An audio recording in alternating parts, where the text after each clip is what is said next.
Hey, Jean! We're here! Ah, Paimon and the Traveler. I've been waiting for you.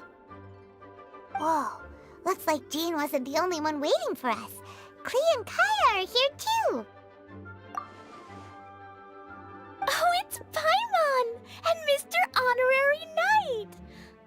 It's been so long. Ah, look who it is. You've caught me completely off guard this time. But then again, it's always a pleasant surprise when you two show up. Guess we were so excited to see Jean again that we forgot to knock. I hope we didn't startle anyone. Wait a sec. You weren't talking about anything that we're not supposed to hear, were you? Oh, so no one here ordered Good Hunter? Sorry, Mama, we must have the wrong address. I was just showing Paimon the way. I'll leave you to it now. Showing your guide the way? Yeah, right. It's been a while since we last met, but I can see you two haven't changed one bit. Don't worry, we weren't discussing anything confidential. In fact, we were just talking about you. Maybe we should let the star of the story explain it in their own words. Yeah! Let me tell it! Let me tell it! A few days ago, I was reading Todoko Tales in the solitary confinement room when all of a sudden, whoosh! A letter came flying in through the window. Flying through the window? How does a letter fly? Like a bird does. It was flapping its wings. It could even talk. It said, well, it was a bunch of stuff I didn't understand. You couldn't understand? Then it must have been talking about how to avoid solitary confinement. Kaya? Just saying. We don't want to let a teachable moment slip by. Okay, I know. Anyway, the letter said, "Oh, Klee, are you behaving? I see you've wound up in the solitary confinement room again." Sorry about that. Mommy is busy these days and can't take you out to play. But there's good news. I have a friend who has very kindly invited you to visit her. Oh, so the letter's from Alice. It sounds great, doesn't it? In principle, yes. But the issue is that Alice's friend lives quite far from here. The letter says that Mom's friend lives in Sumeru. The Knights of Favonius could never agree to send Klee off to Sumeru on her own. But Klee is rather intent on taking Alice's friend up on this invitation. Yeah, I really want to go. You see? So we were wondering, who can we send with her on the journey? Preferably someone who's a reliable hero and with a history of saving Mondstadt. Oh, so that's why you wanted to see us. I do apologize, but Klee gets along with you so well. We couldn't think of a more suitable choice.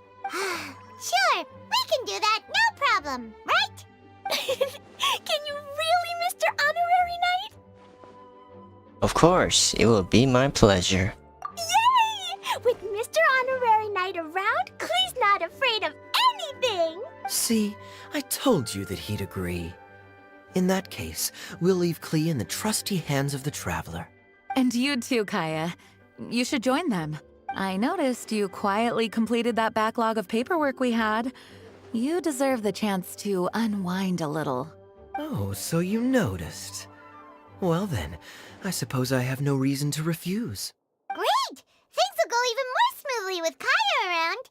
Still, Sumeru is pretty far.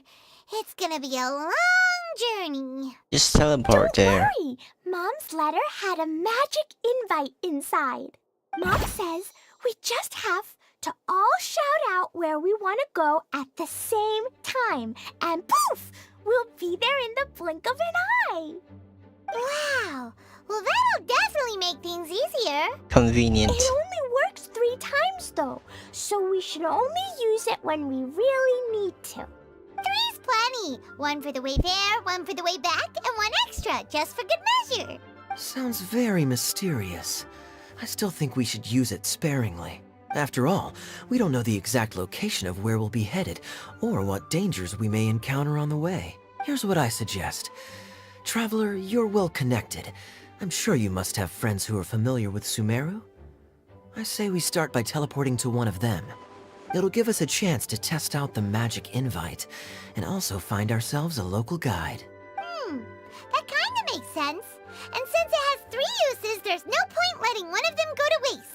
Couldn't have put it better myself, Paimon. So, do you have a particular contact in mind? Well, we need someone who's familiar with Sumeru and can be our guide, so sounds like we need a forest ranger. And everyone knows that the best place to go looking for a forest ranger is a little place called... Gandharvaville. That's the one. Maybe we can get Tainari to help us. All right, Gandharvaville it is. Okay, I'm happy wherever we go, especially with Kaya and Mr. Honorary Knight. We should be on our way then. If you'll excuse us, Acting Grandmaster. Yes, let the wind lead. I wish you a safe journey. And Klee, I know. I'll be careful, I promise. Great. Okay, here goes nothing. Take Gandharvaville. Gandharvaville. Gandharvaville. Grand Arbor Hill! Huh? Close No, enough. it's not a hill.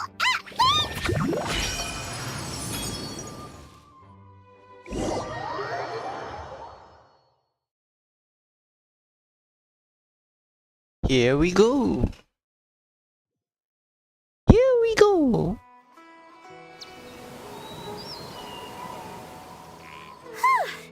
We made it. Paimon was sure we were about to end up someplace super weird. Sorry, it was an accident. It's okay, Klee. Good news is this magic invite really does work. Fascinating. One moment we're in Mondstadt, the next we're in Sumeru. So this is where Mom's friend lives? Wow, there are so many big flowers. Oh, and jumpy mushrooms. Oh, you ain't seen nothing yet. Sumeru's full of strange stuff like this. Like, Forests with mushrooms growing on them, low flying silver fairies. I'll go with fairies. huh? Paimon doesn't remember seeing one of those. Wait. Are you talking about Paimon? Nah. Listen carefully, Klee. Those jumping mushrooms are called fungi. They may look cute, but if you get too close to one, it'll try to hit you with its cap. Really? Okay, well, I'll hit it back with my cap. And then I'll hit it with the hood on my jacket, too. I'll definitely win if it's 2 hats against 1.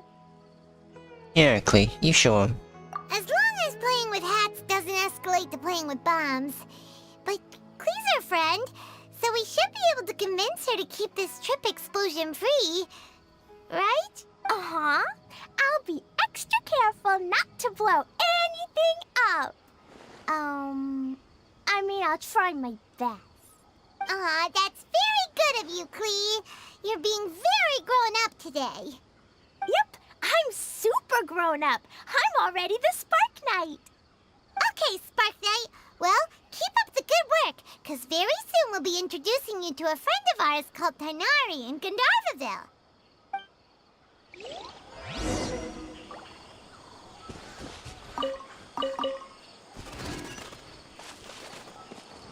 Squall and Fury!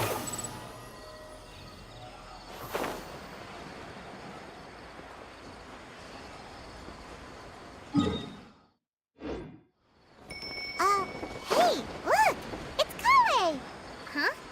And is that you, Louisa? What's she doing in Gandharvaville? I've definitely heard the other forest rangers mention somebody dressed like that before. I see. Then it looks like my suspicions are correct. Who do we have here? Traveler and Paimon! Huh? Oh, Kaya and Klee are here too. It's been ages! Kale, Yua! What are you two doing here? Wait a minute. Does Klee and Kole know each other? I didn't know that. Well, that question's really more for Yua. What a coincidence. I didn't expect to run into a fellow Favonian captain this far from Mondstadt. How's the vacation going? Seriously? Bring the whole crew, why don't you? Is it just Paimon, or does Yua not look particularly thrilled right now? Well, since we are all here, who's up for some afternoon tea? Oh, cool! Great idea! Let's go! If you're trying to accommodate me, there must be some misunderstanding. I'm fine. There's nothing embarrassing about running into colleagues in the wild. But earlier you were... Great. Well, I'm sure there's a fascinating reason behind why you're all the way out here in Sumeru. Do share it with us. Kaya sure looks like he's getting a kick out of this. If you must know, it's a little complicated. But simply put, I'm searching for a cousin of mine from the Lawrence clan. He went missing recently, and after searching his home, we found evidence that led us here. He appears to believe that somewhere in Sumeru lies the key to restoring our clan to its former glory. He came all the way to Sumeru for that? What was he going to do, enroll at the academia? That would be quite a roundabout way to achieve his goals. I doubt he came here to learn. He's much too old to start getting a basic education now, and from what I know of him, I doubt he has any interest in intellectual pursuits. All he cares about is restoring his clan's honor. Nothing wrong with that idea in principle, but I'm not certain how fanatical he is about it. As a knight and a member of the Lawrence clan, it's my duty to make sure he doesn't bring harm to others. Oh, if this is true, then your cousin is quite a man of action. Traveling alone to Sumeru from Mondstadt is no mean feat. Nor is daring to make me personally concerned about his safety. He has no idea what's coming to him. You know, underneath it all, Paimon thinks Yula's a really caring person. Yeah, she's the best! She brought me some moon pie last time. He is family, after all. Anyway, I will make sure to find him and escort him safely back to Mondstadt. You are really going the extra mile for him. He owe you one after this. Now, back to you. How and why did you all suddenly show up here?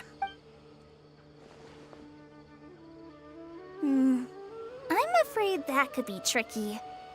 Master Tighnari is still at Partis the Eye delivering his lectures. He isn't due back for a while, but I think I'll be able to help out. The description in the invitation letter is vague, but I'm pretty sure it's hinting at somewhere in the desert. The desert? Does that mean Mom's friend is from the desert? I guess I'll call her Auntie Desert for now. I remember Mahamatra Sino once told me a strange rumor about that part of the desert. They say there's a secret domain there that can make all of your wishes come true. Wait. He said I should just call him Sino. I keep forgetting that. A domain that makes people's wishes come true. Wow. So is it true? Does it really exist? I probably would have believed it a few years ago. But now that I'm a little older and wiser, I think it makes sense to be more skeptical about things like this. This explains a lot. The domain could well be a myth, but he probably figured he had nothing to lose. If you intend to search for this place, then please allow me to join you. My cousin has quite a collection of books about Sumeru desert mythology on his shelves. I highly suspect that he, too, is looking for that domain. Can I come too? I think you might need me there. You'll definitely need a local guide while you're in Sumeru. And I think I have what it takes to be that person. Plus, it's a forest ranger's duty to bravely lend a helping hand to others in need. We have every confidence in your abilities, Kale. Our party grows bigger and stronger still. What say you to this, Captain Klee? I think it's super cool! I read in a storybook that on your own you can only have a drop of happiness, but in a group you have a whole ocean. So I'm sure Mom's friend will be super happy if I show up to visit and bring a whole bunch of friends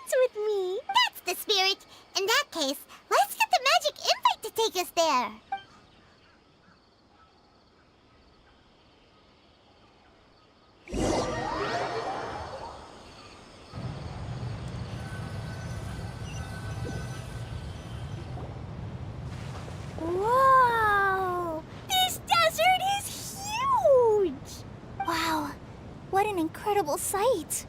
Yes. The scenery is quite magnificent. Are you okay, Eula? You don't look so good. I'm fine.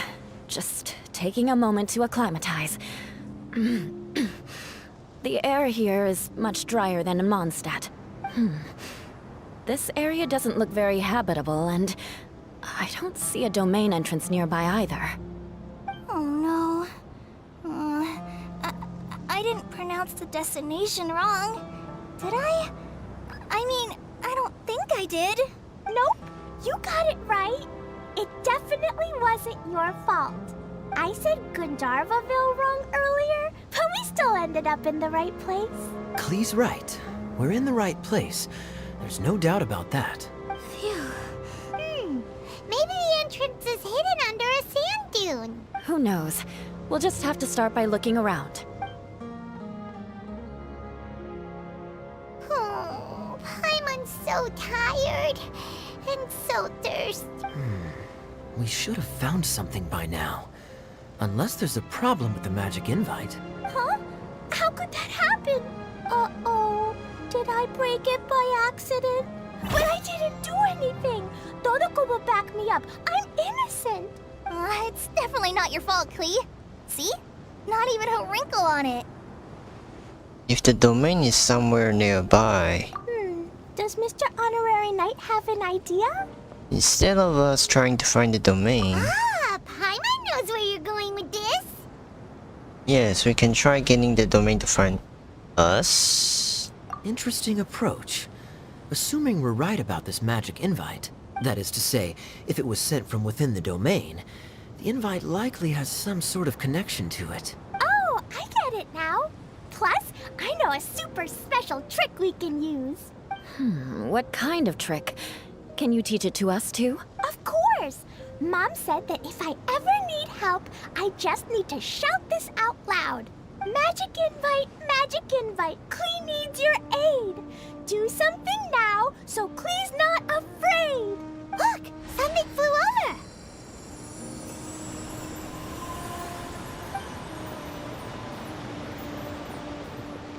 A bottle. It looks like a bottle.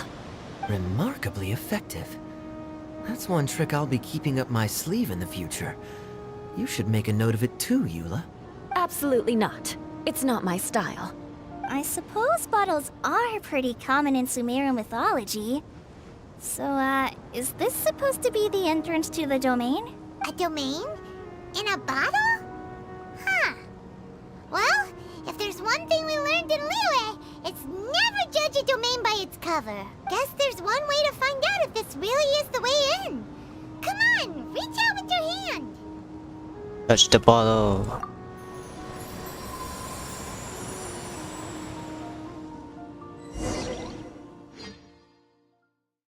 Now, where do we end up? We made it! Oh, that answers that question. There's a path! I'm gonna take a look! Hey, don't run off and leave us all behind. Oh. Okay. Look! There's a huge garden here! Incredible. It looked so small from the outside. Everyone, I suggest that we stop here for a moment. We should take stock of our surroundings before deciding on our next course of action. Since we're in a bottle, has anyone heard the story of the magic bottle? Oh, you mean the one about King Deshret and the genie in a bottle? I've read it before, but I struggled with some of the vocabulary. What's the story about, Kaya? Mom told me a story once about a group of adventurers who went to Bottle Land. But I don't think there was a magic bottle in that one. Don't worry, Klee. I can tell you all about the story of the magic bottle. But if you keep running off on your own, you'll miss all the good parts. Oh. Okay, I got it. I'll stay with the group from now on. You sense it too, don't you, Kale? Something's not quite right.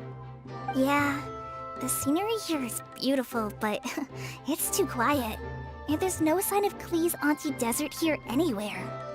Maybe maybe Auntie Desert lives way further down inside. This place is super big, just like Fischl's Immer Nachtreich. Oh, we still have a long way to go. Guess we won't know until we get there. Let's keep going. Hopefully we'll meet her soon.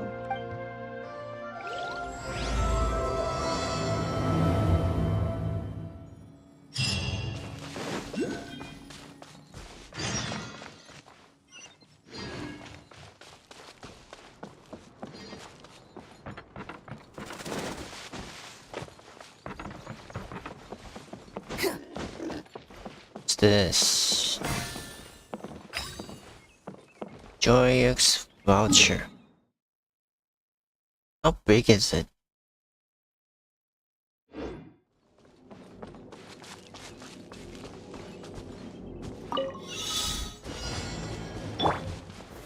Gather!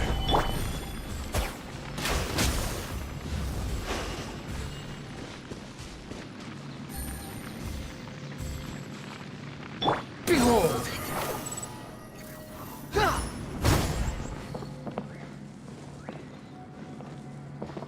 Squall and Fury!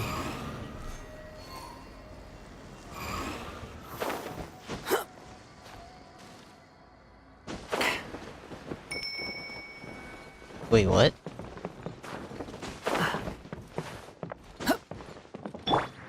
The wind knows me.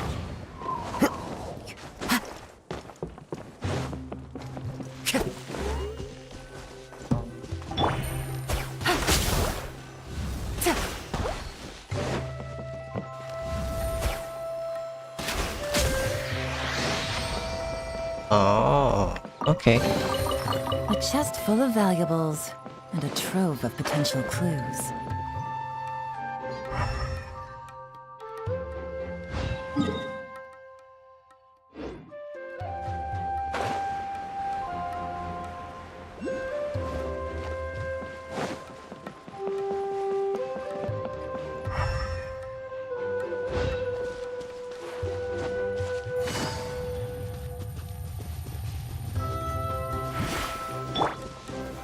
Solidify!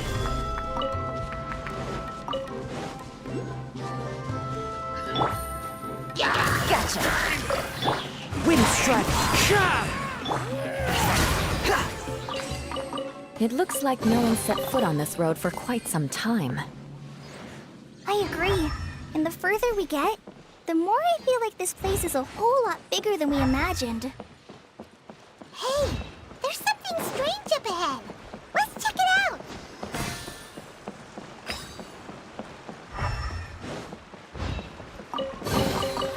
Unnecessary.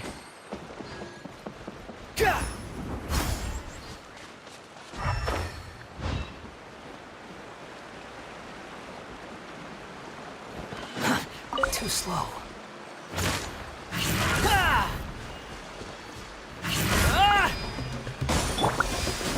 Stabilize!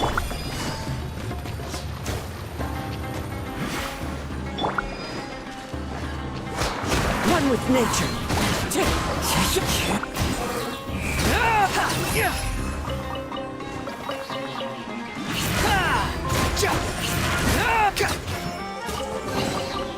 Unnecessary.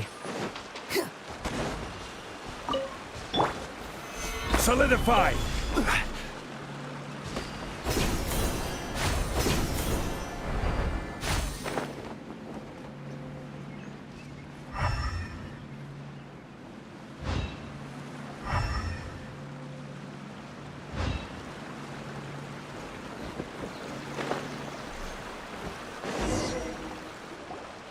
Wow, it's a big ball of water. I wonder what it feels like. Can I touch it? It's so big that we could probably pass straight through it. And that was the last we ever heard of from Paimon. Watch out, you might get gobbled up by the water ball monster. That's so scary. Stop giving Paimon the heebie-jeebies. Let's not touch it for now. We still don't know enough about our environment. But we can't just do nothing at all because then nothing at all will happen. I have a feeling that this could be the core that sustains this entire bottle domain. In which case, the moment we touch it, this place will instantly revert to its original size, with all of us still inside. Yikes. Okay, okay. Paimon won't touch it. Jeez. Kaya, are we really gonna get squished inside a bottle? Of course not, Klee. I'm sure the real core of this domain is hidden away in a very safe place. Somewhere like... over there, for example. I was so nervous that I didn't notice that big wheel at all. Wait, who goes there? Gurgle? It's the water ball monster! Ah! The water ball monster is real! Gurgle. It doesn't seem hostile. In fact, don't you think it looks happy to see us? Really? You sure it's not gonna gobble up Paimon whole? Gurgle. I don't think it's hungry. Are you, water droplet?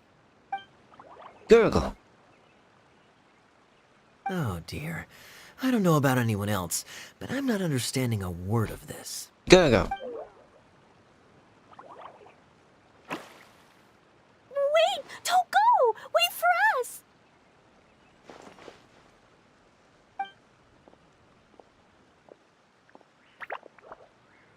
Gurgle. Wait, stop! Maybe you can understand us after all. Oh, I get it now. It's leading the way for us, just like the cats in Mondstadt. Like the cats? How so? When you're walking around in Mondstadt City, sometimes a cat will show up on the side of the road. It'll walk ahead of you for a while, and if you're curious enough to follow it, you'll soon find yourself in front of a fine establishment called... The cat's tail. Exactly. So let's see where this water droplet takes us. It could be interesting.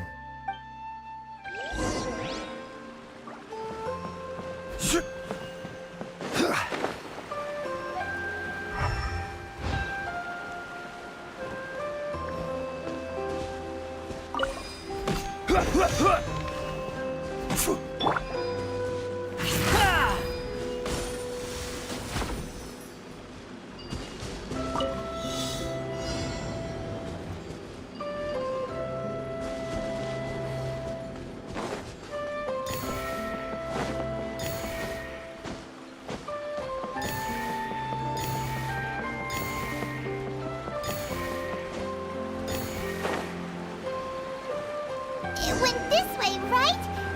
Oh, hope we haven't lost it. Did the water droplet go into that cave?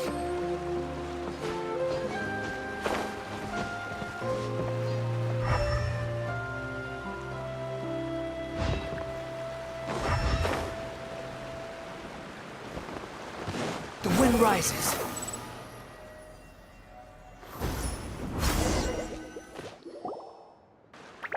Gurgle. Huh? Another strange contraption. And there's a weird-looking wall over there. This kind of looks like that ball of water we saw earlier. Did the water droplet bring us here because it wants our help with something? Gurgle. What? Your friend is trapped in the wall? Gurgle. Don't be sad, water droplet. We're here now. We'll save your friend.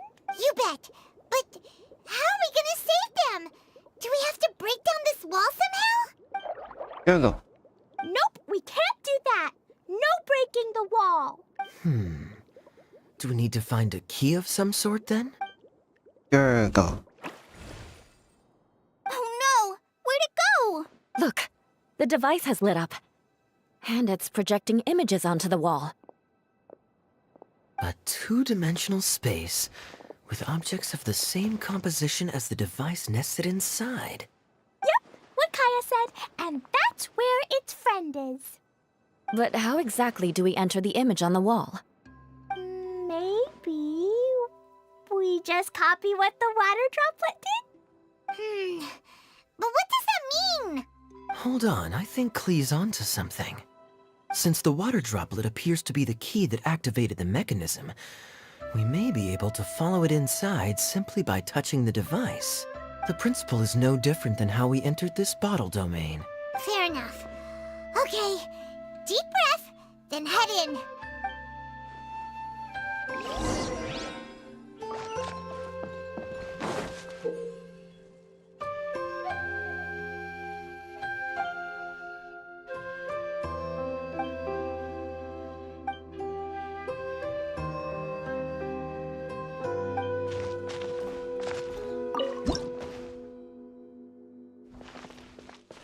Oh, okay. Whoa!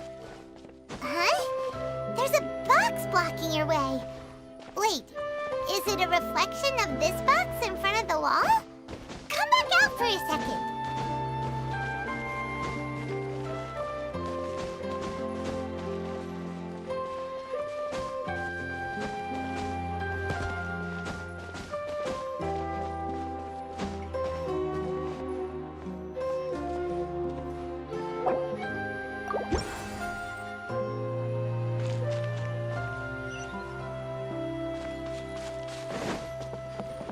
Aha! The box on the wall moved too!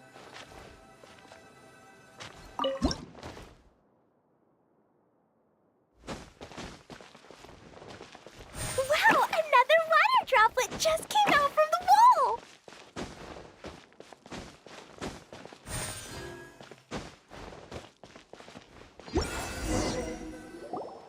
It was flat as a pancake in there, but as soon as it came out, it turned all plump and round. Guess it makes sense that the water droplet's friend is also a water droplet. Aw, and they both do the same thing to show they're happy. Water droplet number 2 ran off. It's saying thank you, Mr. Honorary Knight. That was a huge help. It was nothing. Traveler, how do you feel after entering that two-dimensional space? Any physical side effects? No, I feel the same as ever. Ah, the pain. I've been squished flat like a traveler pizza. Quit while you're behind. You're clearly fine. Well, I'm just glad that you're okay. Good thing you is here to look out for everyone. Can't say the same for you, though, Kaya. You were pretty quick to send the traveler inside.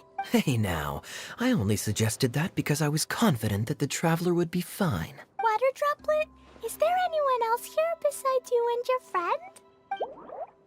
Yep, you know, anyone who looks like me or my friends. Oh, it ran off again. Hopefully this is a good sign. Amazing. Come on, let's follow it.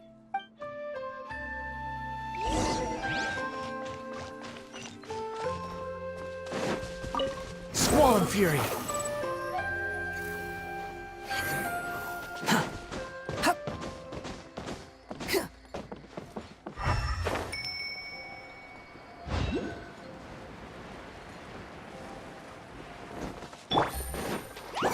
Busted! Wind strike!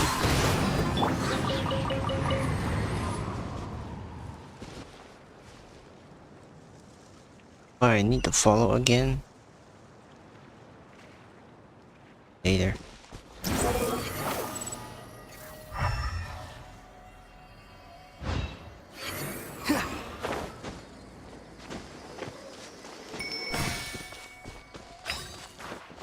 The wind rises. Huh. You even want this? Huh. Too slow. Huh. Huh.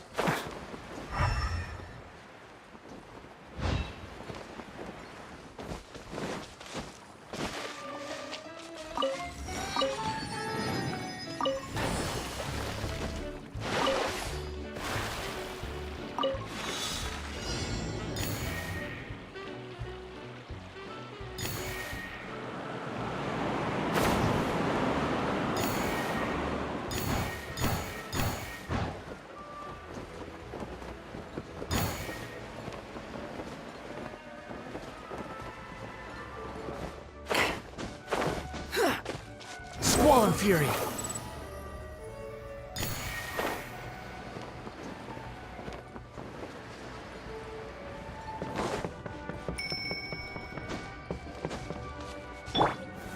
Gather! The wind rises.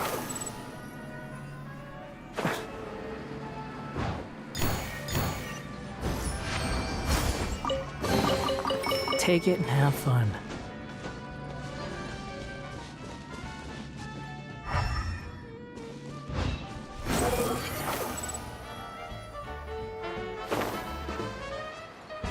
Huh.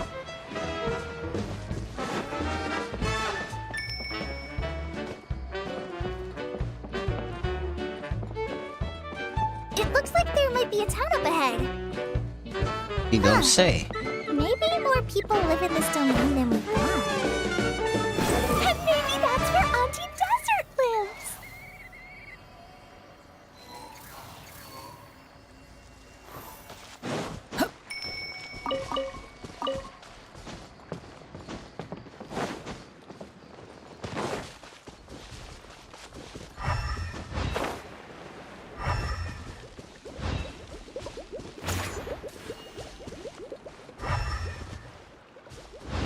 The wind rises. Hup.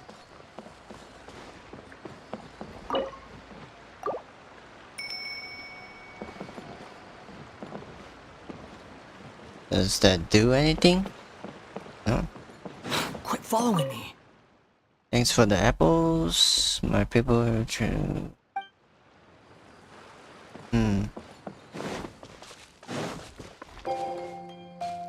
Behold! Itia, the situation is now critical. Our window of opportunity to fix this is rapidly closing. I'm sure you've noticed just how much things have deteriorated in recent days. But even so, This is your home. Are you really going to let everything fall to pieces? Wait a minute, Kokomi? well, I live here, but it doesn't actually belong to me. Huh? Paimon knows that voice. Definitely sounds like someone we know. Anyone else who comes into this domain in the future will take one look at the ruins before them and conclude that this place was abandoned years ago. But just imagine how different things could be if you maintain this domain in perfect condition. Whoever sets foot inside would witness a magical wonderland. How miraculous it would feel to them to find such unimaginable beauty in the middle of a lifeless desert. Oh, you're right, General. Truly, but... Act now while you still can. You have to stand up to this and break free from your despair. The most important thing is to have no regrets in the end. Well, no one chooses to have regrets, do they? But I take your point. I'll try my best to stop running away. But the question remains of where to begin. Paimon's figured out who it is. Is it Mr. Honorary Knight's friend from a faraway land? She's a divine priestess. A divine priestess? What's that? Is it a kind of mage? Kinda. Girl. What are you doing here? Huh? We have new visitors? Greetings, everyone. This is the Valurium Mirage, and I'm the caretaker, Adia. I'm so sorry that you have to see this domain in its current state of disarray. We are actively working on repairs, and everything will be back to normal shortly. I hope. Greetings, everyone. I guess I should introduce myself too. It's all right. Just leave the introductions to me. I kinda wanted to say hello in my own way. But no harm done. I guess I'll let her do the honors. This lady is a visitor to the domain, just like yourselves. She is a formidable military general. Have any of you heard of Inazuma's Onmyo Chamber? What chamber? Onmyo Chamber. It's an elite training academy for gifted students of Onmyodo. Practitioners are divided into 4 classes, A through D, and assigned the power of Shikigami based on their mastery of the Wait a art. minute. Wait. This lady famously led the Class D underdogs to victory against the Class A favorites in the final mock campaign before graduation. An astonishing feat that few in the history of the Academy have ever achieved. Hence, formidable general is no exaggeration. Isn't that right, General? What's wrong? Huh? Wait, so the favorites were beaten by the classy underdogs? Paimon's not completely following. Those all sound like tropes from some That doesn't Inazuma sound like Night the divine novels. priestess Mr. Honorary Knight was talking about. Uh-oh. Did she just get caught lying in front of someone she was trying to impress? Or maybe she uses a different identity in her private life, and this is the first time her friends are learning about it. Seems kind of embarrassing, but also kind of cool. I guess having someone else to introduce you is a good way to make an impression. Maybe I'd fit in better with everyone if I had a title too. Some people call me a general, but it's just their way of showing respect. My actual name is Sangonomiya Kokomi. Huh? Oh no. Sorry, my mistake, General. I mean, Miss Sangonomiya.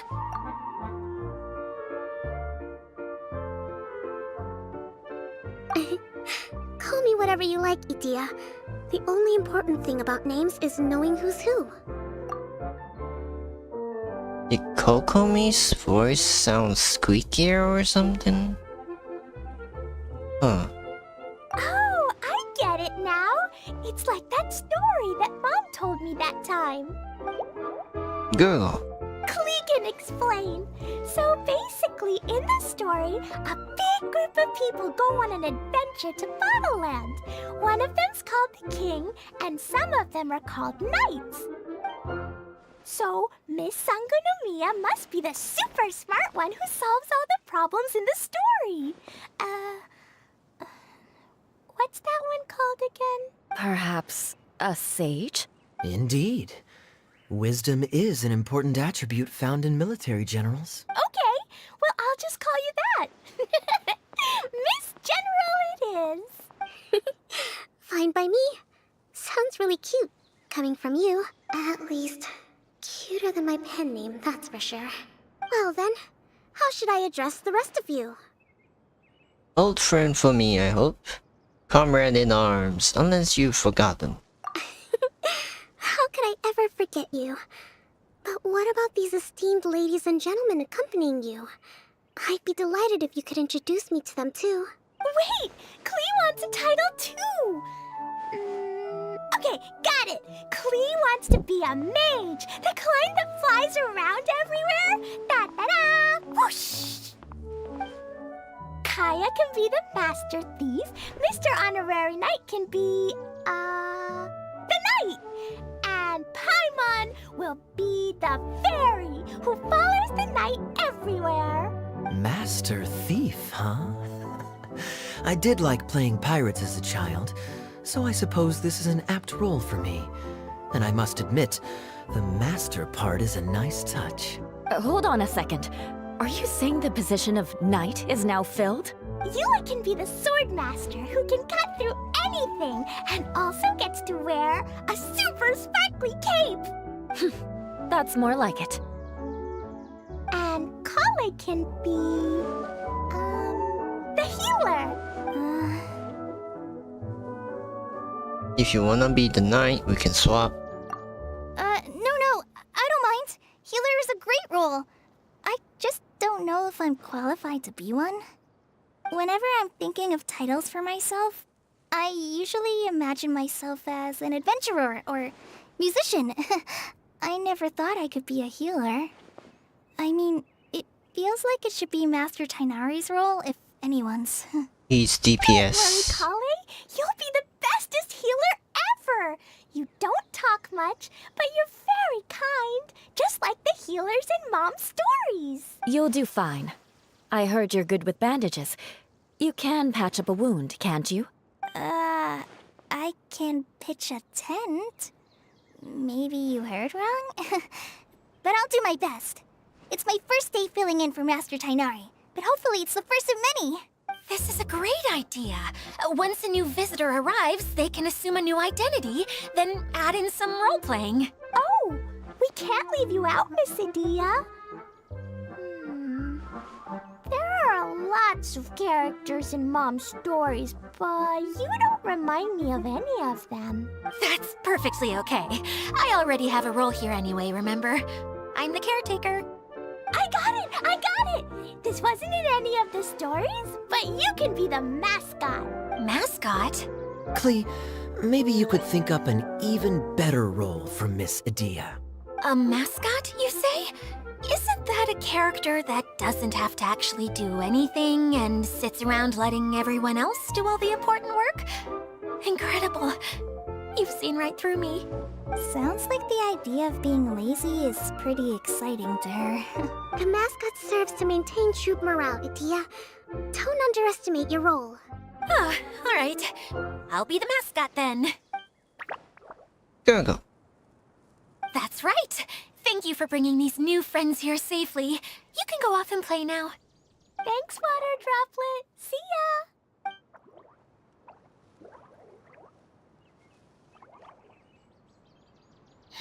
Water Droplet?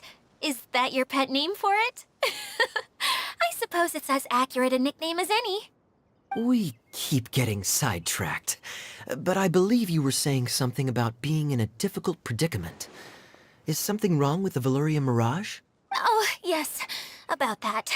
I'm afraid the entire domain has recently sustained some significant damage. It was as if the whole world was suddenly flipped upside down.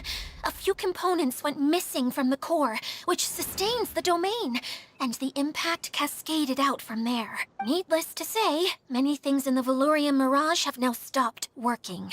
Just days after I agreed to let my friend's daughter come and visit too. When she gets here and sees the state this place is in... Oh, so you're Mom's friend? Hi, Auntie Desert. I'm Klee. Here, I brought the magic invite, see? Huh? Wait, so you're... Look how dilated her pupils are. She must be very surprised.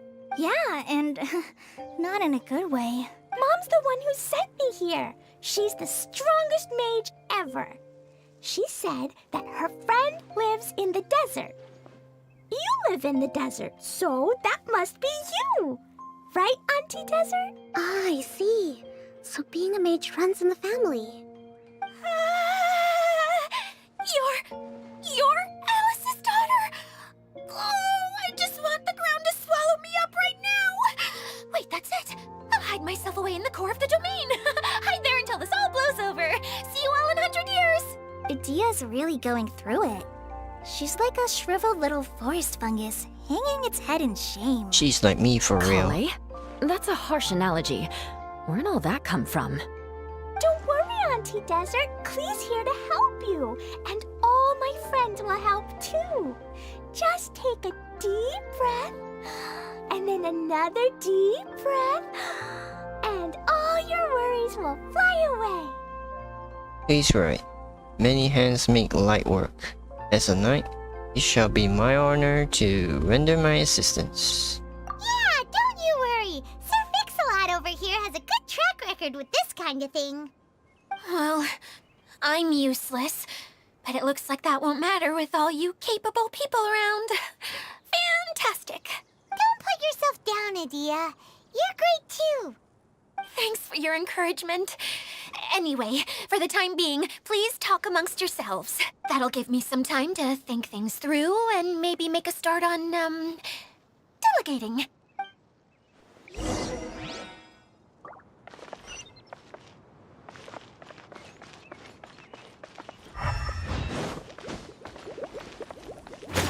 How do I get this chest? Want to play hide and seek.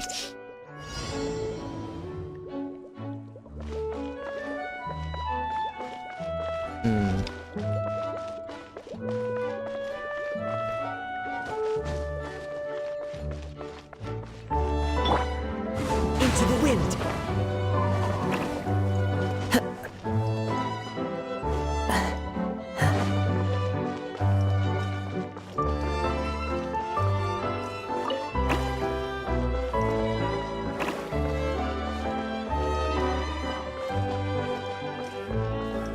One with nature.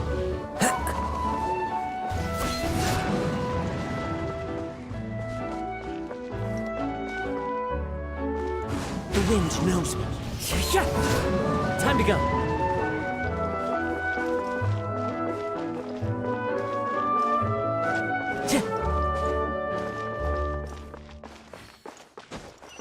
Time to go. Into the wind.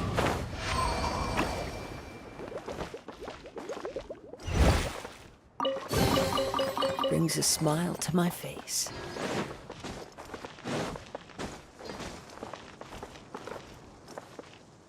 Hi, Miss General. Mr. Honorary Knight says that you're from Watatsumi Island. What's it like there? There must be loads of fish, right? Wait! You look kinda like a mermaid. Are there fish in your family? Oh, sorry to disappoint you, Miss Mage, but I'm just an ordinary human. I have lots of great stories about Watatsumi Island, though. Come on, let's enjoy the scenery while I tell you all about it.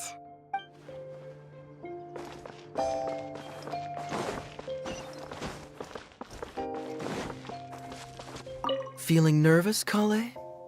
Well, it's your first time as a guide, after all. Oh no, not at all. I'm just, still settling into the role. So I was thinking about how to talk more like Master Tighnari. Well, the easiest way to imitate someone is to start with their most common turns of phrase. Oh, okay. In that case, put that mushroom down. Now, it's highly poisonous. There you go. With just a few simple words, you've captured your master's personality perfectly. Anyway, what about your role? Don't you mind being the master thief? It doesn't sound like you're one of the good guys. Maybe not. Until you factor in that I only steal from the enemy. I think that's enough to make me one of the good guys. Don't you? Oh! Fair point, fair point.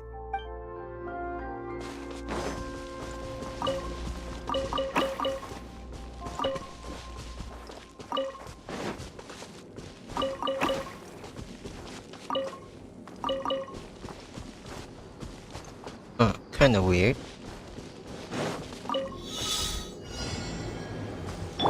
Squall Fury.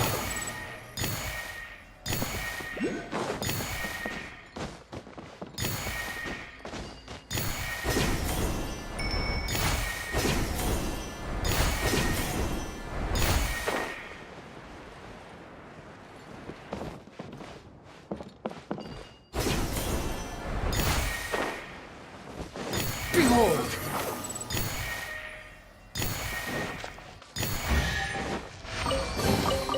Take it and have fun.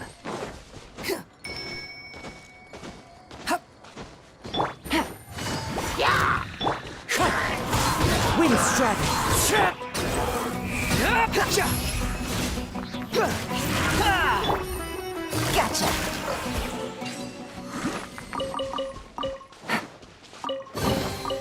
A chest full of valuables and a trove of potential clues.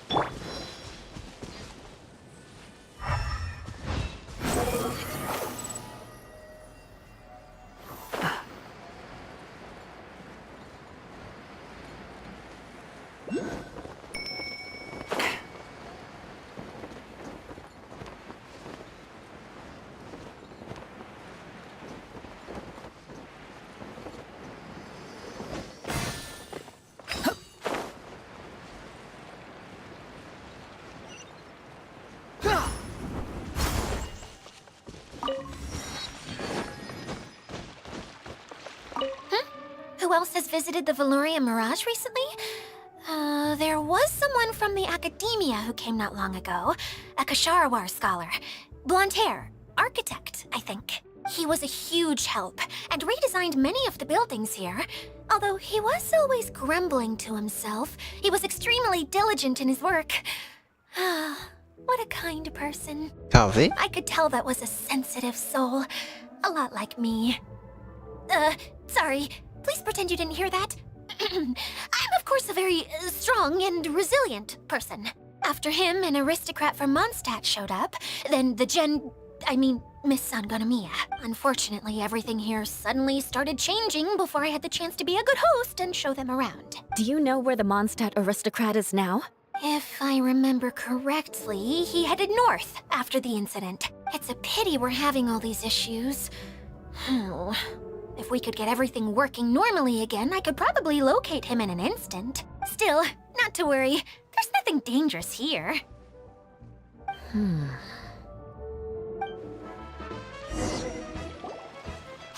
Idia, you got an update for us?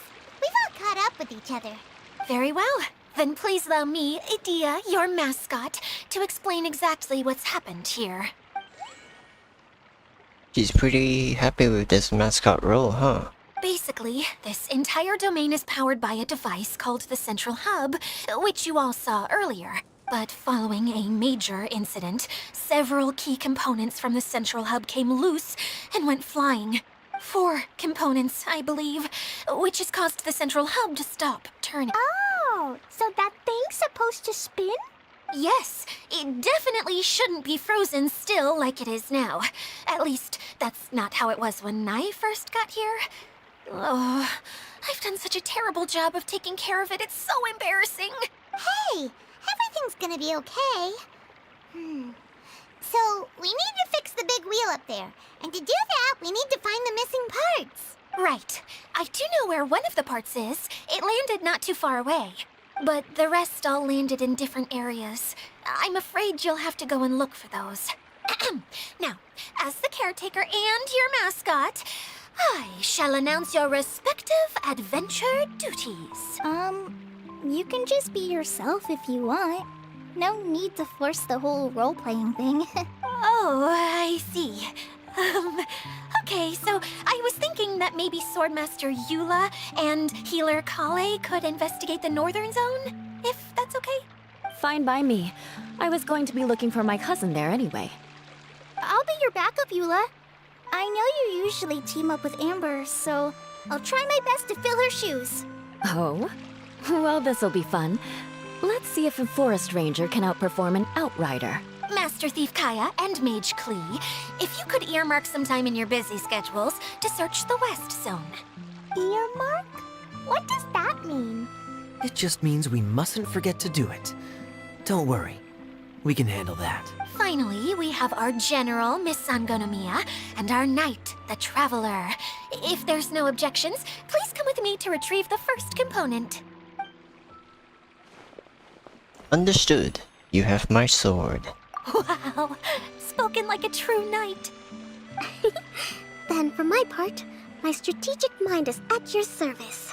All right, well, if anyone finds anything, come back here and we'll regroup. Please take care while you're out on the road and look after each other, especially our little mage here. You got it. I'll take extra special care of Kaya. I'll be on my best behavior. Okay, we'll leave it there for now. You two, please follow me. I remember seeing it just behind the Central Hub. So, how come you didn't bring it back when you first saw it? I'd have been more than happy to, if this one component was enough to fix the whole domain. But with 3 other components to find, I suddenly felt overwhelmed by how much work needed doing. Paimon kinda gets that. Taking the first step is always the hardest part.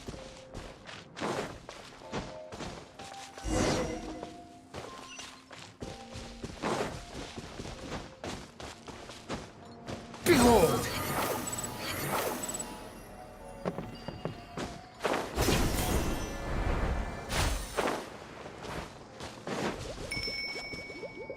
Quit following me.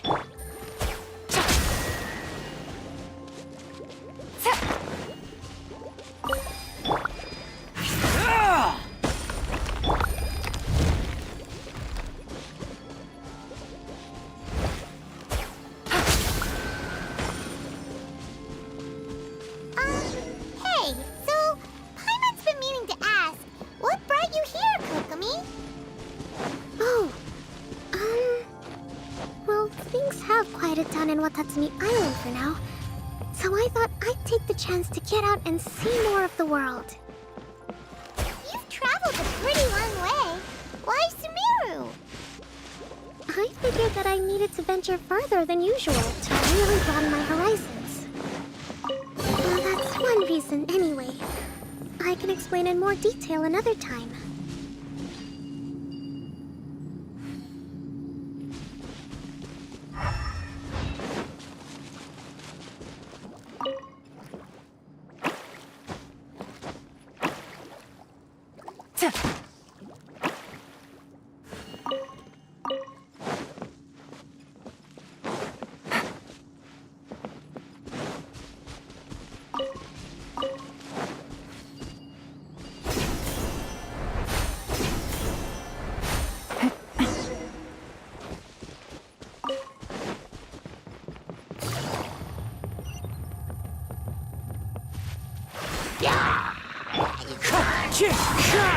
Squall and Fury.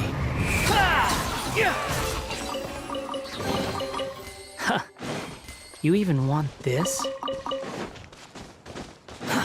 Too slow.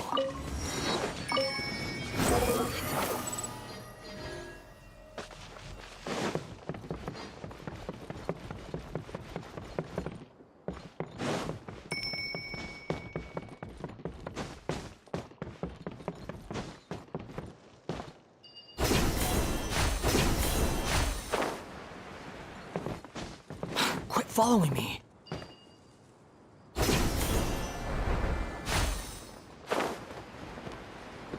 Wait, where am I supposed to go?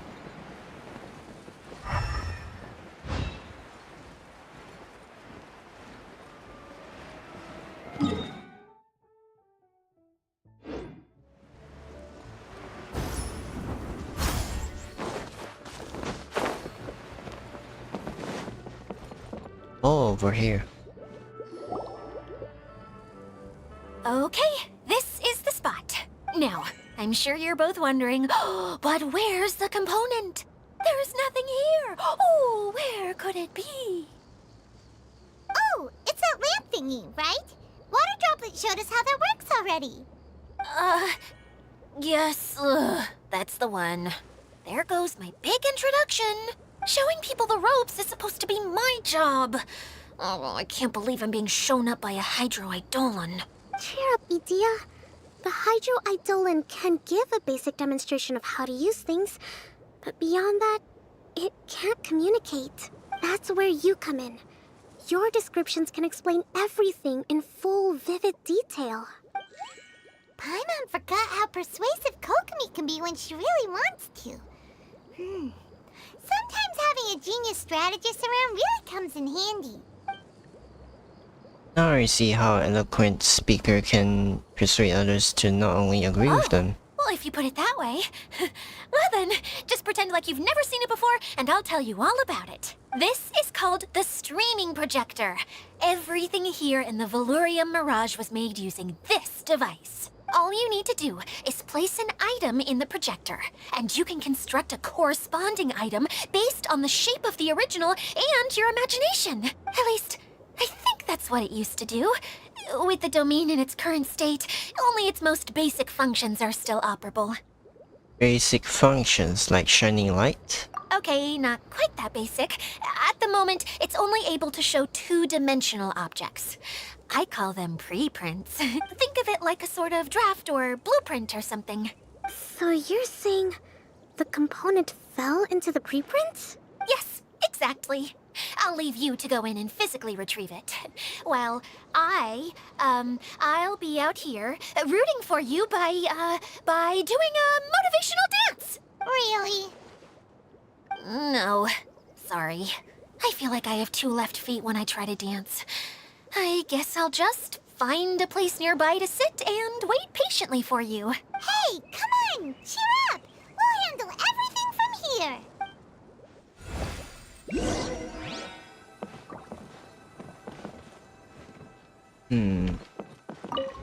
Push.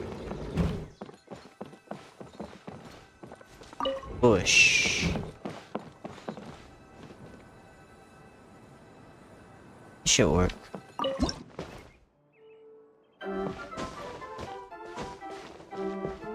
doesn't look like the component is in here.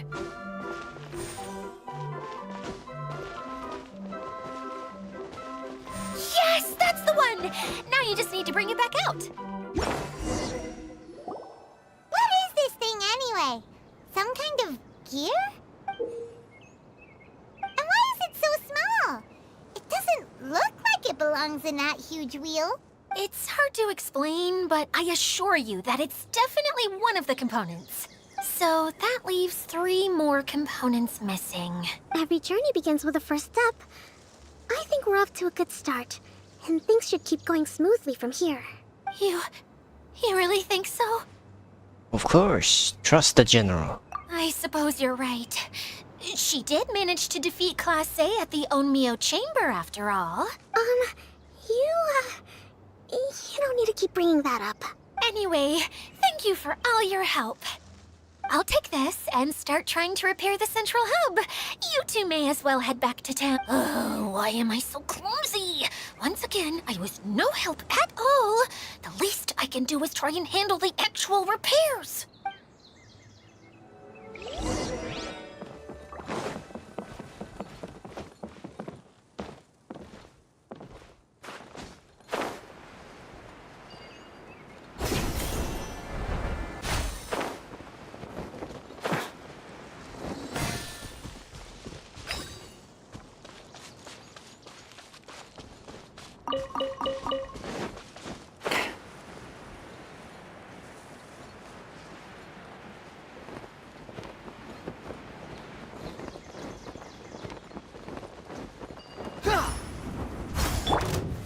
Stabilize! Here comes the catch. The wind rises.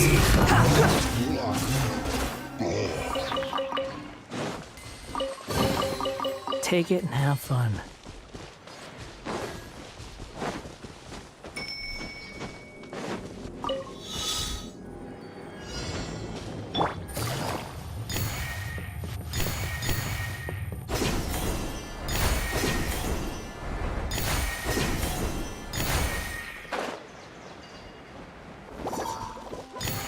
Busted. One with nature.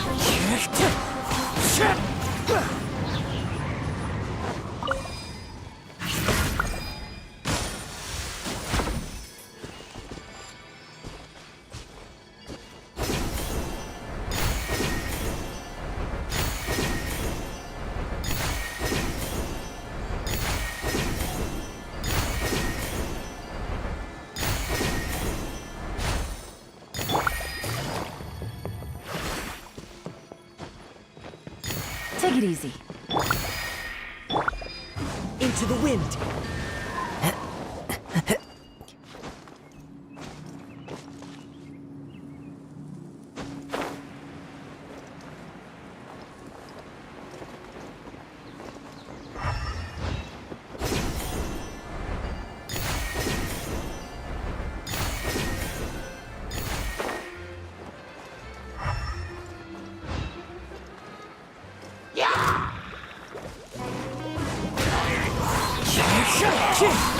Squall and fury.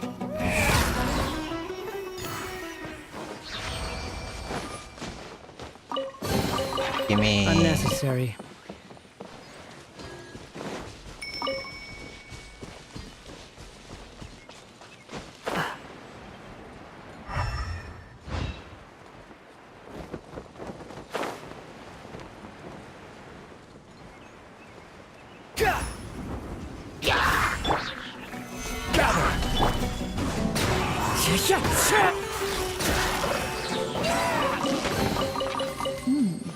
Easy money.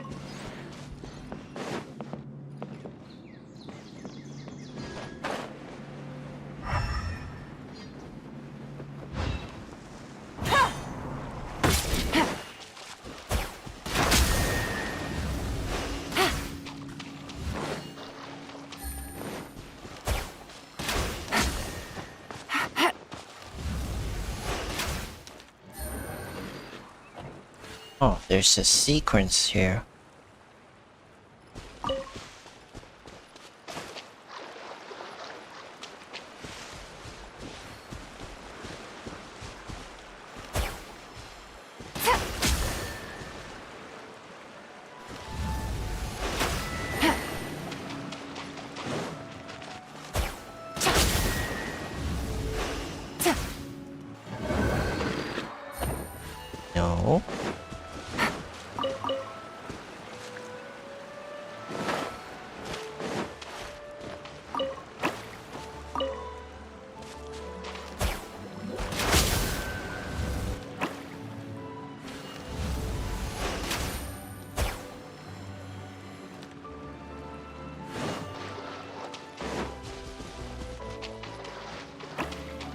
Take it easy.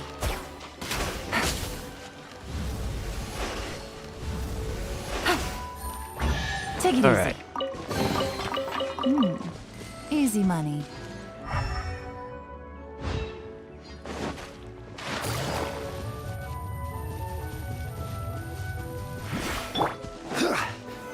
Solidify! Wind strike! The wind rises.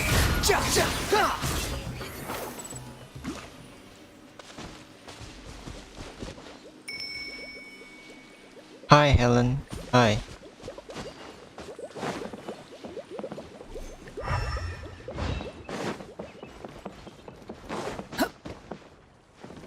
What do I do here?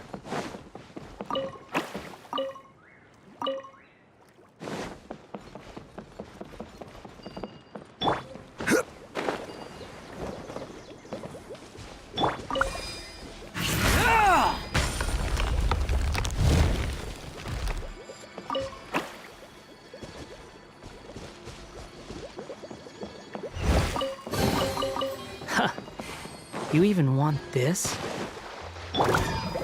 Gather! Behold!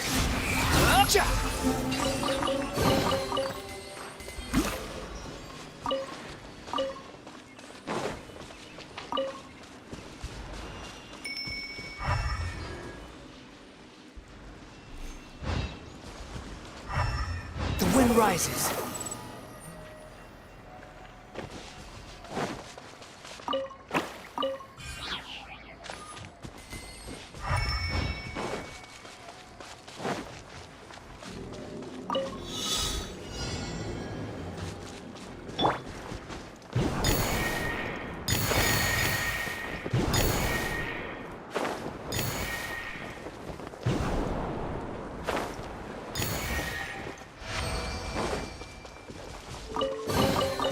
A fateful offering.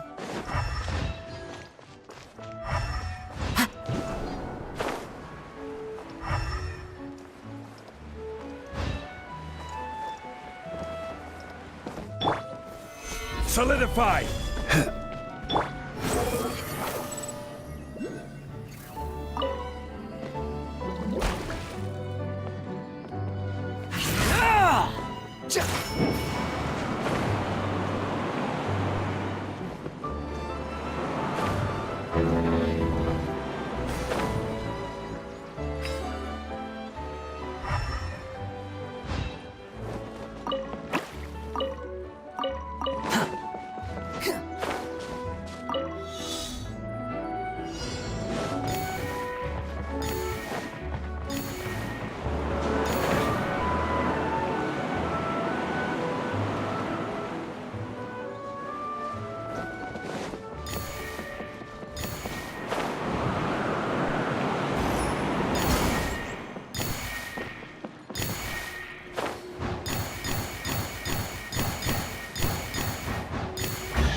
You even want this?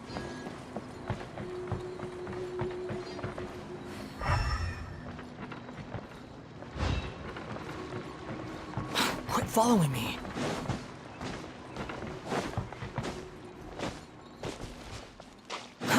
Too slow.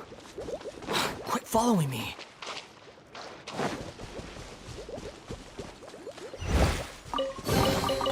Take it and have fun. Behold!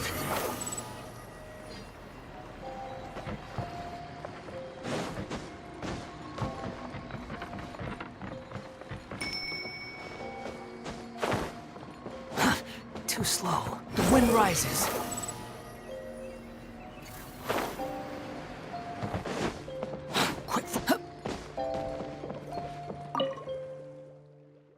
Want to play hide and seek. Alright then. The wind knows me.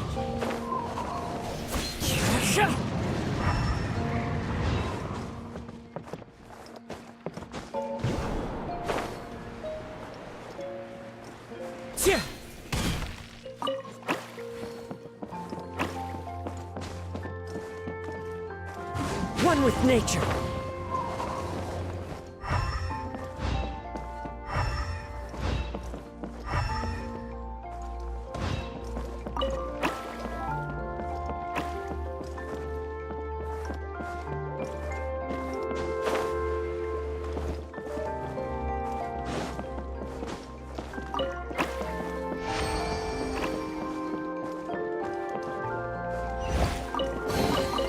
Brings a smile to my face.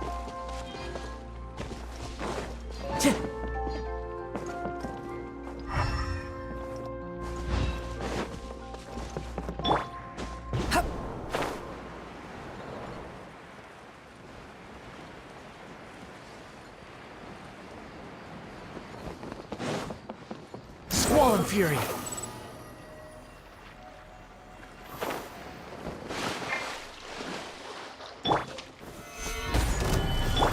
Quietly now.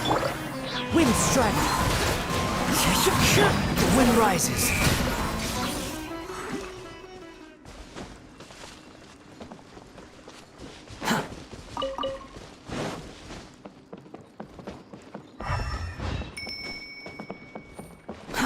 Too slow.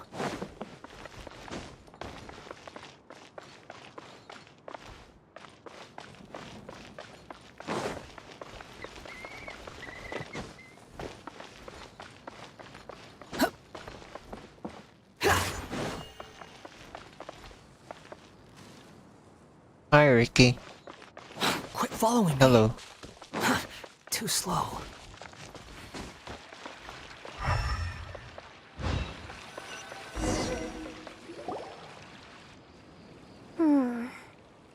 What's wrong, Kokomi? I'm just a little confused. You mentioned that the water droplet showed you how to use the projector? Can you tell me a little bit more about that? I'm so curious to know what happened. Oh, sure! How to get more Primogems? Hey, look! The wheel is spinning now! Interesting question. I don't know. Oh, and now it's stopped again! Well, It also wasn't spinning at the right speed. Before the incident, it spun much faster than that. oh, so you saw it back when it was still working? Oh, yes, I arrived here a little earlier than the rest of you. But the incident took place not long after I entered. Like Idia said, it felt like the world was flipped upside down. I don't know how else to describe it. And I certainly don't want to experience it again. No, it's no use. Seems it won't run until all the missing components are returned. For a moment there, when it started turning, I got excited. I thought that maybe the hub can work just fine without the other three. Wishful thinking is only going to lead to disappointment, Idia. Let's stick to the plan. We'll get there. Hey, Mr. Honorary Knight and Miss General are here. Oh, and our mascot. You beat us! I was sure we were gonna be the first ones back. Hey, how'd it go? Mission complete. Where's the knight's sword goes, victory soon follows. Impressive. I doubt you'd find many other knights of such caliber even among the knights of Favonius. How about our master thief and mage? Did you find anything? You bet! We made a huge discovery. The place we were trying to get to was blocked off. We couldn't see anything past it, and there was no way around. But then, just now, a huge canyon appeared out of nowhere, so we hurried back here. It appeared just now? Come and see, Mr. Honorary Knight. Let's go on a canyon adventure. To the canyon. I'll sit this one out. I'm beat after trying to make those repairs. I need to take a break. Miss General, you should come too. You can hide behind me and give me smart advice while I protect you. Wonderful.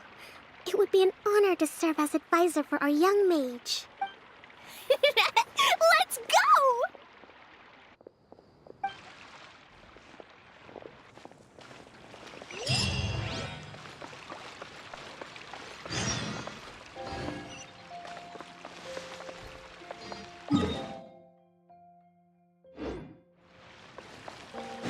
following me.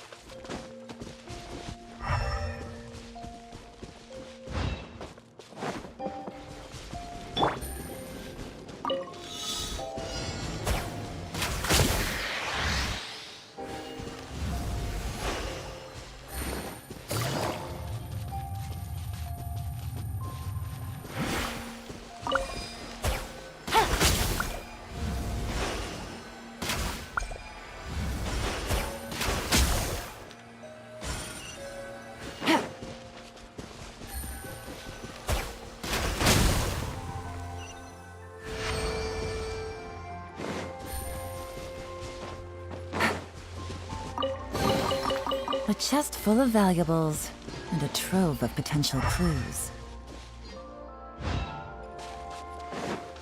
Take it easy.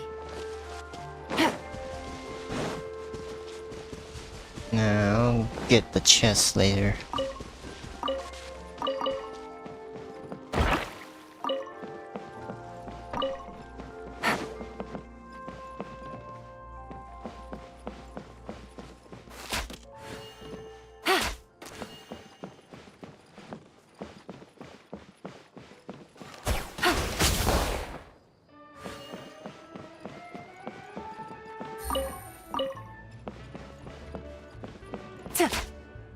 Take it easy.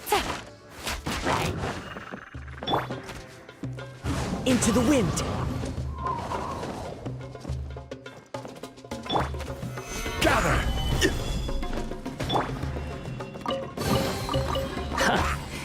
You even want this?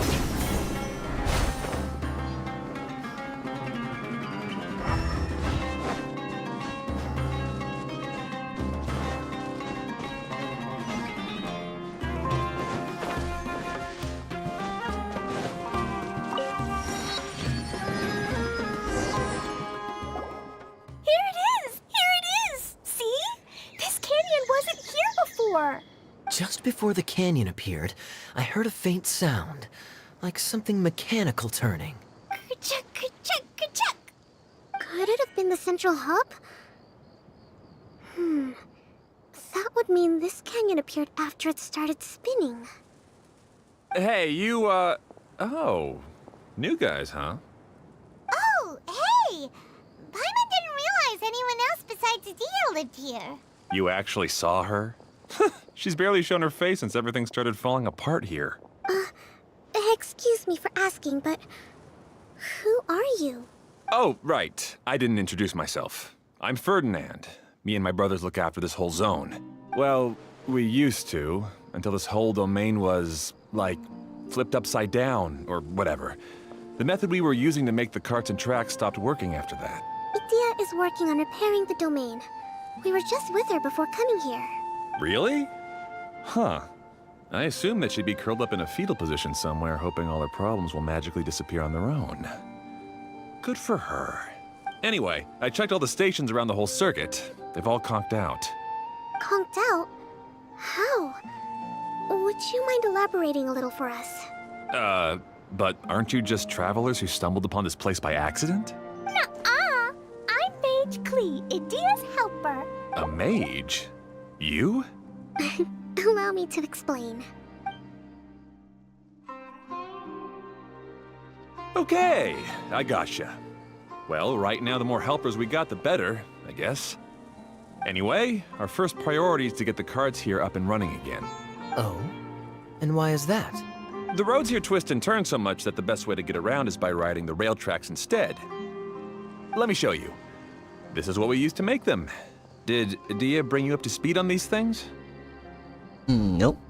Is a streaming projector, right? Yep. Basically, we need something that we can put inside that'll make a card for us. Like what? Can it be anything as long as it looks like a cart? Yeah, you could put it that way. But one other thing is that it has to be compatible with the tracks. So, something like a sedan chair, maybe? But I'm not sure we have all the materials required to build one of those. How about you, Traveler? Any ideas? Maybe just a basic wooden cart? How about a castle with legs? What kind of a suggestion complicated to make. Yeah. Sorry, I don't think we have the right materials for that. Sorry, Pooper. Really? Hey everyone, come and see what Klee made. Ta-da! Look, I made a cart. What? Wow! Amazing work, Klee! How? Whoa! It fits the track like a glove, too. Plus, it's a heck of a lot cuter than the ones Adia made. Well done, Klee. I just wanted to give it a try. And suddenly, boom! There it was! Just like that, huh? Paimon's gotta ask, what exactly did you make your cart from, Klee? I used Jumpy Dumpty. How? Thought so. Is there a problem or something? If not, then let's get ready to leave. It's just... this cart is made from, Don't worry, we just need to drive safely. It's a bomb or something, isn't it? Yeah, I gathered from your conversation that Jumpy Dumpty is a little more volatile than the cute name suggests. It's okay though, because the end product only takes on the general look of the source material. So to be more specific, while different materials have different properties, most of them aren't transferred to, It's okay! No need to delve into the theoretical stuff. Paimon just wanted to make sure we aren't about to end up like the, flying fish of Starfell Lake. Huh? Can we ride the cart now? In a moment. We need a hydroidolin to power it up first.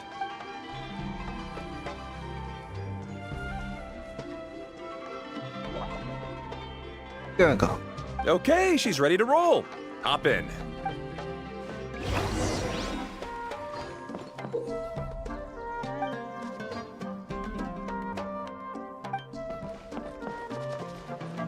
Wait, just sport? Like that?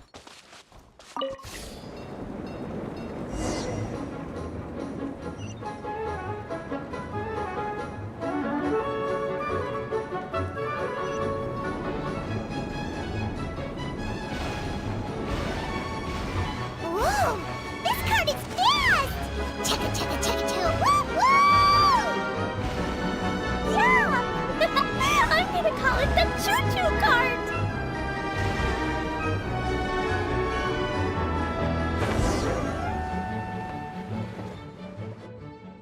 The track is damaged up ahead. We need to make some repairs before we can go any further. Yep, looks like it's all reverted to a preprint state here. Do you know why that happened? Everything in this domain starts as a preprint and only takes shape after being illuminated by the streaming projector. But the hydroidolin that forms the tracks here has been trapped in the print. So someone needs to go into the preprint and rescue the hydroidolin. But the projector here is sealed off by a giant bubble! That's the hydroidolin's way of protecting the device from damage. If the streaming projector broke, then we'd be seriously stuck. Aha! So for step one, we need Water Droplet to help! Here I go. Aw, it seems to really like that name! Gurgle. Any volunteers for step two? Leave that to us! We know what to do!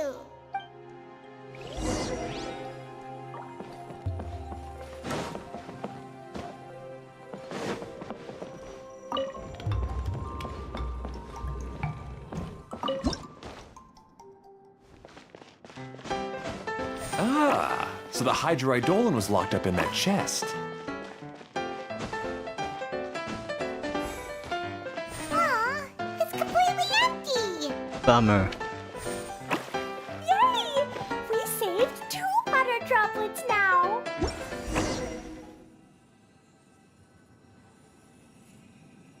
Whoa! Water Droplet just transformed into some new tracks! Good. Let's keep going then.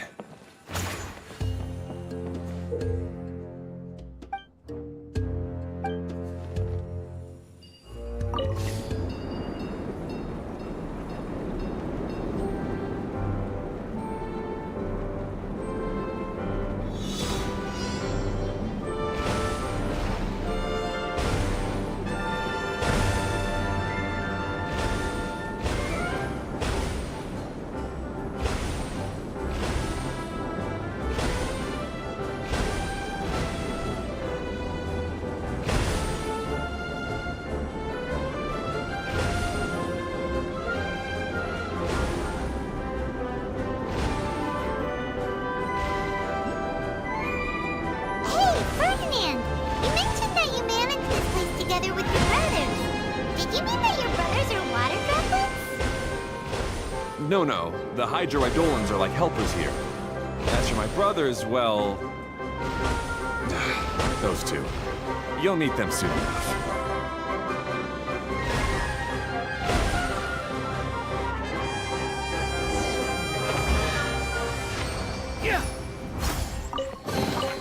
Take it and have fun.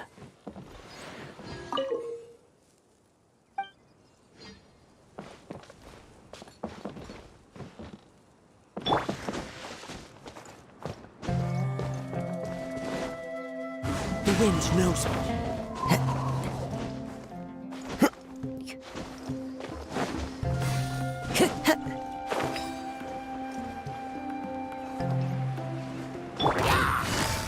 Busted!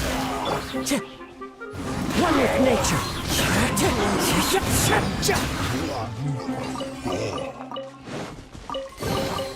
Take it and have fun.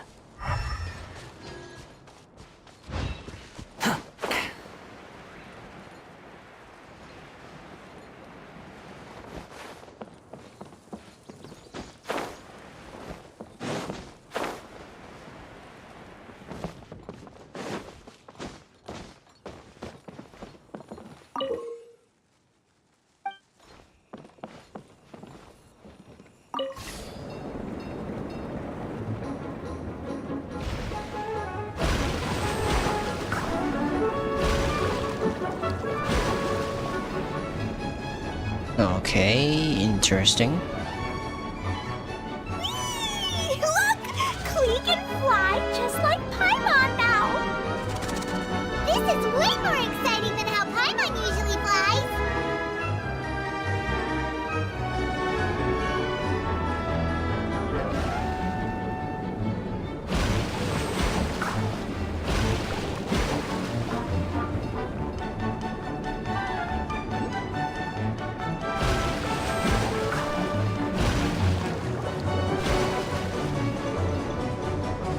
Seems we've just about finished repairing the station and the connecting tracks. Let's go check the track switcher now. It's over there.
Squall Fury.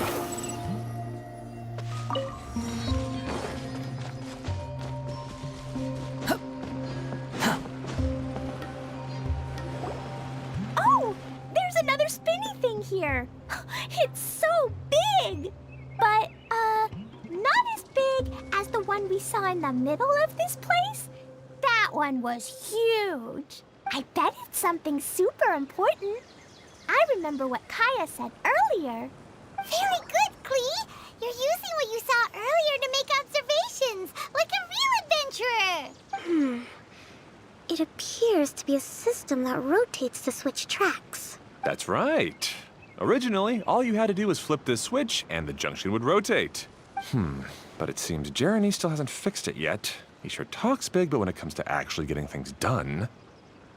Is this Jeremy you mentioned one of your brothers? Yeah. When I talked to him about repairing the tracks, I suggested we start with the station, but he said we should start at the junction. Really, it made no difference which one we started with, but he just had to turn it into a huge argument. He always treats me like I'm a fool, and disagrees with anything I say. Let's see what he has to say now that I've already fixed the tracks.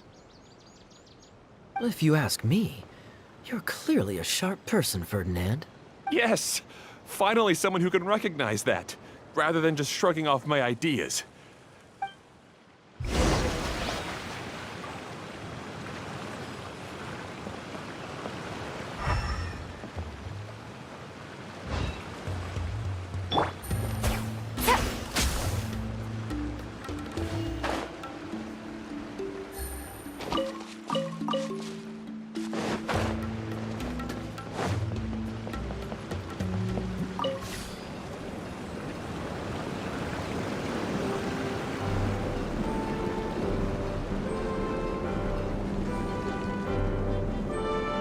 Sometimes I can't help but get angry just thinking of Jeremy.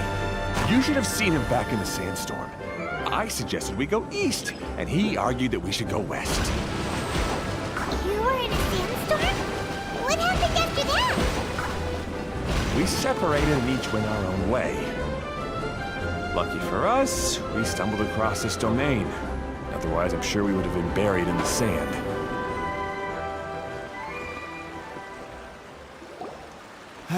Everything will get better once we get the switcher working again. Still stuck here just as I expected.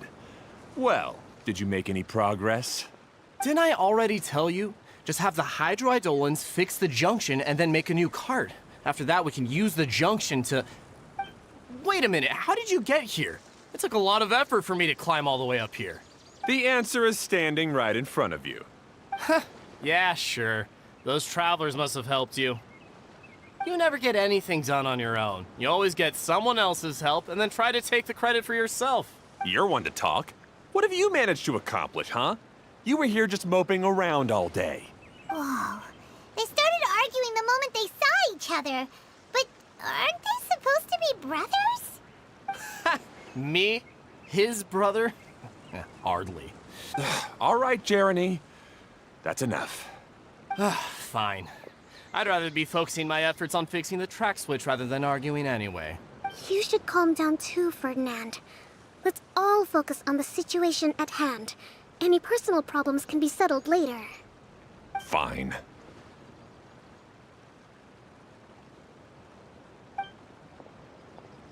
I'm sorry you had to see that. My name's Jeremy. I'm one of the people responsible for taking care of this area. I assume you're the ones who helped repair the tracks. Thank you very much. It means a lot. No need to thank us. We're just trying to help Edea restore the domain. I see. Now that you and Ferdinand brought the cart up here, we'll need the hydroidolins to fix the area below. Them again, huh? Seems the hydroidolins are really important around this place. Yes, of course. Not only do they keep the junction turning, they operate practically everything else in the domain too.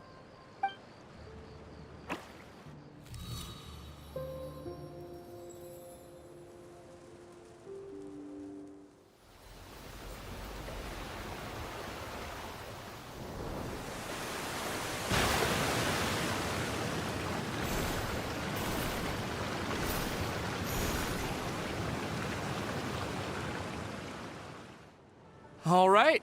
Seems most of the tracks and junctions have been repaired now. Yep. So maybe it's time you give credit where credit is due, What? You think you deserve the credit? If anything, we should be thanking these travelers. You...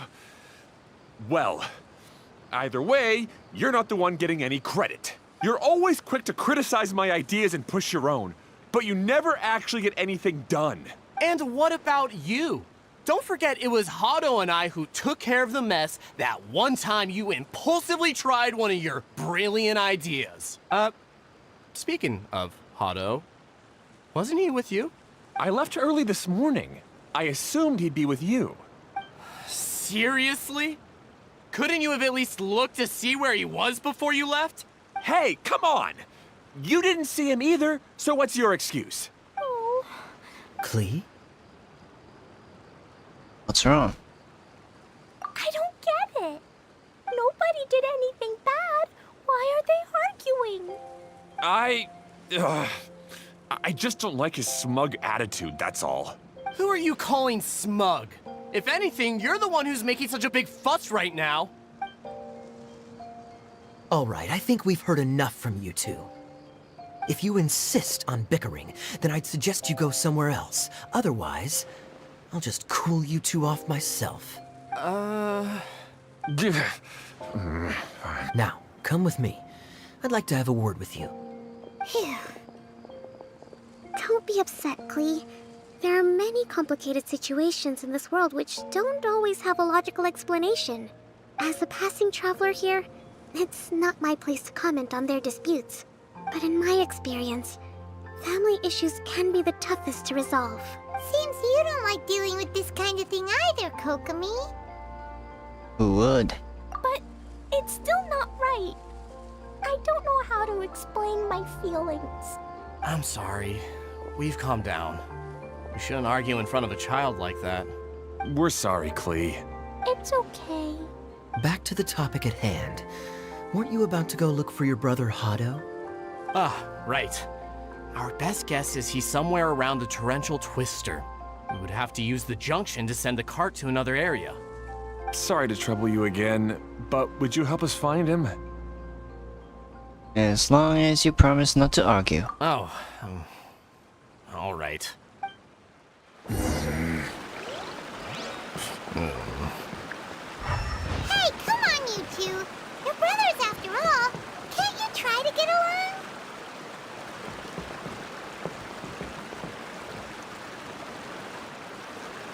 Wait, do I need to go down?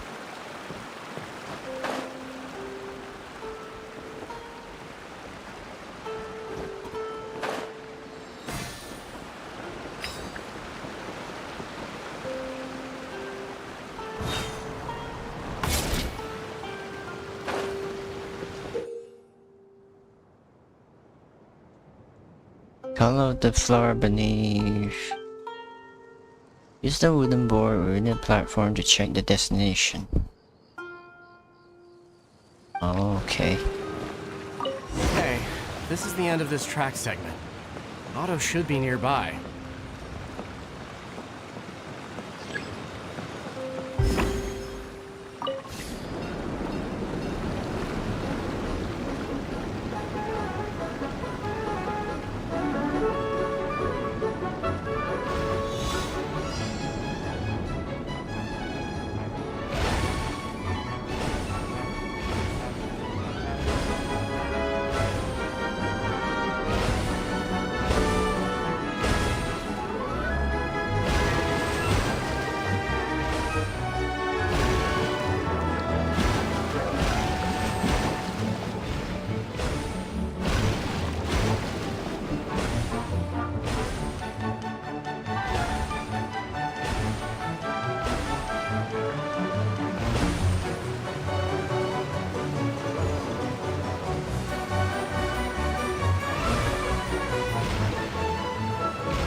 Treasure.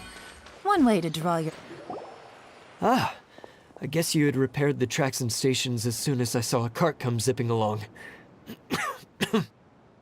Now that the tracks, station, and carts are all repaired, we're about ready to reopen Torrential Twister.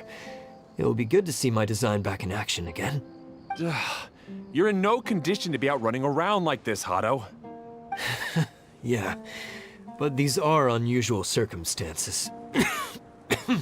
That's true, but you should stop to think things through. Exactly. If there's anything that needs to be done, you can just let Ferdinand and I take care of it. You and Ferdinand? Together? It would be a miracle for you two to do anything together without fighting. Hey, that's between Jeremy and me. No need to add fuel to the fire, okay? I'm not trying to make trouble. I'm just saying. Hey, Ferdinand?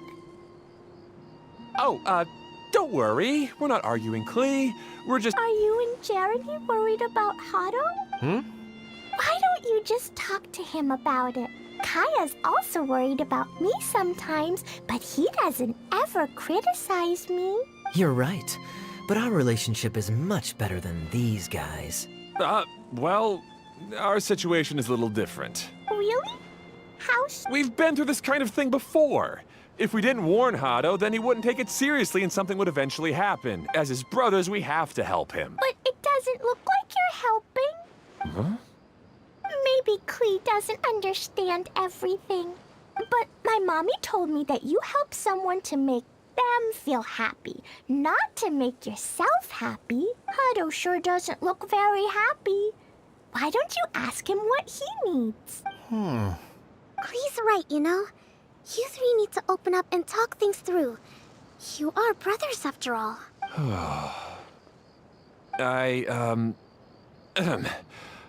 I've always cared a lot about you, Hado. Just like when we were back in the desert. You suddenly passed out and Jeremy and I started arguing. Eventually, all three of us ended up in this domain.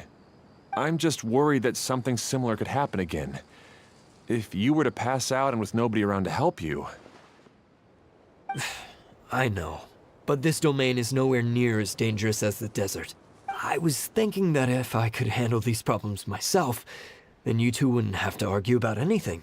If it weren't for my poor health and lack of energy all the time, then I wouldn't have always been such a burden on you two. No need to feel guilty, Hado. This was our choice. The three of us love adventuring. No one is a burden on anyone. Isn't that why we came up with the idea for this area? I would do the thinking, Ferdinand would use his muscle, and you would... Draw the blueprints and build tracks. It'll be a safe way to see all kinds of amazing scenery. Yes, that was the plan. See? Doesn't it feel better just to get along? Hey, what are you trying to say? You make it sound like I've only been trying to talk myself up. The choo-choo cart is great, Ferdinand. Really? You know, Klee, having the car zip along the tracks was my idea.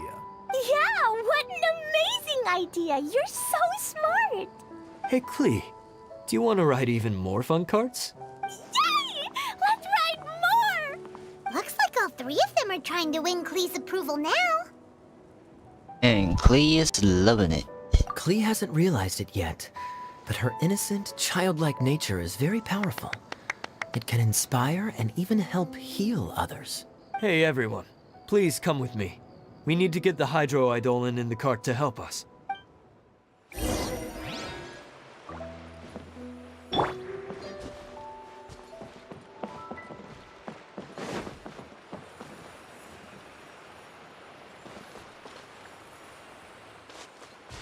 Quit following me. Do I need to keep going? I guess here.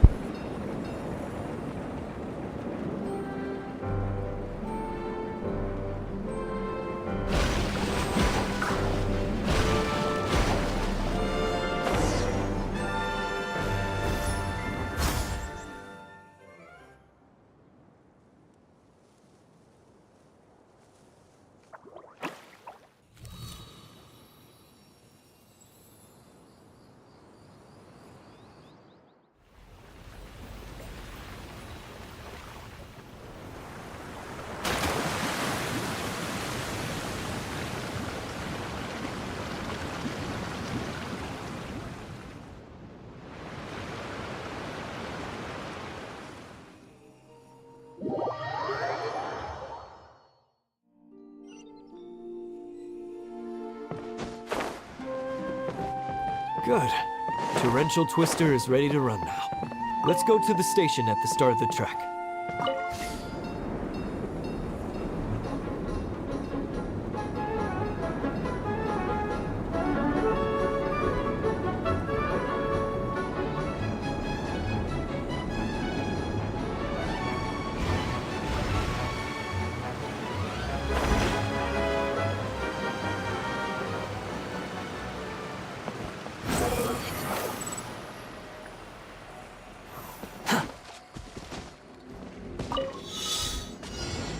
Quit following me.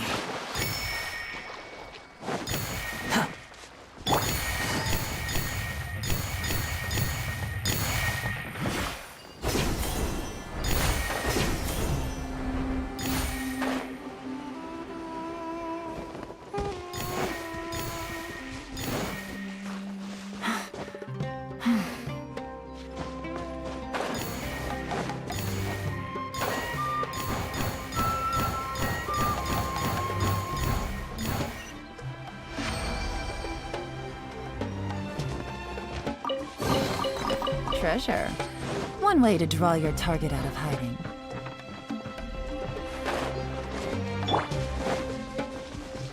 Into the wind!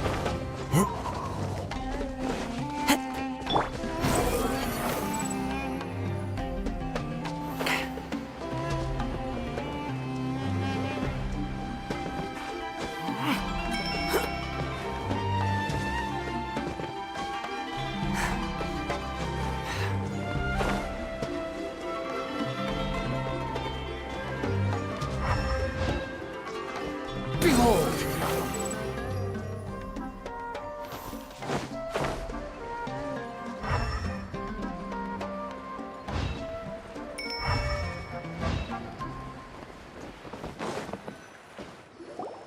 Hado and I have double-checked everything. It's all operating safely.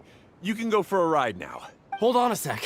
Before we say goodbye, I have something I'd like to give you all. It's a rock climbing rope. We used it on our adventures to climb mountains and traverse many places. Huh? But doesn't it mean a lot to you? Are you sure you want to give it to us? Yes, of course. Please take it. Thanks to Klee and everyone else's help, we realized that there's a special bond that keeps us together. Even though it's invisible, it's even more important than rope. We can always hold on to it through tough situations. Huh? I helped? Yes, Klee. You are a big help. Even bigger than that huge thing in the middle of this place? Yes, much bigger. Wow, that's huge! I'm so happy. By the way, have you ever seen anything like the choo-choo cart in the outside world? Nope. Today was the first time I rode anything like it. Is that so? I guess I'm not surprised. Seems you won't find Torrential Twister anywhere else. Be sure to come back and ride the choo-choo carts again while you still have the chance. Yep, I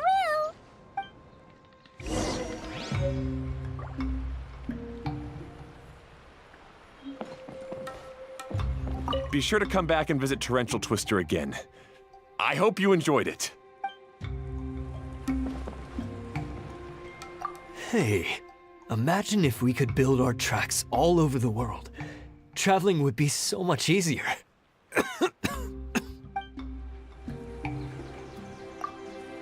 Thanks again. I have a feeling we'll get along much better now that we've learned to open up to each other. I suppose some things are simpler than they appear. The real problem all along was actually us.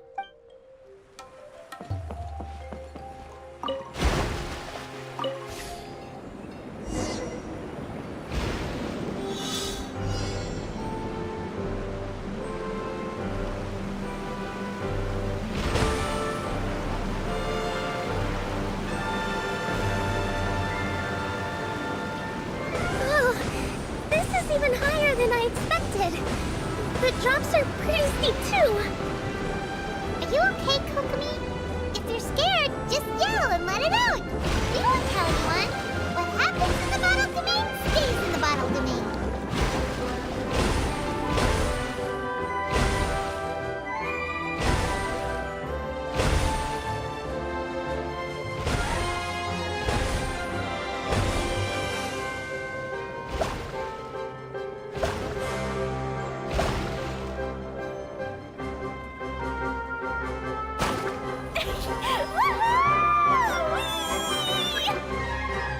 Looks like Klee's having the most fun.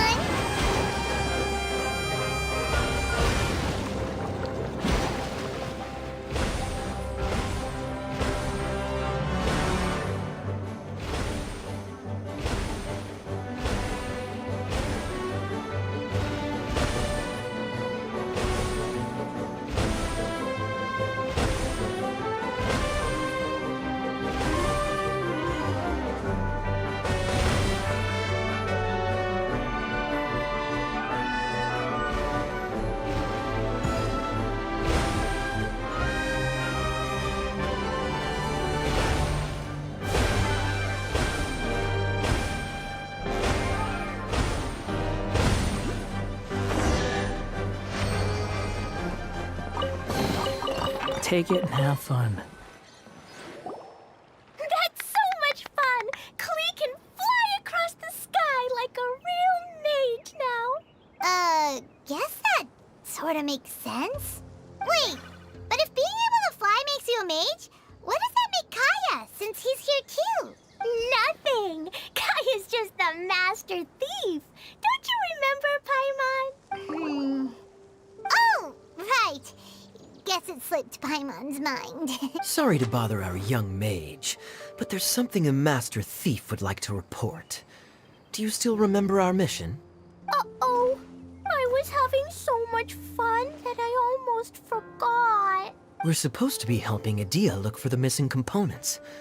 But don't worry, I've already got one. You mean you snatched it when we weren't looking? I didn't have to go that far. In fact, the component we were searching for was actually that orange rope. If anything, you could say it came right into our hands at the right time. Let's head back and give it to Adia. Aw, do we really have to go? Okay. Even though I want to keep playing, I know Adia is really important. That's our wise mage. Don't worry. Tonight, you'll be able to see stars in the water and watch fish dance in the sky. Seems Kokomi's out of it after that ride. Her face is completely blank and her lip was trembling while she was speaking. Maybe we should have a rest for a while. We are in no rush. I thought I was keeping my composure pretty well. Don't worry, my mind is always spinning. I'm used to this. We should head back to Idia. How about we hold hands, Miss General? Klee will give you energy.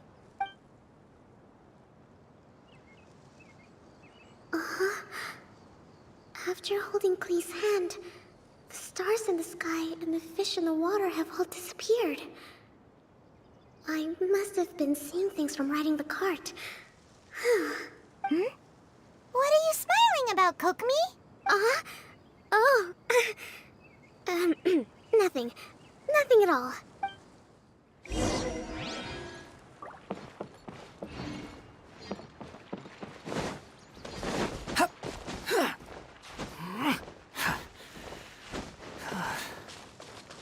Squall and Fury!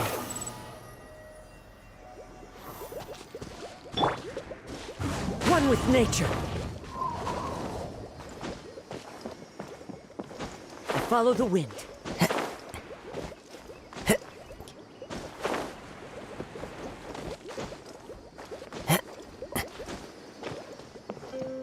Wind Strider. Chip.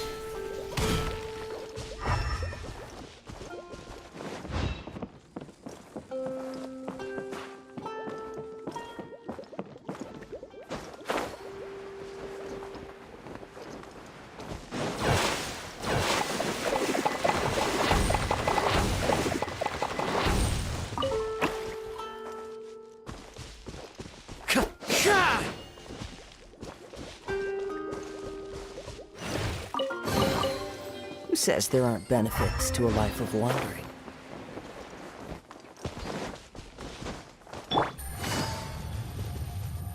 Quietly now. Solidify! The wind knows me. As one with wind and cloud. The wind rises. Take it and have fun.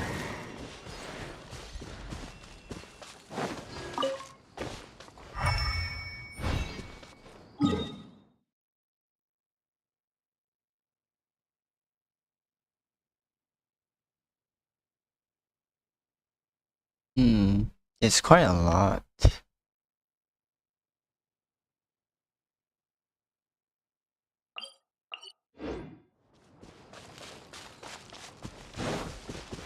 Squall and Fury!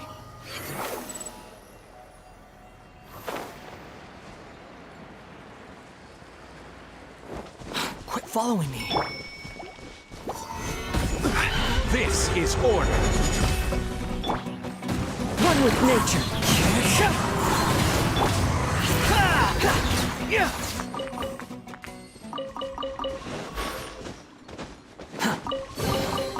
Take it and have fun.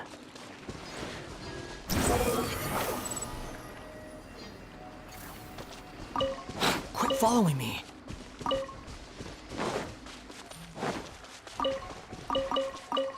The wind rises.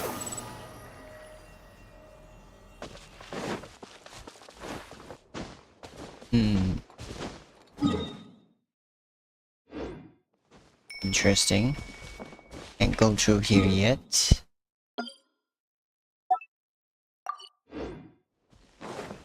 Behold!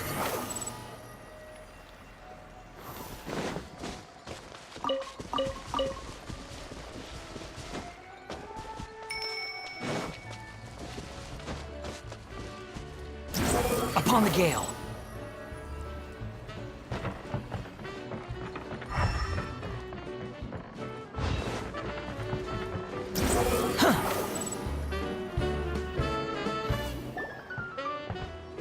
Welcome back! Well, any good news? Oh, don't tell me! You've taken care of all the problems and now I don't have to do anything? Yep, we took care of everything. Yeah, we even rode the choo-choo cart. Do you want to come ride too?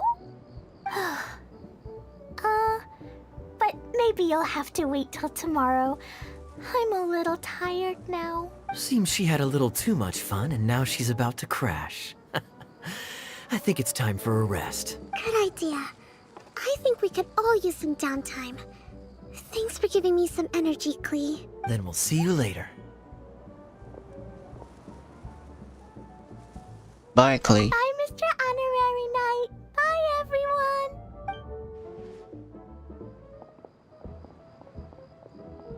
Well, it sounds like our young mage enjoyed herself. I'm so happy that she had a good time. So, back to the missing component. Did you bring it? You bet! Kaya said that the missing component was this orange climbing rope. Ah, it just occurred to me that you probably ran into the three brothers while you were in the canyon. If I remember correctly, the two eldest brothers were taking their sickly younger brother on adventures when they ran into a sandstorm and ended up here. They were all arguing with one another when they first arrived, but it wasn't long before they broke down and were huddled together in tears.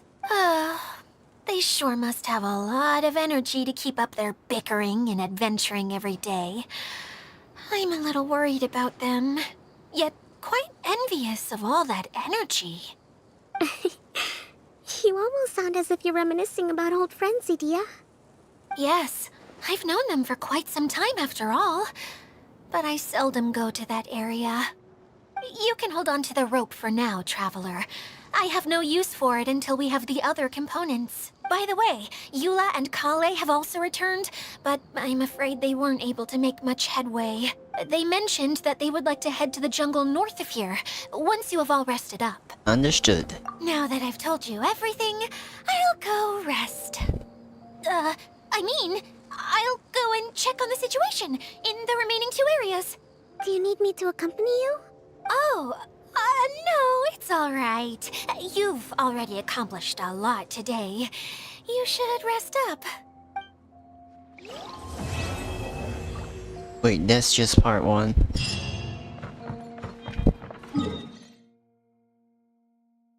Shush, that's a lot.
Hey, Kale and Eula! Oh, Adia is here too! Hey, it's the Traveler and Paimon. How are you? Did you rest well? I'm feeling refreshed. Yep, this is a comfortable place to rest. I guess that's one thing here that's better than the desert. But other than that, there's not much going for this place. Saying things like that isn't going to help, Adia. But it's the truth. The desert is full of terrible memories for me. Being there was like... yeah, like wading through thick mud. That's a weird way to put it. Actually, if you hadn't mentioned it, Paimon would have already forgotten that this domain is in the desert. I know what you mean. The air here isn't at all like the desert. It's very humid. Almost as if we're in the rainforest. It's a very familiar feeling for me. Everyone looks well rested. If you're ready, we can start making our way to the jungle north of here. Good luck, everyone! I'll be rooting for you. Hold on. I said we, didn't I? No need to say goodbye, because you're coming too. Huh? But wait, I'm just the mascot! You can't back out this time, Adia. The manager of the fairgrounds is waiting to see you. She said Adia is the only person who could help. Fairgrounds. Yes, Kale and I discovered a fairgrounds in the forest. The person in charge of it seems to be a Spontamod scholar. A scholar? But what's she doing there? Researching the forest ley lines? Oh, I wish there were ley lines here that I could ever study. Anyway, I know who you're talking about. I'd better come along then. Mirage Paradise in Crisis.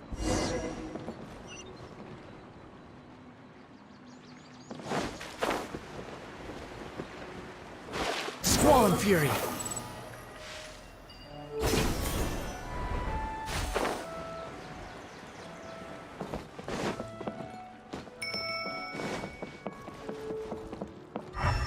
Quit following me.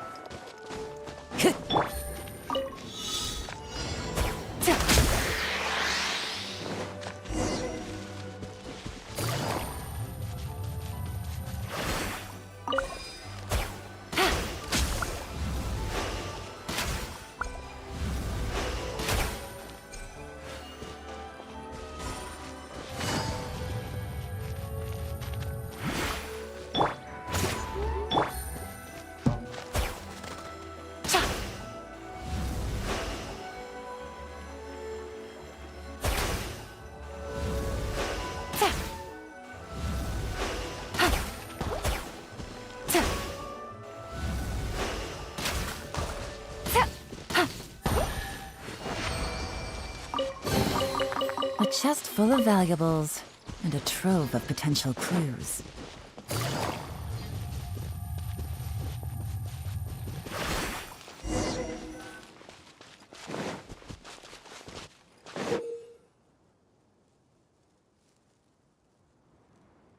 When the correct color light shines upon the lamp gem, will be activated.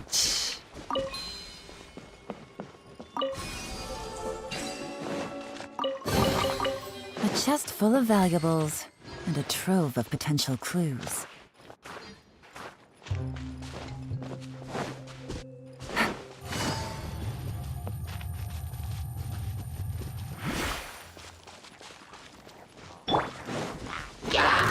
The wind knows me.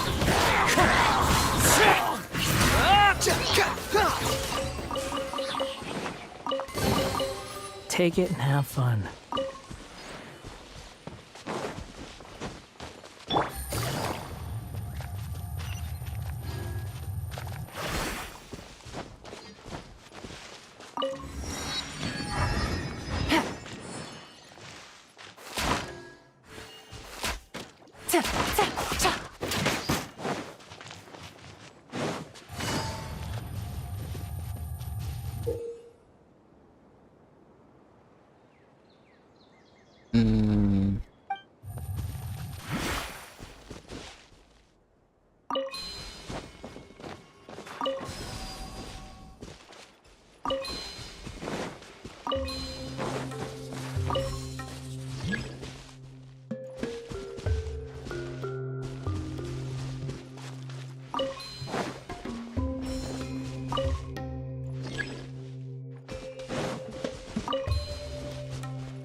Wait, how do I do this?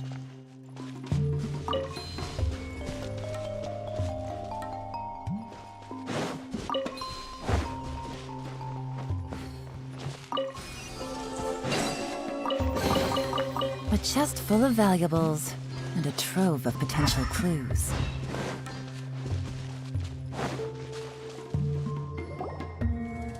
Finally, someone has arrived. Sorry to keep you waiting, Maymuna. We've brought Adia with us. Thank you, Kale. It's been quite some time since I've seen you, Idia. To be honest, I didn't think you'd actually show up. If anything, I thought you'd be curled up somewhere crying alone. Hey, you shouldn't be saying things like that. Doesn't seem to be the first time Paimon's heard someone say that about Adia, though. You wanna see me cry? Fine. I'll stop crying right here! No, please don't. All right, I shouldn't have said that. Now, who are these two? Hi, I'm Horie. And Paimon is Paimon! They're reliable helpers. Lucky for you that I found them. You'd better be more careful about how you speak to them, okay? Of course. Good to meet you. You may call me Maymuna. For the sake of time, we should forego the usual pleasantries. Please follow me.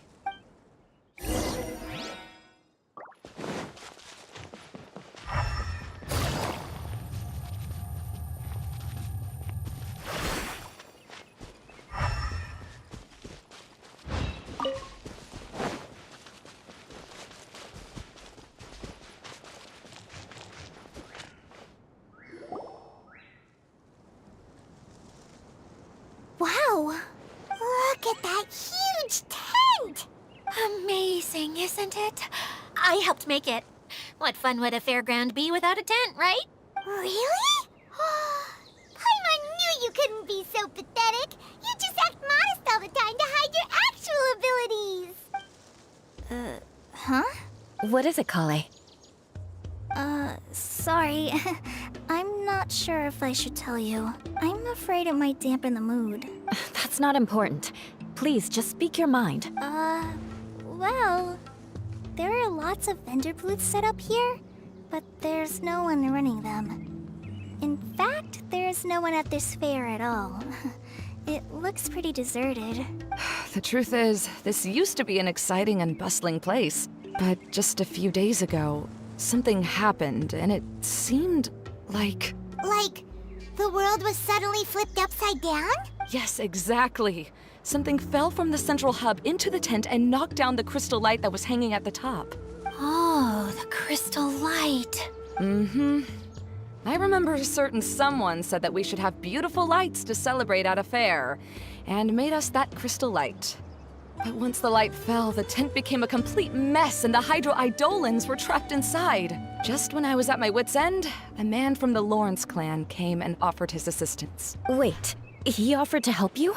Yes, and he refused to listen to any of my warnings.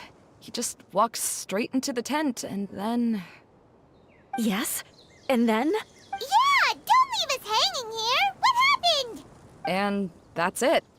He became trapped inside along with the Hydro-Eidolons. Yet another victim. Oh no! We have to do something! We can't just leave him there, Maymuna! I know, but the situation inside might be more difficult than you think. You should mentally prepare yourselves. Just talking about it is a waste of time. Since we're already here, let's go and scout out the situation ourselves. All right. This way, please.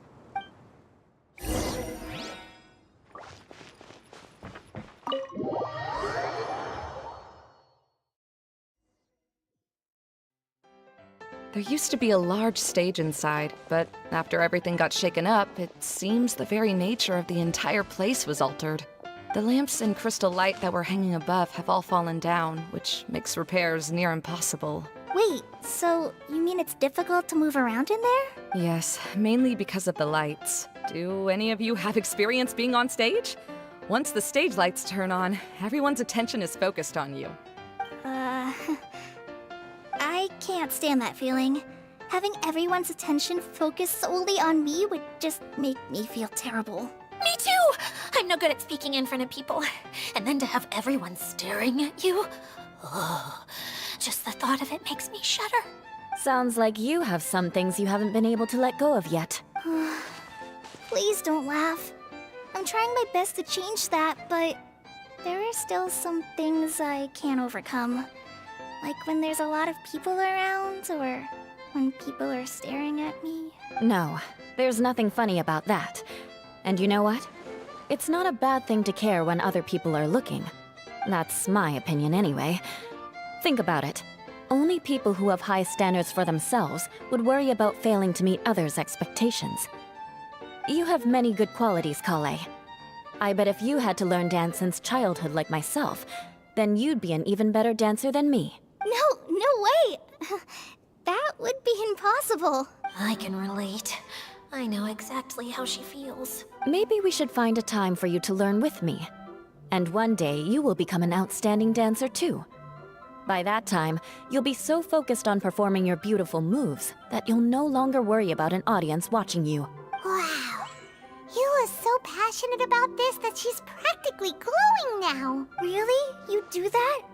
You wouldn't think I look stupid and secretly laugh at me, would you? You really think I'm that kind of person? Fine. Vengeance will be mine. Oh, no! Of course not. Alright, please teach me. Seems there's no need for me to warn you again. Anyway, you just need to open the curtain and you'll be able to see the stage.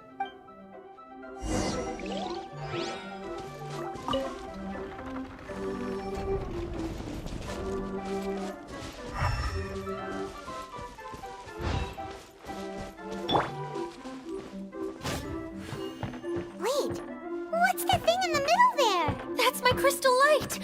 It's been locked up. Well, let's figure out a way to fix this. Looks like we need to raise the platform underneath the crystal light. If I remember correctly, the stage controls should be somewhere around here.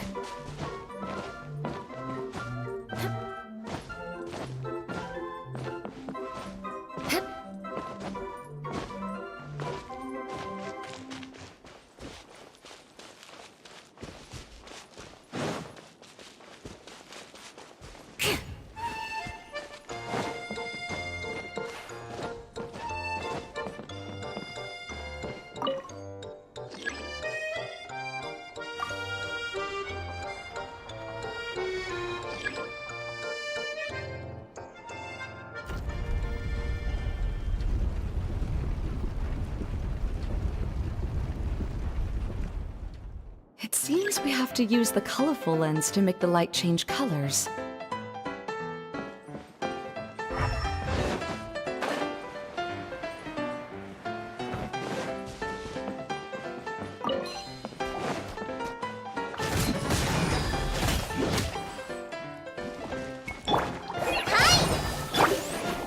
Beg for mercy.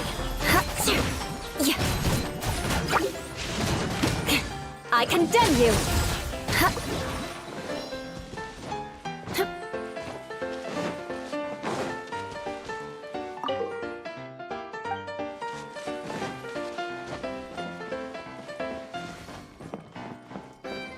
That's one way of shining new light on the problem. Hey, Maimuna?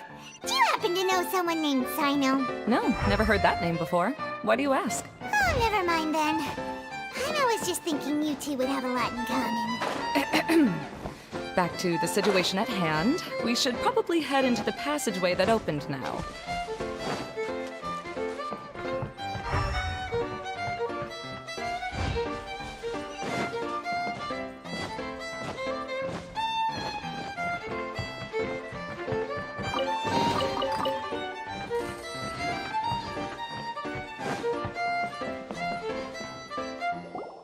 Hello? Is anyone here? If you can hear me, please help! Lessig Lawrence? Who are you? Who has the audacity to utter my full name? You sure don't look like you're in any condition to be talking like that. Yep. He's a member of the Lawrence clan, all right.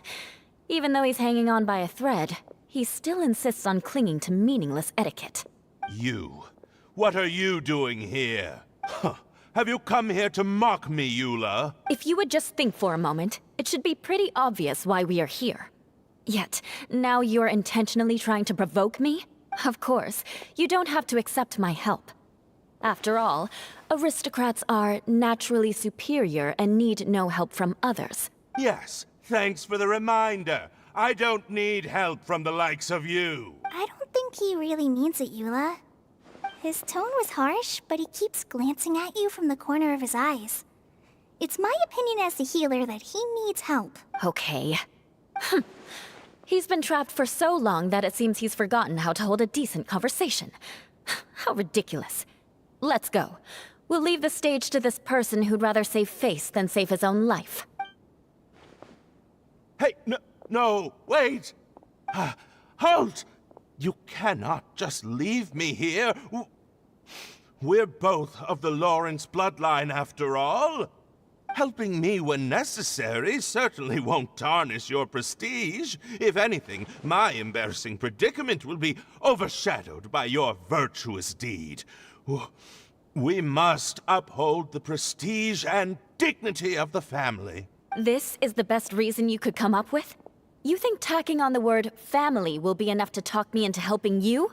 You should be ashamed for your careless actions. It's because of you that we all had to come here. Seems everyone in the Lawrence clan is this way. They'll do anything to save face. We did come all the way here to save him. All right. Looks like it's time for the mascot to step in. Here you go. One for Eula, and one for Lessig. What is this? Candy? Thanks. Oh, the smell! It's just like the aroma I smelled coming from the lens. Yes, that's right. Enjoying something sweet always lightens the mood. Oh, thank you, Miss Mascot. I certainly do feel much better now. So he's willing to thank someone else, but not me. Eula has been worrying about you the past few days, and asked me several times regarding how to find you. But now that you two have been reunited, I won't have to keep answering her questions anymore. Oh, I'm so happy. Let me clarify one thing. I don't care what happens to him. If you're going to keep saying nonsense like this, then...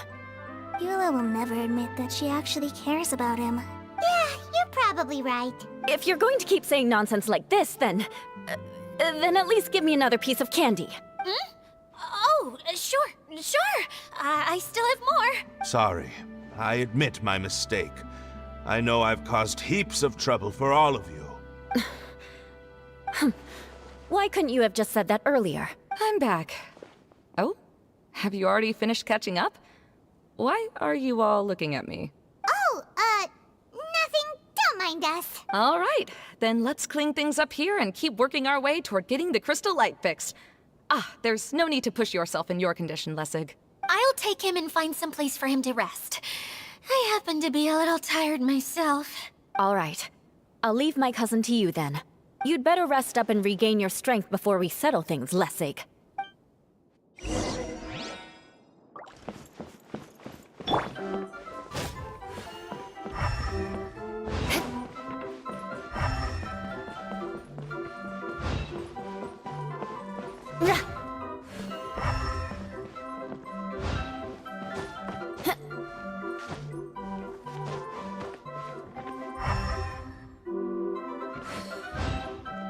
Now, let's see if there's any way to keep raising the platform higher. We probably will need to find a mechanism that's like a lamp.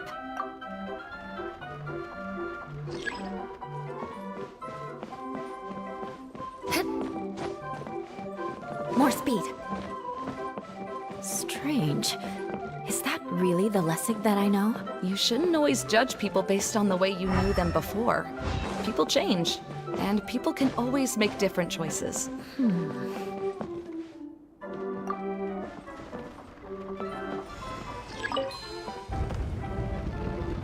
Oh, look! There's a water droplet over there! A hydroidolin! It must have been trapped in the curtain. But at least it seems to be okay.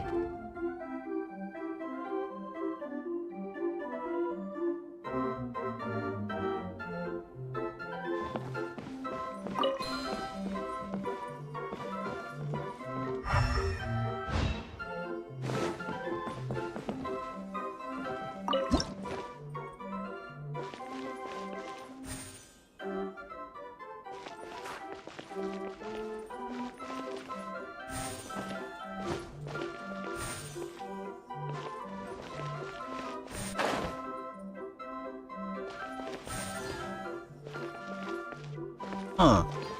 Okay.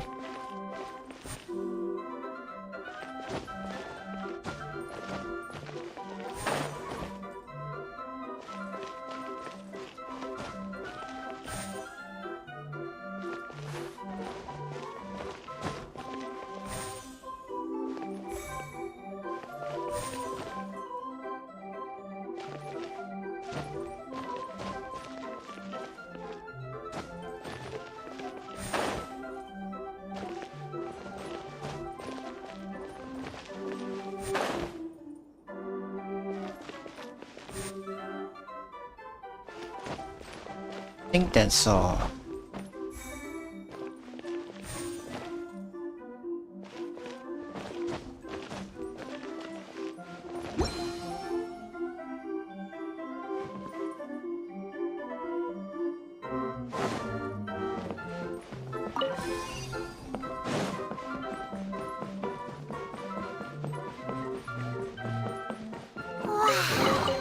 And Paimon thought it looked big from the outside. This place is massive! It is a magical tent, after all. The inside is much larger than it appears from the outside. Haven't you heard stories with this sort of thing before?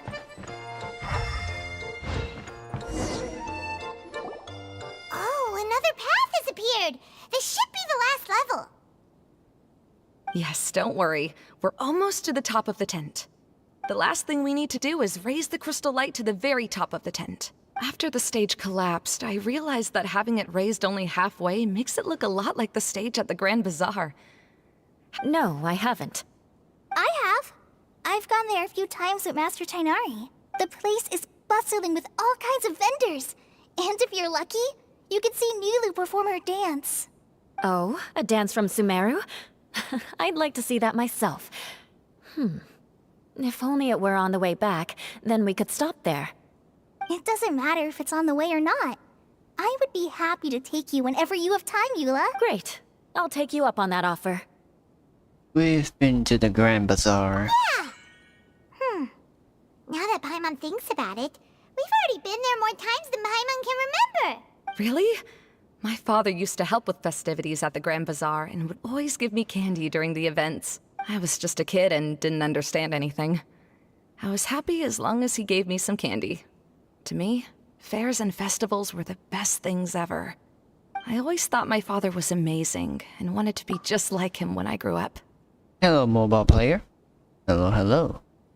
But aren't you a scholar in the academia, Maimuna? As far as I know, scholars seldom could spend time doing anything but research. I doubt you could have time to assist your father in preparing festivities. Yeah, seems you read me like a book. When I had the choice between becoming who I wanted to be and who my parents wanted me to be, I ended up choosing the latter. But... That's almost the exact opposite of Eula's situation. You must have already realized that. Why else would you set up all the booths here and make this place like a fairgrounds? Yes, but I'm still not as happy as I imagined I would be.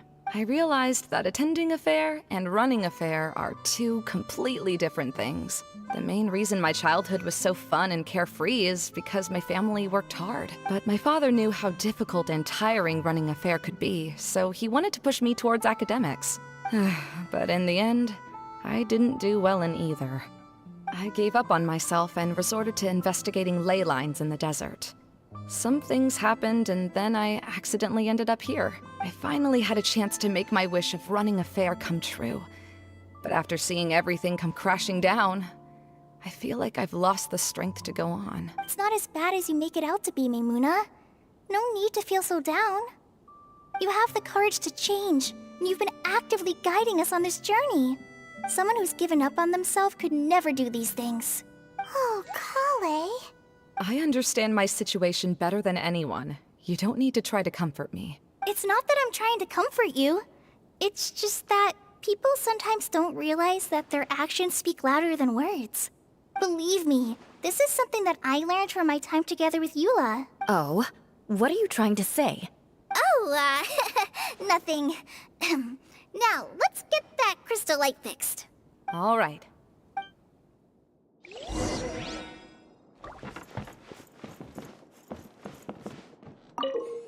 Strange lights.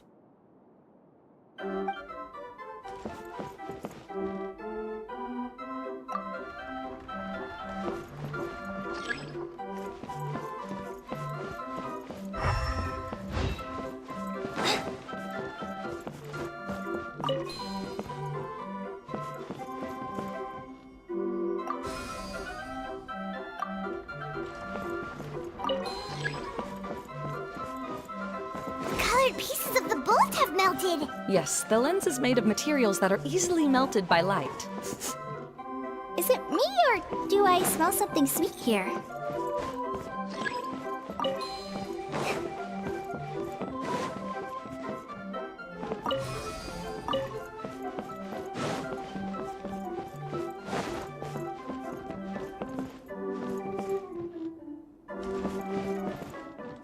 Hey.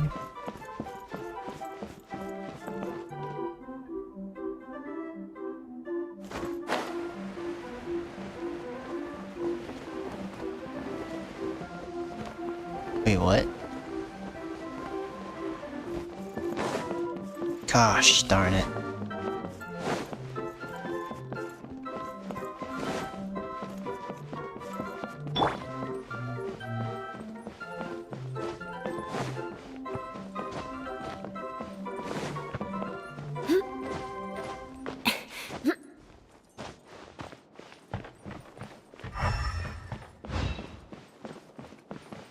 Okay, so how do I get up there?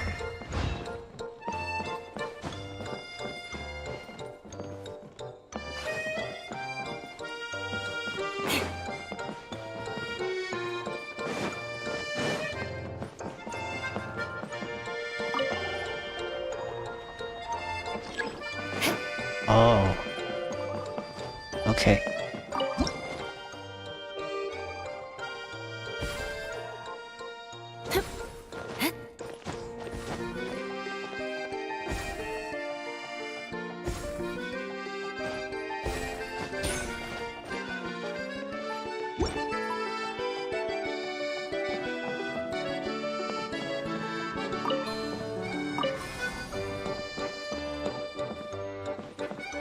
Good, that should do it.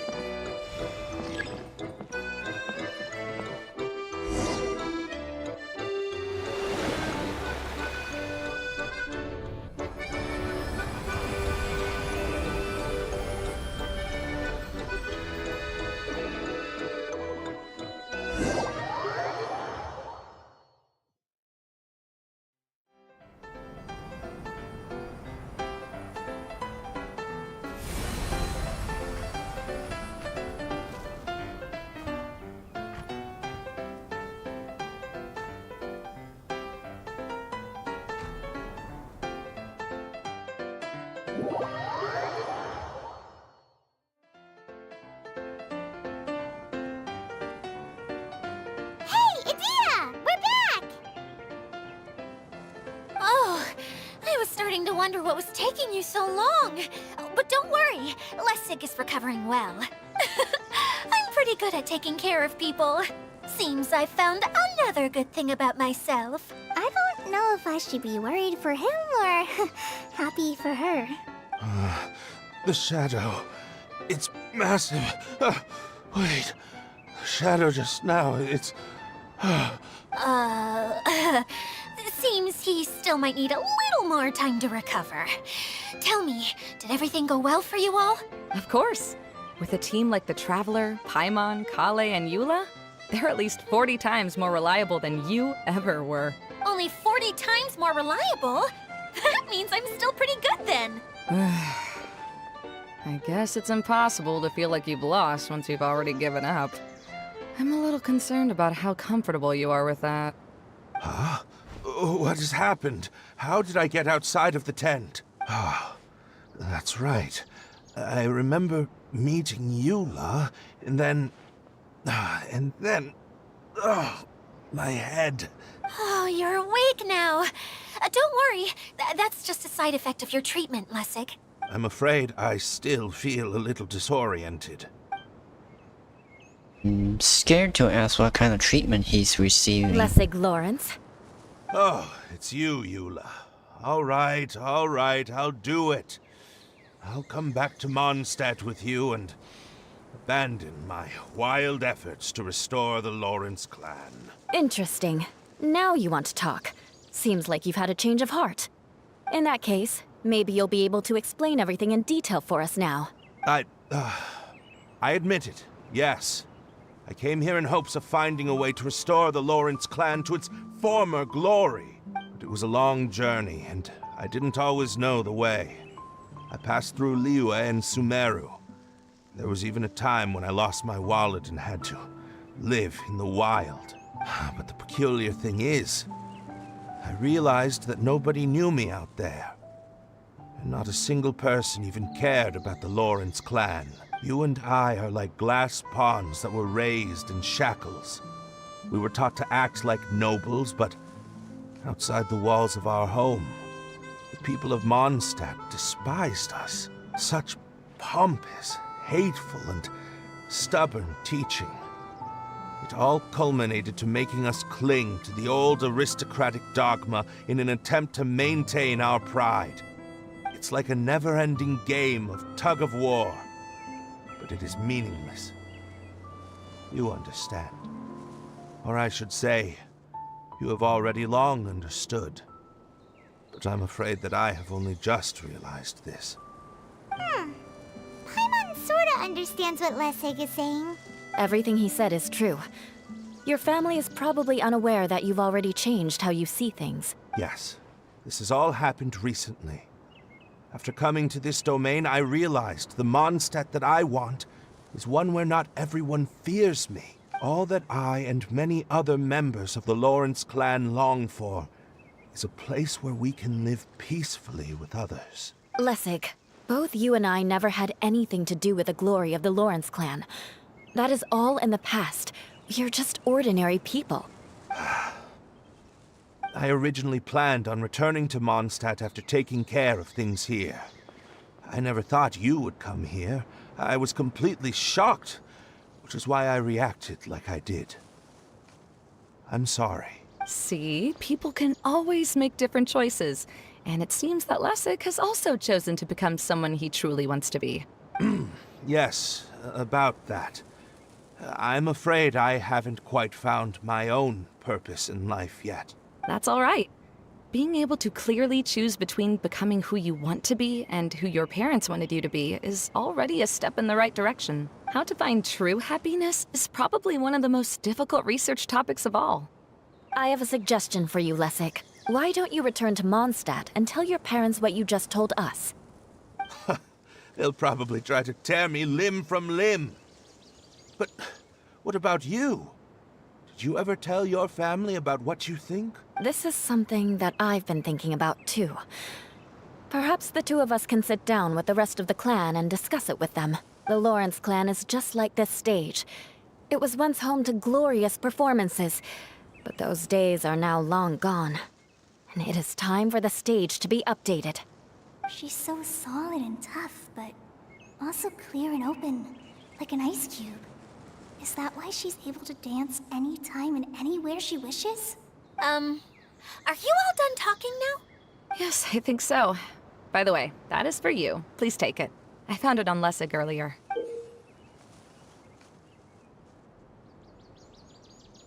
Oh, it's one of the missing components! Wait, so you had it all this time? Why didn't you give it to me earlier? Well, you didn't ask. All right, I admit it. I forgot about it. Okay, we'll let the Traveler hold on to it for now. Wait, this looks like... It looks pretty familiar. Have we seen one of these before? Anytime. Some might say too many. It's a candy box. Ah, right! I also bought a similar box at the last festival. Yes, people often use this kind of box for candy at festivals. This was one of the materials originally used to create the tent. But now that the tent has been repaired, we no longer need it. Eating the candy from the box as an adult will never be as delicious as it was when you were a kid. But if you really think about it, there are way more things you can eat as an adult. Ah, so when it comes down to it, eating candy is sort of like life. It's just another choice. So, as of now, we've already collected 3 of the missing components. Only 1 more to go. I'm sorry that repairing the tent took so much of everyone's time. You should all head back and have a rest. I'll lead the way.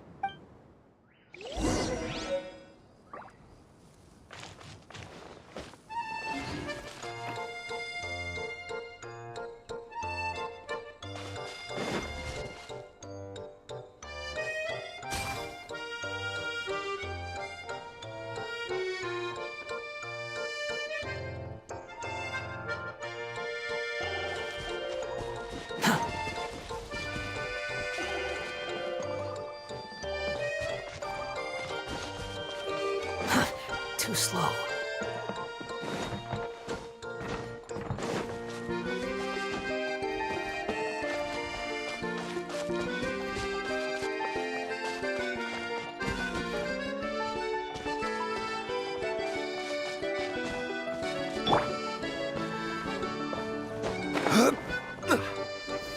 Gather!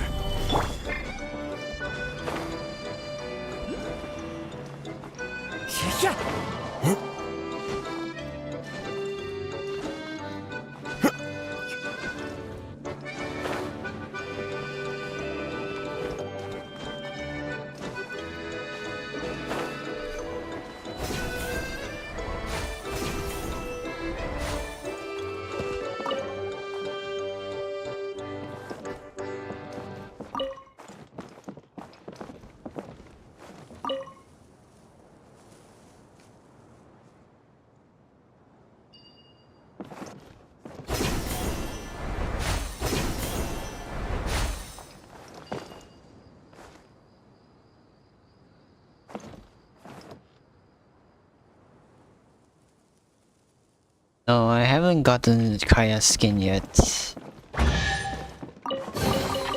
Brings a smile to my face. Time to go.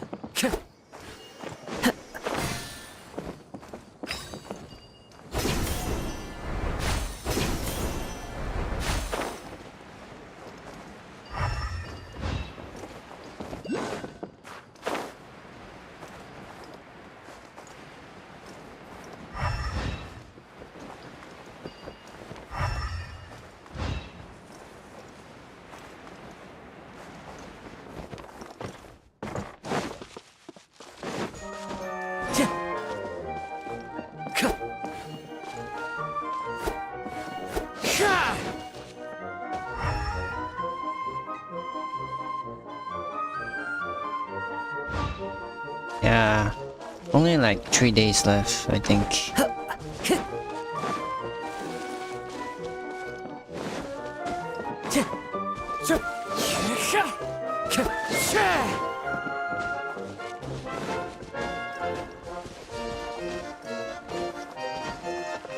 It is what it is.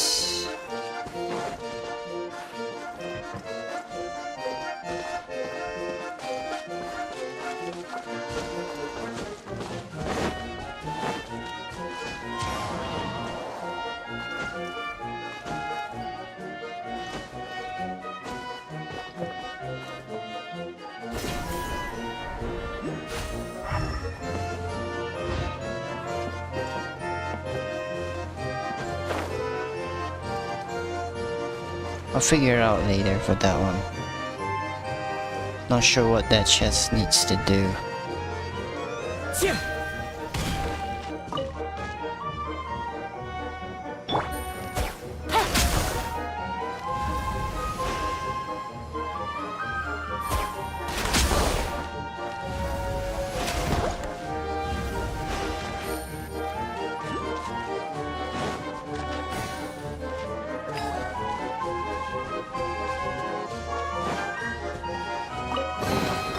A chest full of valuables and a trove of potential clues.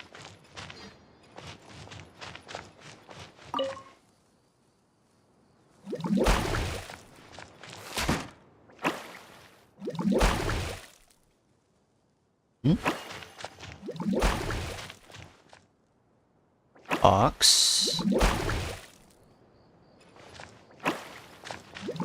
Statue. Candy.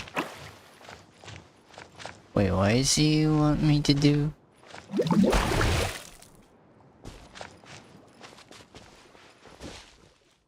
Oh, in the order, okay. No.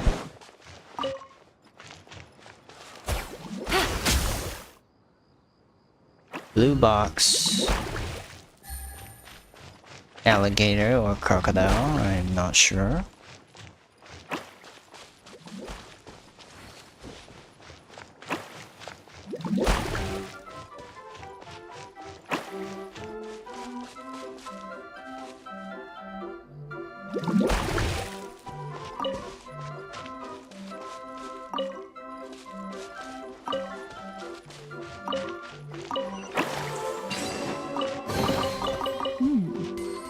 money.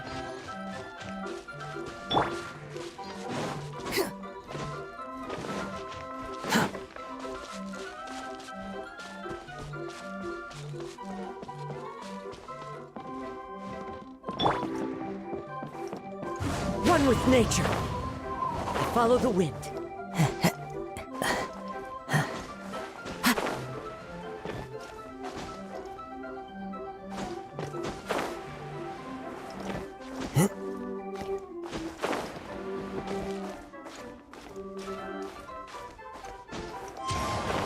Time to go.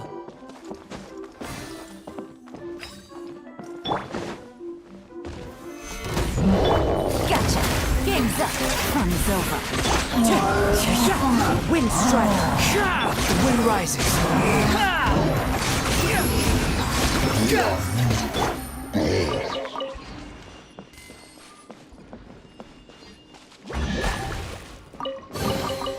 A chest full of valuables and a trove of potential clues.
Time to go.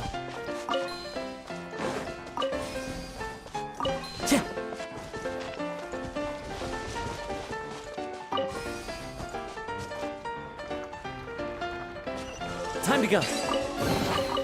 Brings a smile to my face.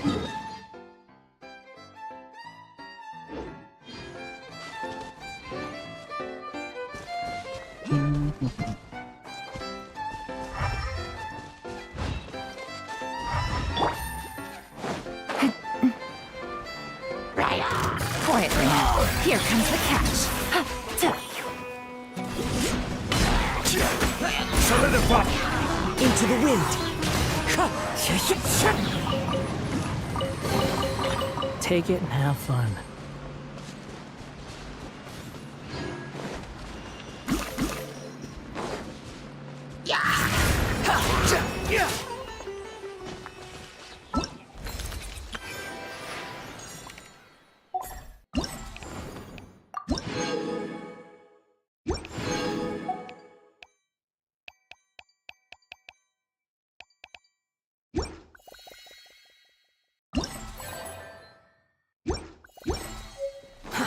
Too slow. Squall Fury.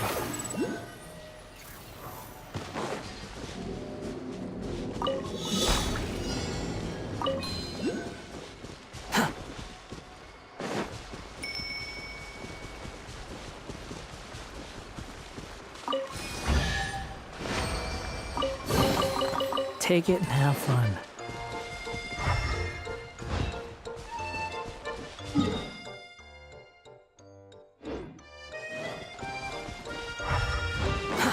Too slow.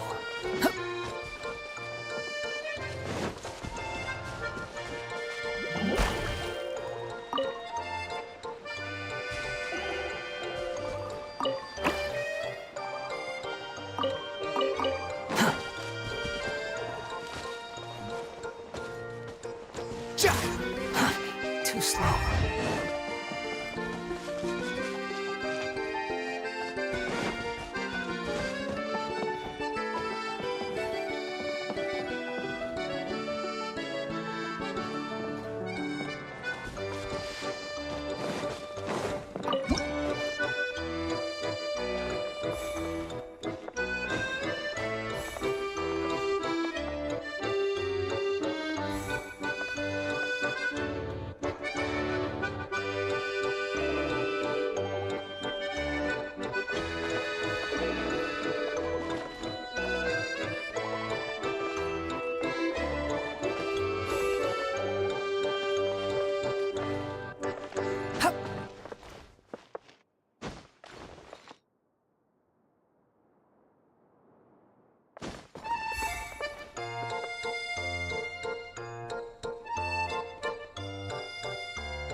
take it and have fun.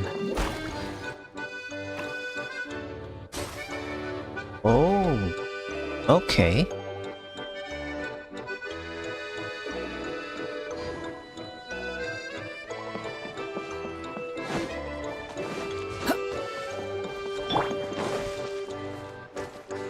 One with nature.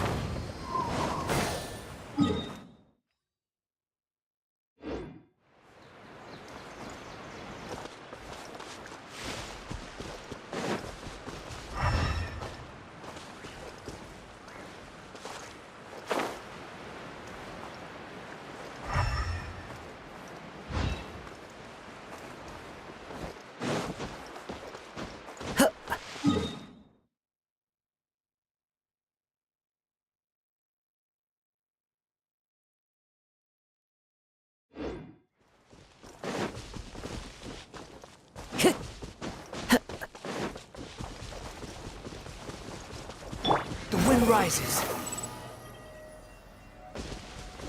Quit following me.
Adventures to the forest went smoothly? Yep, you could say that. How about you? Up to anything today? Well, I suppose it's time I told you that as the divine priestess of Watatsumi Island, I shouldn't actually be here now. The truth is that a relic known as the Shinro Casket was lost from Watatsumi Island long ago. But recently, an orb matching the relic's description suddenly began emitting light, almost as if it was guiding people to it. This is what led me to find the relic's whereabouts. You came here looking for something. That's what you meant by broadening your horizons. I wasn't lying when I said that. Goro has often told me that sitting at home reading light novels is not the best of practices, and that I should try to get out more. As I made my way from Watatsumi Island to Sumeru, I enjoyed a variety of breathtaking sights. It really is a beautiful nation. I even stayed in the rainforest for several days. I was surprised to find that the relic had ended up in the desert. I knew it was somewhere here, but I still couldn't pinpoint the exact location. Though I feel that Idia was not intentionally trying to hide anything from us, this domain does have plenty of secrets. This is an unusual place, and Idia would suddenly become very busy from time to time. Plus, she knows Alice. Now that you mention it, a lot did happen today.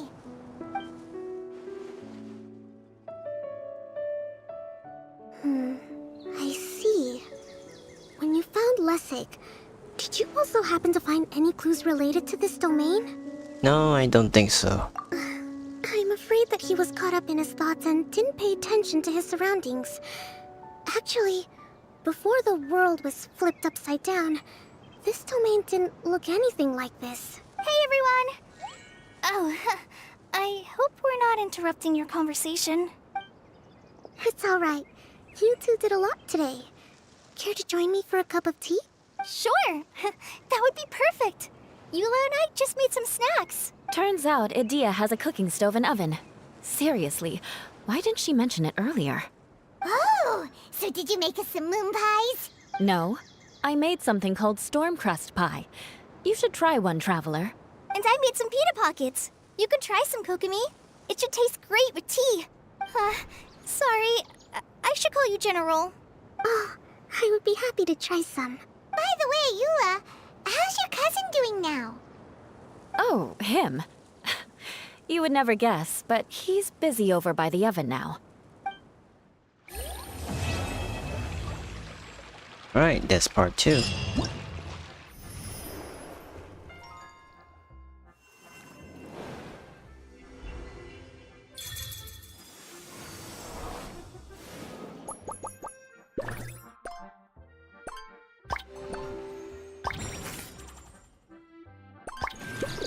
That's quite a lot.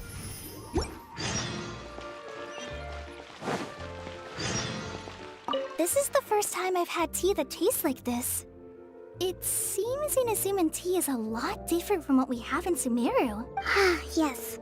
It seems people in Sumeru like to put spices in their tea, right? Yes, that's right. But I still can't get used to it. If I had to pick, I'd drink coffee, even though it gives me insomnia sometimes.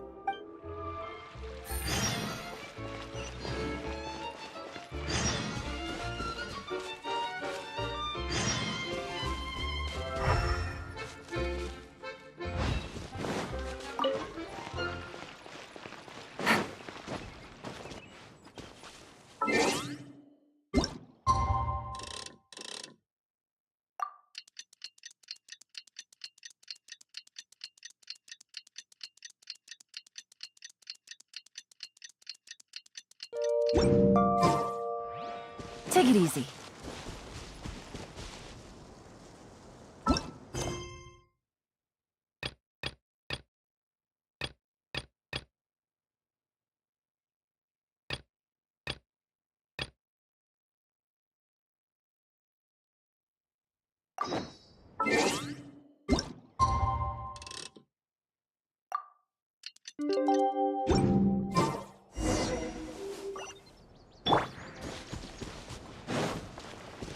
Squall Fury!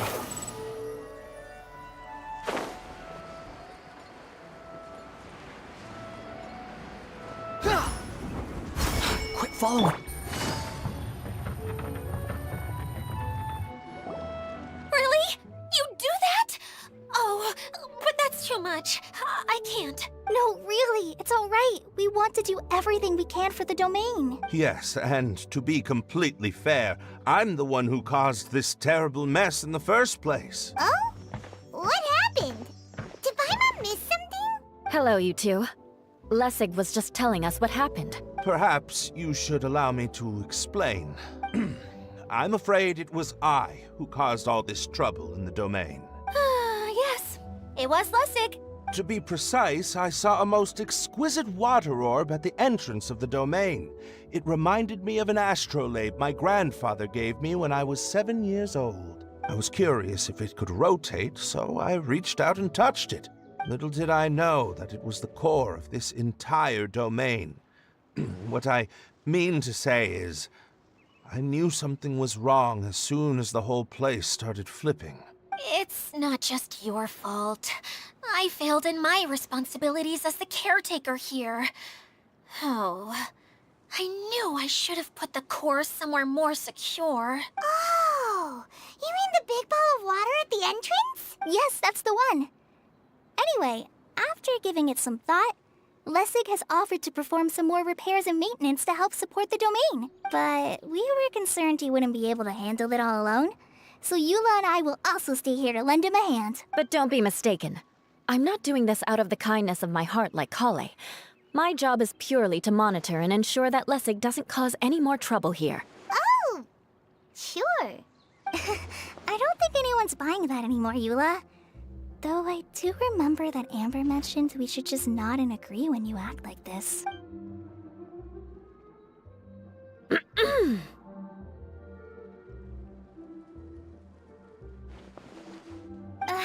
Right. You better not slack off today, Lessig. No, I'll get right to work. Either way, Lessig is going to be in charge of making lunch for everyone today. Now give him a chance to redeem himself. Better be good. Yes. I'll try, but I'm not sure if my skills will prove satisfactory. What was that? No, I mean, thanks everyone for giving me a chance to redeem myself. I can already feel new strength kindled inside me. Ha ha ha. No, maybe that's just the heat of the oven. Very good. But you should conserve your strength. Many parts of the domain are still in disrepair, so we have a lot to investigate. Seems Adia has a little more pep in her step after finding others to help do the work. Now that you three are situated, we can focus on what the rest of us will be doing today. I'll go gather the others. We should get ready to leave as soon as possible. And there she goes. At least she seems to be happy. Maybe this is how it feels to be in charge.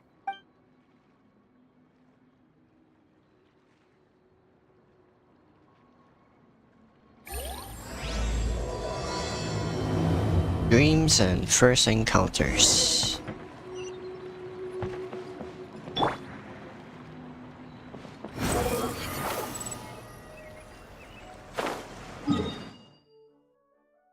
It's pretty high up.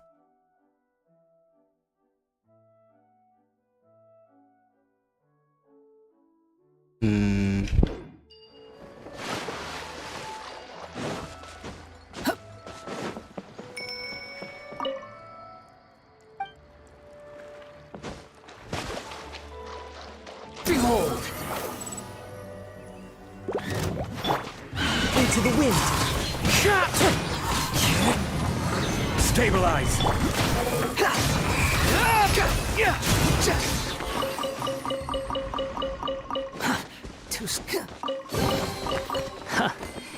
You even want this?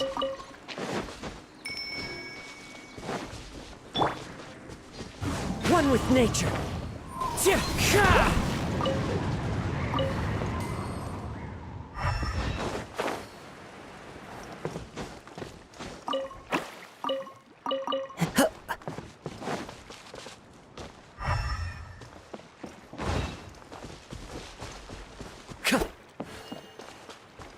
Squall and Fury!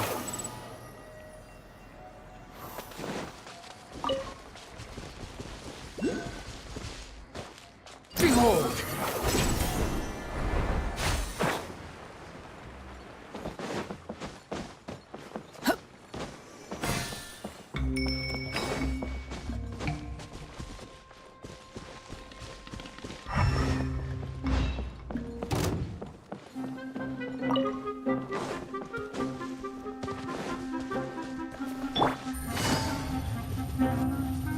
Busted.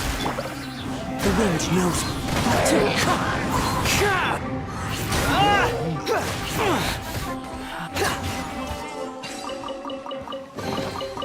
Unnecessary.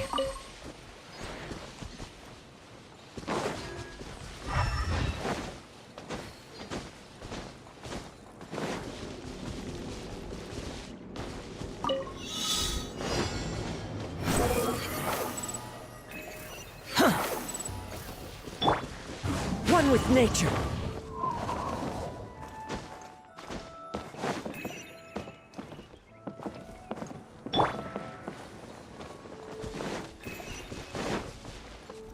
Squall and Fury. Quit following me.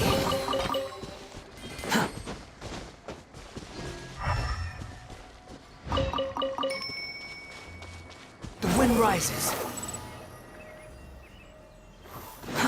Too slow.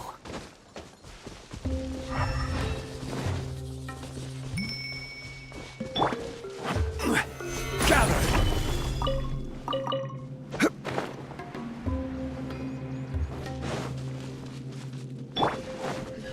Wind strike!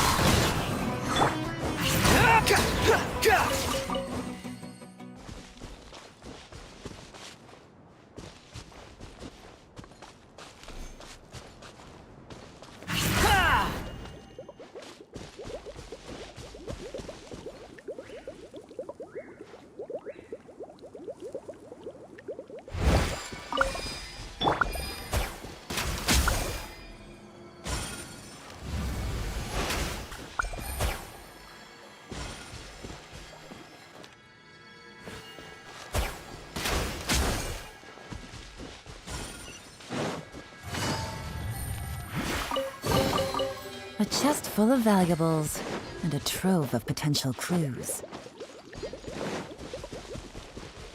Where are we going now? We're going to retrieve the last missing component. My working theory is that the director listed on the sign has it. No details slips by our general. What's a director? A director is a kind of job. The one we're looking for is named Zosimos. Zosimos is responsible for managing everything that happens on the stage, similar to how Idea is responsible for managing the whole realm. Wow! Sounds like Miss Idea must be way busier. You'd think so, wouldn't you? Care to comment on that at all, Idea? Maybe someone else can explain. I'm just enjoying taking it easy, as usual.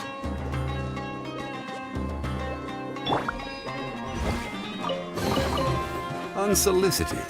Solidify!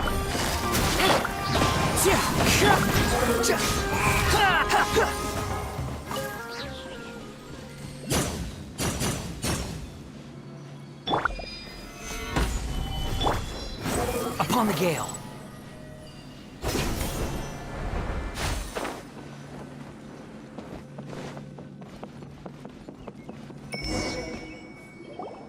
The director doesn't get out much. He's almost always cooped up in his treehouse making props or writing scripts. But I'm trying to remember now. Where is that treehouse of his? Huh? You don't remember? Hey, don't forget! I'm just the mascot. I believe it's that way.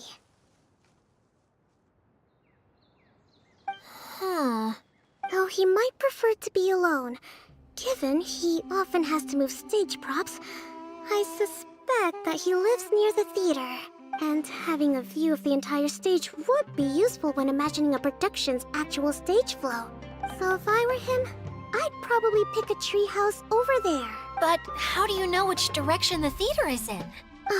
Simple. The overall layout and decorations look more exciting in that direction. Oh, good point! Why didn't I think of that?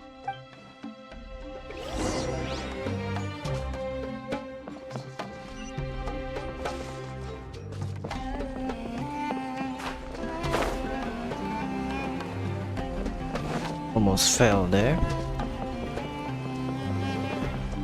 Maybe I should take this.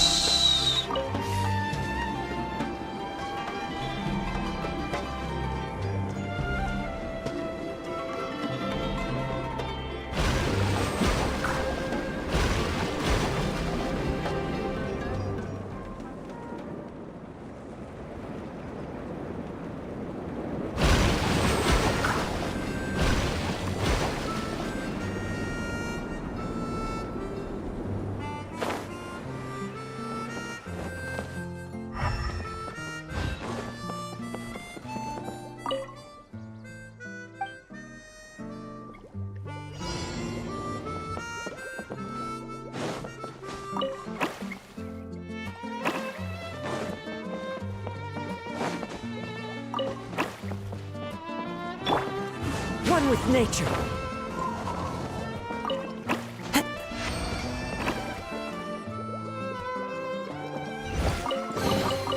Who says there aren't benefits to a life of wandering?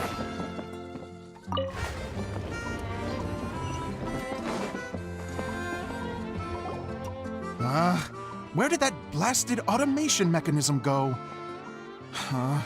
The male actor standees are here, but where are the female ones?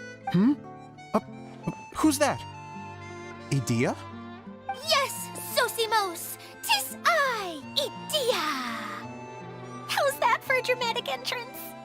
This is a surprise. I was sure you'd be... Curled up in a fetal position, crying to yourself? Wow, what a fascinating little creature.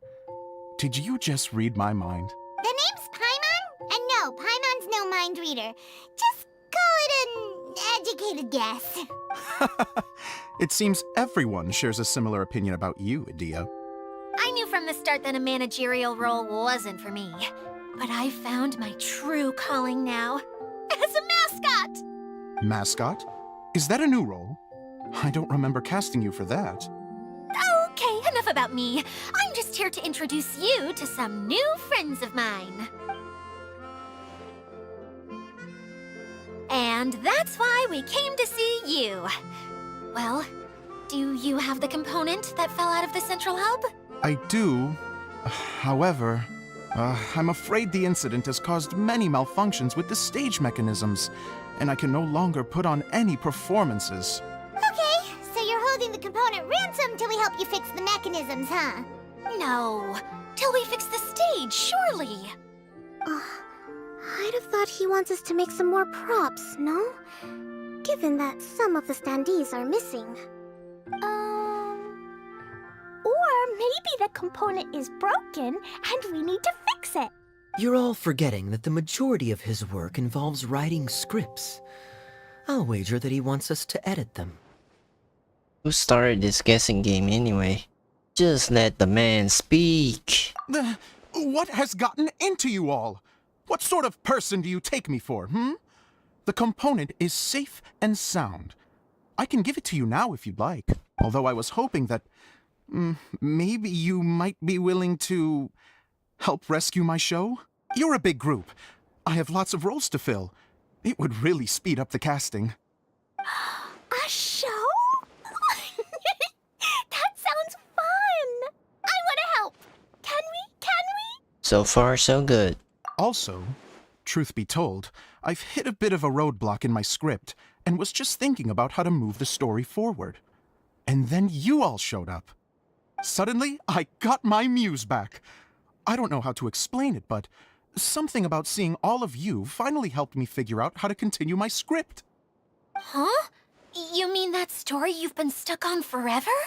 Are you serious? You really think you can finish it now? Yes, really. Just give me a little time, and I'll write it all up.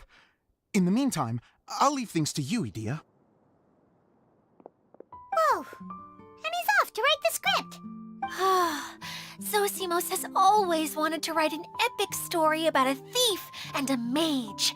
Apparently, he got the idea from some rumors that were swirling around, but he only got as far as writing the intro before writer's block set in. Why don't you all take some time for yourselves while I see what I can do? We'll reconvene after the director finishes his script. Sometime later, Zosimos there.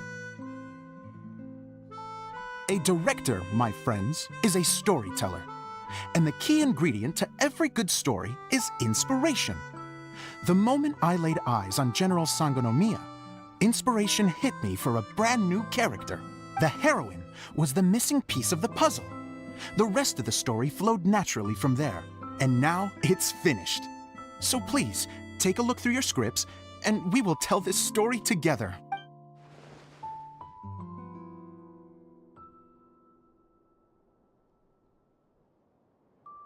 Well, is everything clear? Director Zosimos, how do you pronounce this word? Let me see. That's sojourn. It means to stay for a while. This is a very cute moment, so let's make sure that comes through in the performance. Oh, wait. There's another word I don't know here. It's okay, Klee. We can go through your lines together a few more times after this meeting's over. That would be most appreciated, Kaya. I had a feeling about you, actually. You seem to know a thing or two about character acting. Tell me, have you acted before? You're too kind. It's all in the script, really. It just rolls off the tongue. Oh, you think so? Well, you definitely have a knack for it. I've actually been looking out for someone with your talent. If I make it as a big-time director, then I can see us working together for the long term. Be sure to stay in touch, okay? You and I are gonna go places. What can I say? Sounds good to me. Great. Fantastic. Now then, please go through your scripts one more time. But don't just read the words. Remember my notes, and really let the character inhabit you. I need to have a look at the stage, so I'll leave you to it. If you need me for anything, I'll be in the big theater right in the center of this area. Wonder what the theaters are like here. Let's go check it out while everyone's still getting ready.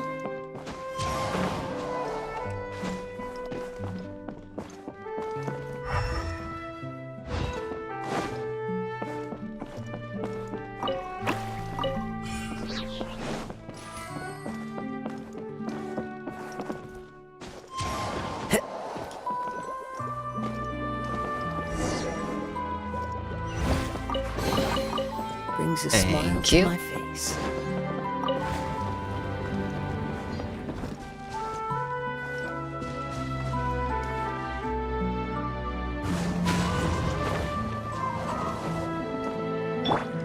Behold!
Hmm? You must study hard.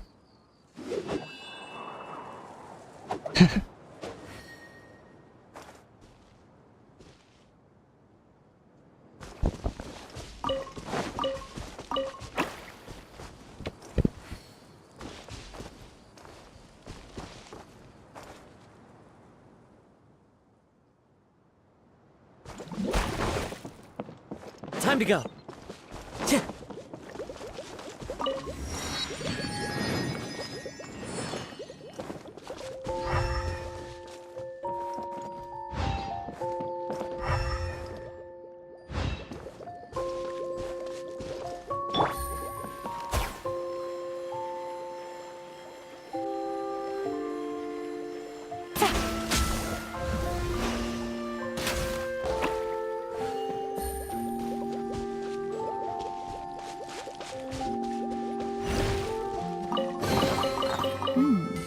Easy money.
Easy money.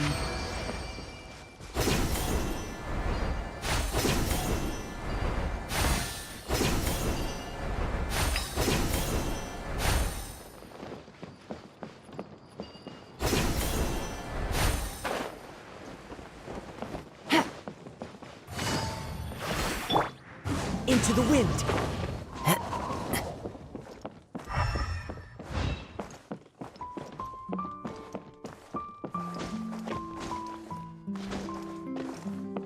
Hey, where am I? Oh, I already got really far away. Time to go.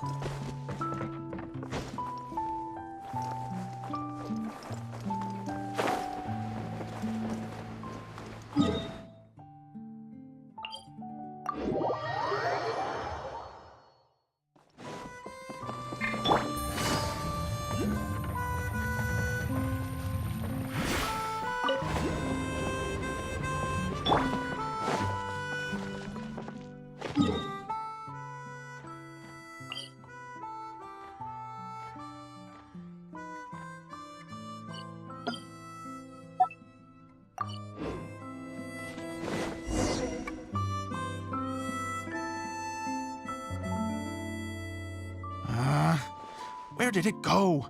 I put it right here. Hey, Zosimos! What you up to? Oh, it's you two. Please, come here. Feast your eyes on this stage. I designed it myself. Looks great. So, directors have to design the stage too? Oh, I'm no ordinary director. I take a more holistic approach. Directing, script writing, stage design, I do it all. Sounds like a lot of work. Edea wouldn't be able to handle that kind of job. Edea has her work cut out for her too, you know. She's my one and only member of the audience, though she often criticizes my shows. She has the gall to sit there and criticize you? Well, she just says what she thinks. You don't know how to write, or this is getting ridiculous. I think it's because I use preprints in a way that she feels goes against what they're intended for. But even though she's my harshest critic, she's also been my biggest supporter in a lot of ways. I guess you could say she's like my agent. I'm very grateful to her. I've always dreamed of being a director, but I've never had the chance until I came here. So, what did you do before you came here? Like I said, I dreamed. From a young age, every time I came home after a show, I'd go over the story again and again in my mind. Growing up, my biggest aspiration was to be a director. Unfortunately, I couldn't offer much beyond my practical skills, so I ended up spending most of my time as a prop designer and doing a bit of set design on the side. Don't get me wrong, I do love building the set, but nothing satisfies me more than putting on my very own show. No wonder you only wrote director on the sign. Exactly. You're not doing a great job of convincing me that you're not a mind reader. By the way, could I ask you for your help with something? I'm having trouble finding the master script, and I'll need it shortly. The one you only just finished writing? You lost it already? Yeah. After I handed everyone their copies, I held on to my master copy while I was checking on everything around the theater. I must have dropped it somewhere. If it's not here, then it might be in the attic. These are the only two places I've been since I finished writing it. But, I still have some things to do to get the stage ready. Would you two mind having a look for me? Sure. No problem. We'll find it.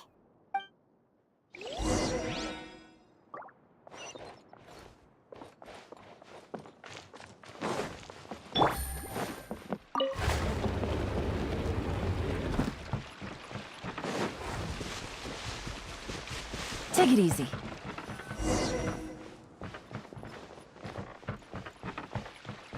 Go to the attic.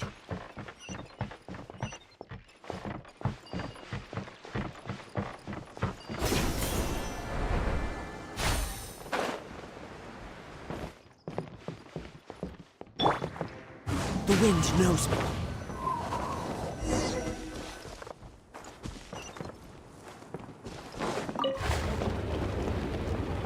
Whoa! Look at all these books!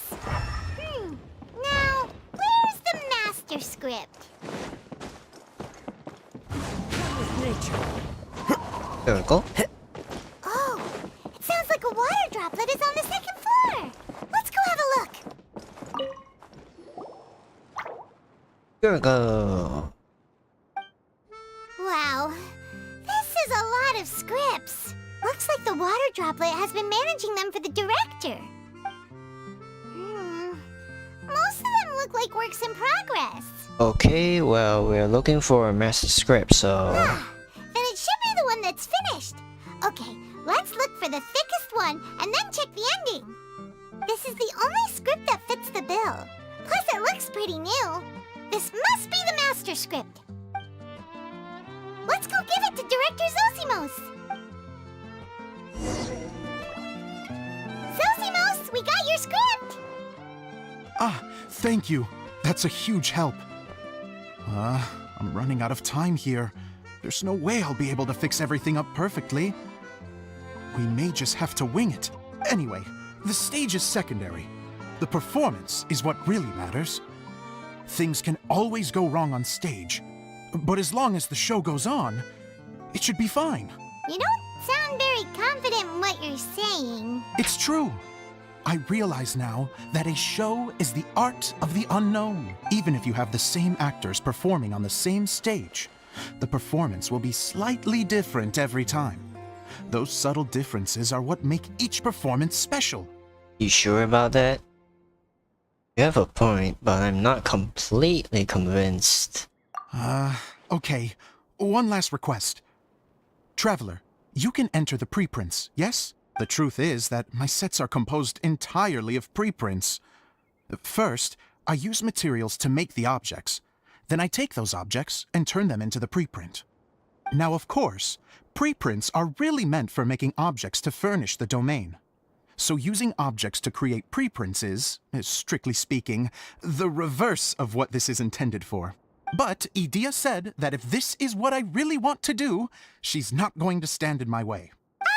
So that's what you meant earlier. Okay, well, what do you need us to do? I'd like the Traveler to go into the preprint set and help move props around during the performance.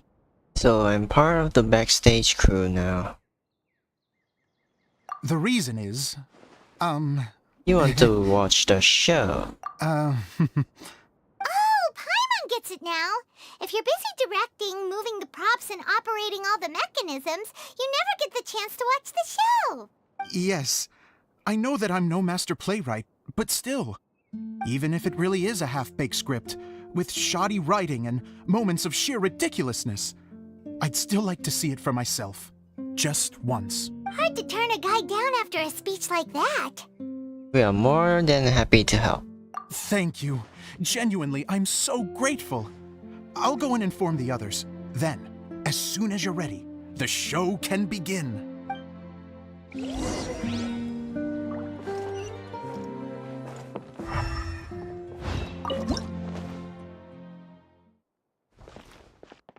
Long, long ago, there was a great thief.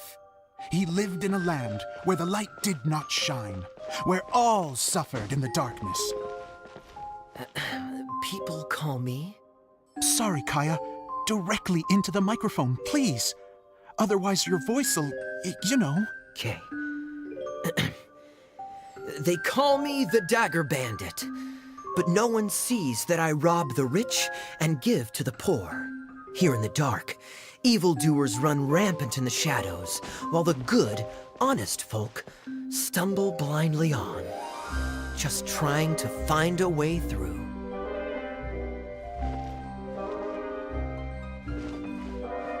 As the bandit brooded, suddenly the world was inexplicably changed as a single star appeared on the horizon and flew across the sky.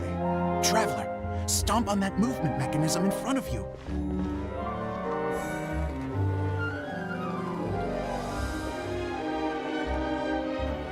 Light. A brief flash, yet enough to illuminate the world. If I can find the source of that light, I can shine it into the darkness, and the people will suffer in blindness no longer.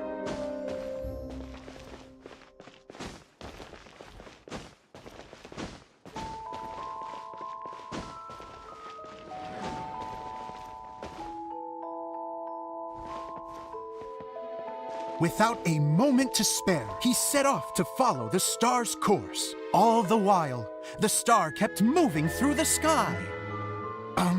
Traveler, the star kept moving through the sky.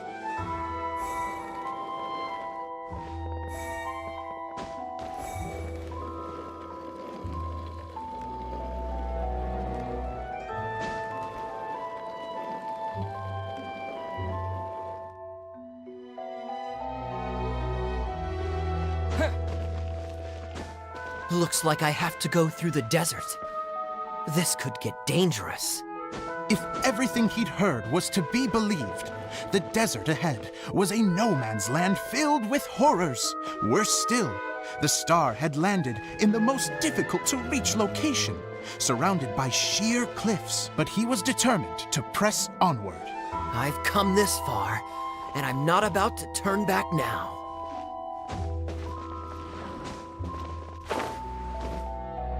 The Dagger Bandit trekked deep into the desert wasteland.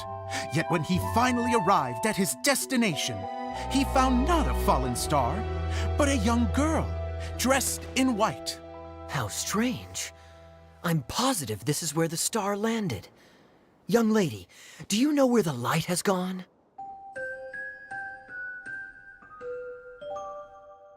The girl replied, Traveler from afar, the light you seek is only a bottled flame. But the flame has now died, and its light is long gone. A bottled flame? Yes, it was a gift from another. And so, the girl began to tell the story of how the bottle came into her possession. The girl hailed from a kingdom that sat atop the waterfalls. But when the reigning dynasty fell and a new one seized power, she and her people fled for their lives.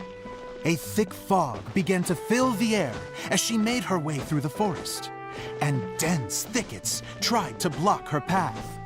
There is a mechanism down there that you can press to retract the thicket board below the stage.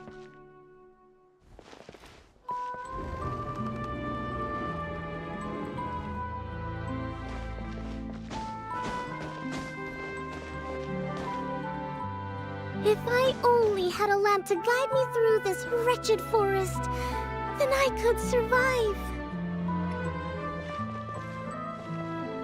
With scratches covering her arms and legs, the girl pressed through the pain and made her way forward. The road ahead was arduous, but she was determined to press onward. I've come this far, and I'm not about to turn back now.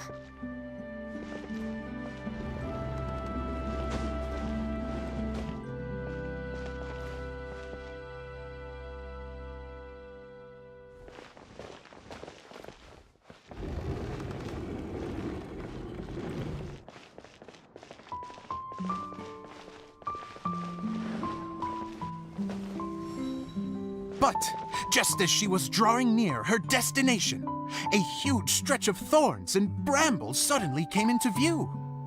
Despair set in and began to weigh on her heart. If only someone could help me, I would give anything in return. The girl's heartfelt wish in her moment of desperation did not go unheard. Wait! There's no mechanism for the final thicket! Ugh, I must have forgotten to check those boards.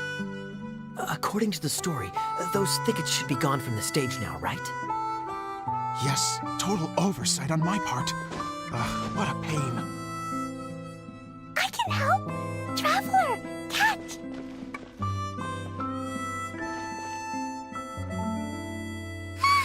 It's a Jumpy Dumpty! The girl's heartfelt wish did not go unheard, for a Jumpy Dumpty, who was passing by, helped to clear a path for her. Oh, thank you, Jumpy Dumpty. And so the girl continued her journey deeper into the forest. But what she found there was not a lamp, but a mage glowing with fire. So, just to clarify, it was supposed to be the mage who helped burn a path through the thicket. Save it for the end, man! The mage took pity on the girl and handed her a bottle. Then, the mage began to tell the story of how the bottle came into her possession. The fiery mage had an adventurous spirit and enjoyed taking long journeys. On one such journey, while taking rest in an oasis, she found a beautiful bottle by a crescent-shaped lake. Klee, quick! Get in the light. She was an extraordinary mage, with the power to grant people their wishes. She turned the bottle into a thing of equally extraordinary power. But the only place that it could make wishes come true was inside of the bottle. Oh me, oh my! Look at this wonderful bottle of mine! It could make a fine toy. But better still, a sojourner's home. The fiery mage blew into the bottle, allowing it to grant one single wish outside its glass walls. Oh, am I supposed to blow into it? Whoa, it lit up! A flame was kindled within the bottle, and it began to glow a fiery red, just like the mage herself.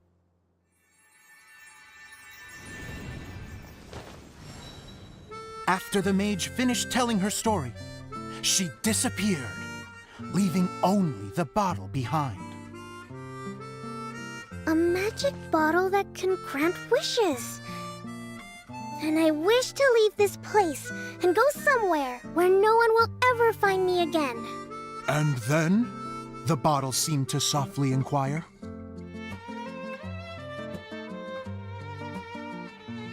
I don't know. The flame in the bottle faded as the girl's single wish was granted, and she found herself in the middle of the desert, far away, where no one could ever find her.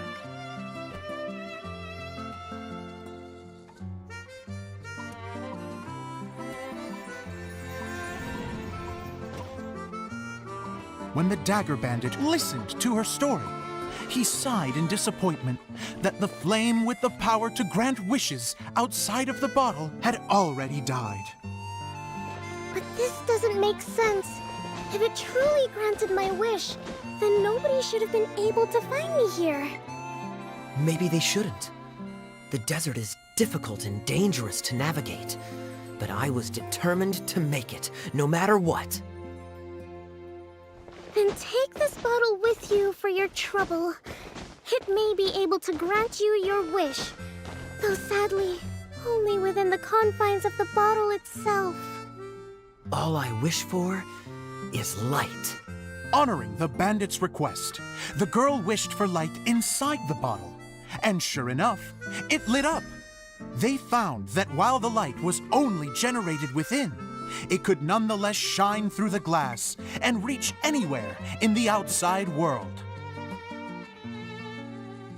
Even though it doesn't burn as brilliantly as the light that shone before, this is still an extraordinary light. What will you do after I take the bottle? I don't know. Well, then maybe you should come back with me. With no reason to refuse, the girl accompanied the dagger bandit back to the land where the light did not shine. They brought light to that place, and the darkness was dispersed, and they lived happily ever after.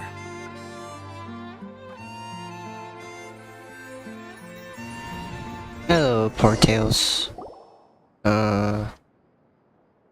California Portails. And we're done! Seems the show went pretty well.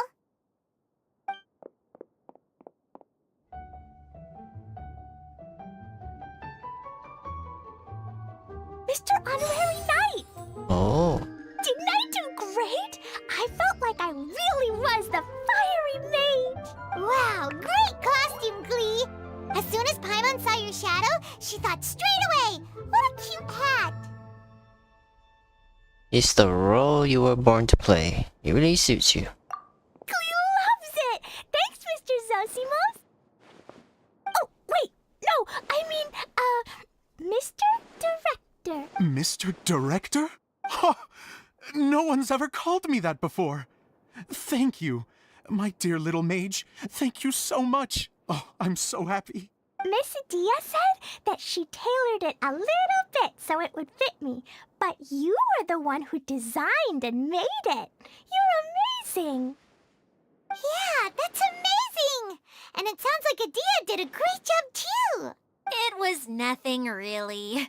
Just one of those, oh no, whatever shall I wear to the ball moments. Sewing comes in handy at times like that. Sewing is an art in its own right. You're more talented than you give yourself credit for, Idia. Really? Oh, I'm just gonna go for a second. Please, chat amongst yourselves. She gets embarrassed so easily. She really can't handle being in the spotlight. Idia's a sensitive person and doesn't have a whole lot of self-confidence. I hope all the excitement hasn't brought her to tears.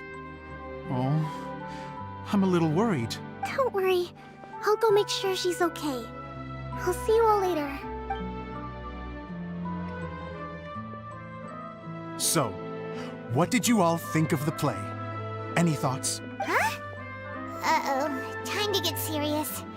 Now, are you sure you want to hear what we really think? Oh, absolutely. I had the courage to ask, didn't I? So, don't mince your words. Go ahead. Speak your mind. I can take it. Kinda rough in the edges. There's no backstory for the land that is covered in darkness and stuff. Lots of unanswered questions.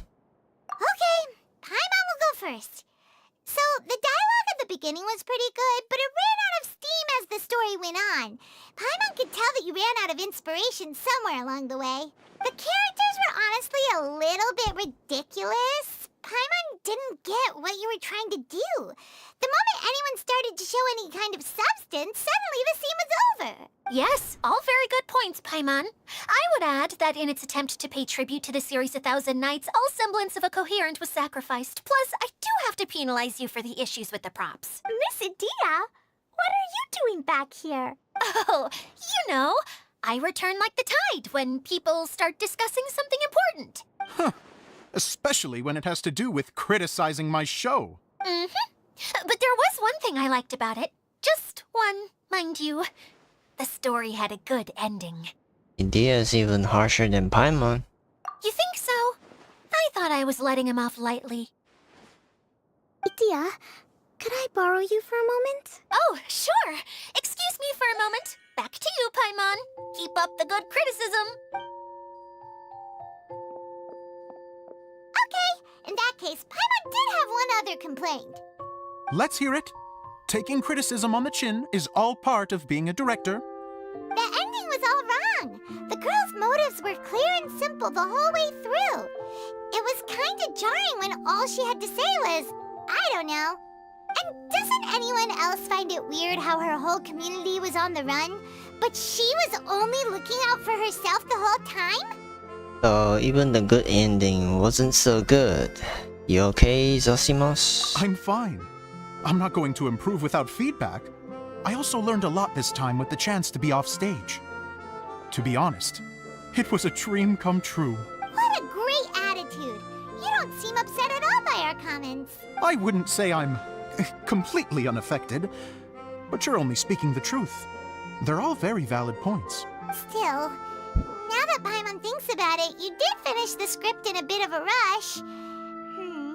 Maybe we were being a little too hard on you. It was quite ambitious. That's perfectly fine. Nothing is as important to me as my work on the stage. We all use our imaginations when we're kids, right? I used to play with dolls and my own cardboard cutouts by the light of an oil lamp. The shadows would come to life and dance on the walls. I never got tired of it. Fast forward to now, and in many ways, I'm still that same little kid, lying on his bed, making sound effects. And I get the same joy from running a show now as I did in my little bedroom theater. Of course, a director can accomplish nothing without a cast and crew. So on that note, I want you to all know that I am eternally grateful to each and every one of you. Hey, don't mention it. We had a blast. Okay, here, take this. Your component, as promised. It's the bottle from the show!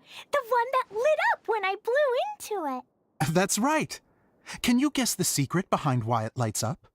Oh, maybe there's an invisible fairy inside that opens its eyes when you blow into it. Bingo! You guessed it. Wait, that was That correct? should do the trick. Oh, wait, this needs tightening up a little. Hold on, this will only take a second. Something interesting is going on over there. This outfit's more fashionable than I imagined. Excuse me, everyone. Do you have a moment? Especially you, Zosimos. Idia wants to do a little something for you. She says it'll be a dream come true. A dream come true? Yes. She said that as useless as she is, she wants to do something for you as the first person to have heard of your dream of being a director. Her words, not mine. I have to disagree, though. I have never thought of Idia as a useless person. How is this suddenly about me? If everybody is ready, then I'd like to invite tonight's male lead to take the stage. Ta-da!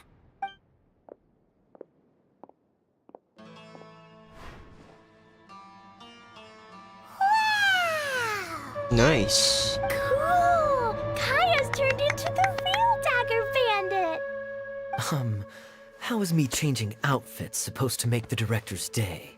It's just a prototype costume. Is he that easy to please? Don't be silly.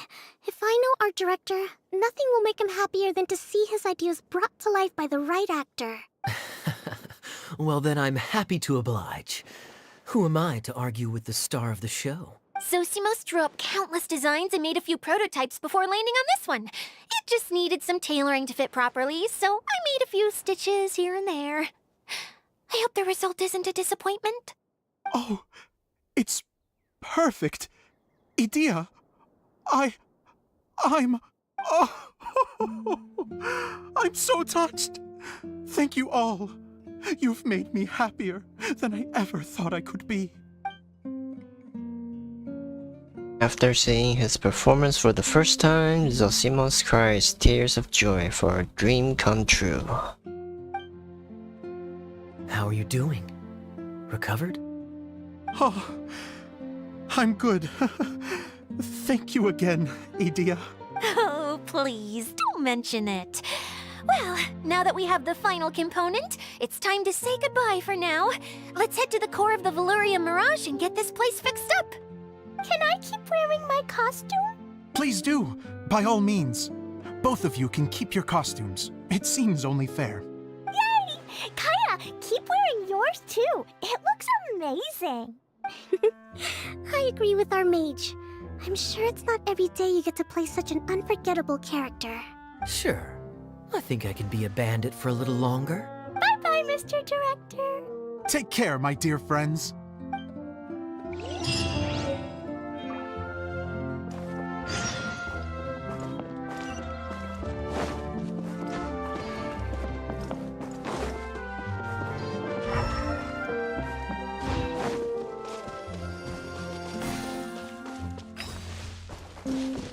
The wind knows me.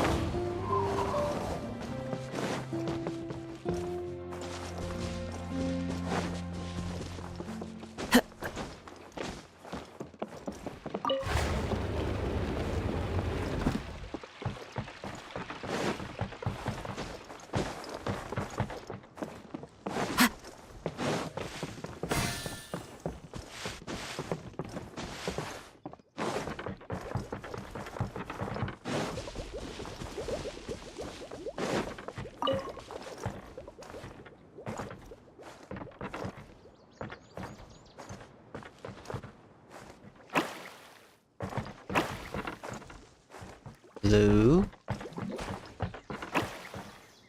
Blue again.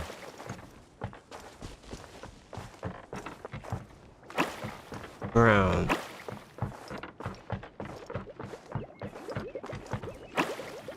around.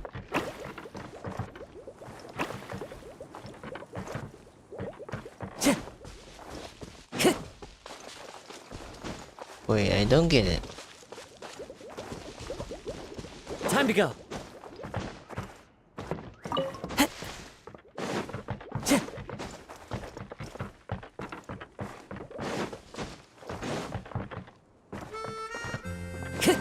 Does it want me to do something? I'm not sure.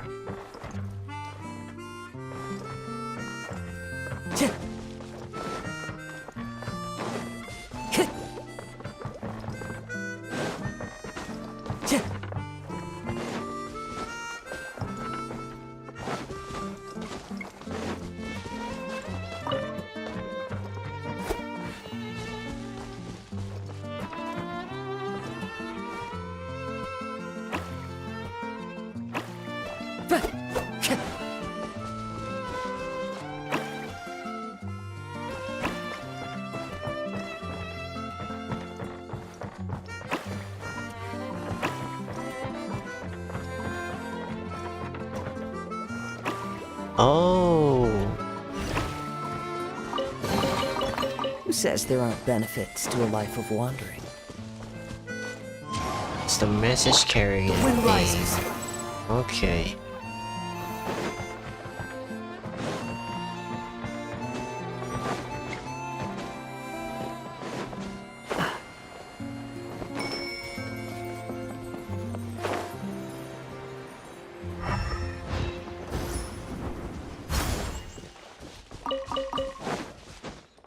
Quit following me.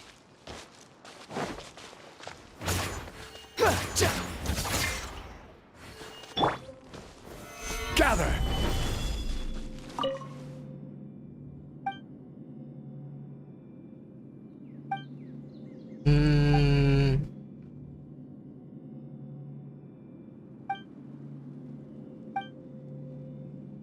Where's the tome containing the tools stolen by Lichros?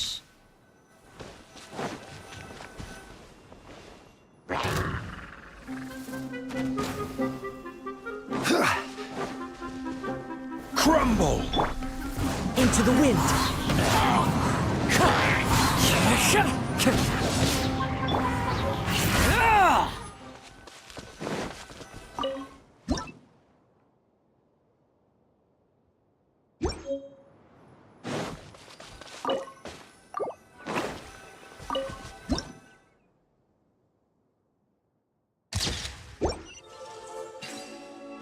Alright.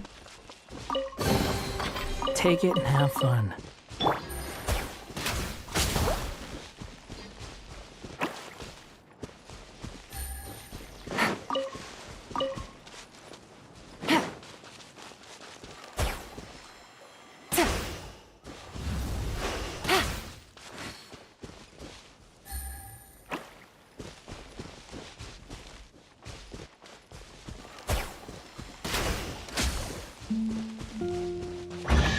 Take it easy.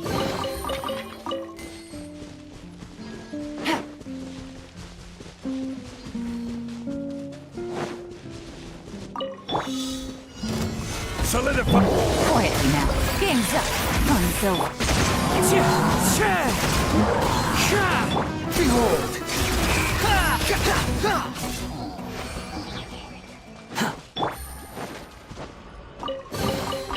A chest full of valuables and a trove of potential clues.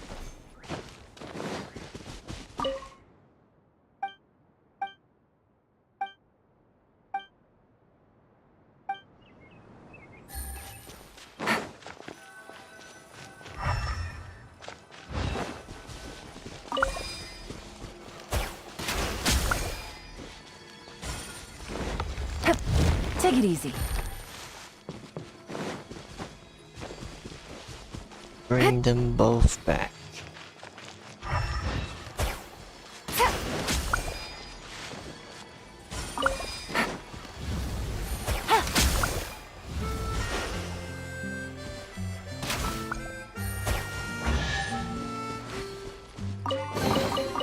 Treasure. One way to draw your target out of hiding.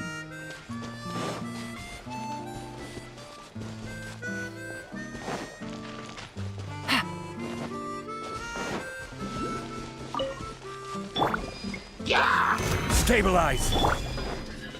The wind knows me.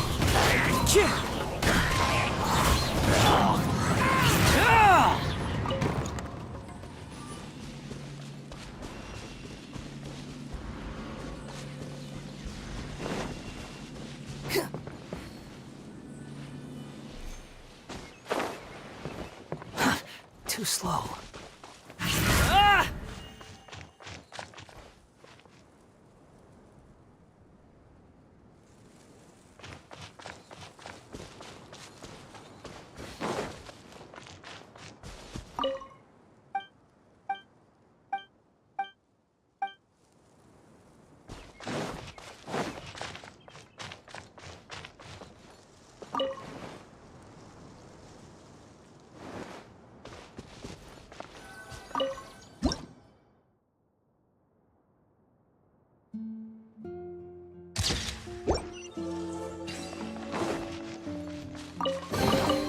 Take it and have fun. The wind rises.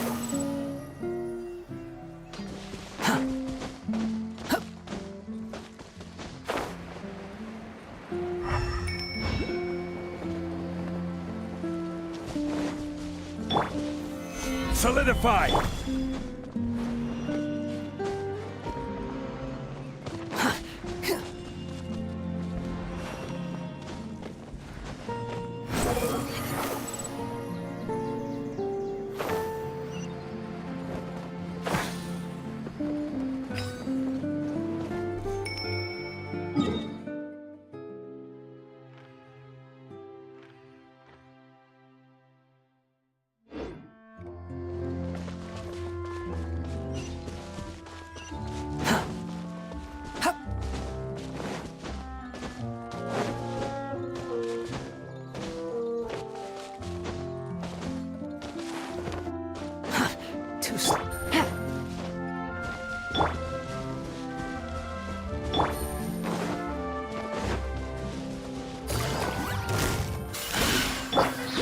One with nature. Wind strike. Behold.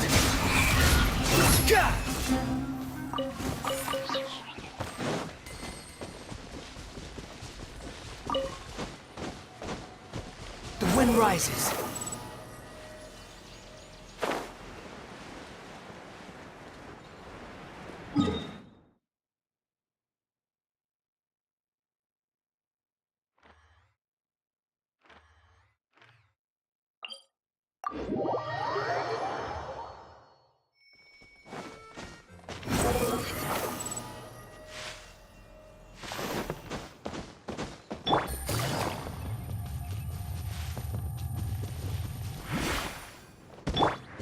Squall Fury.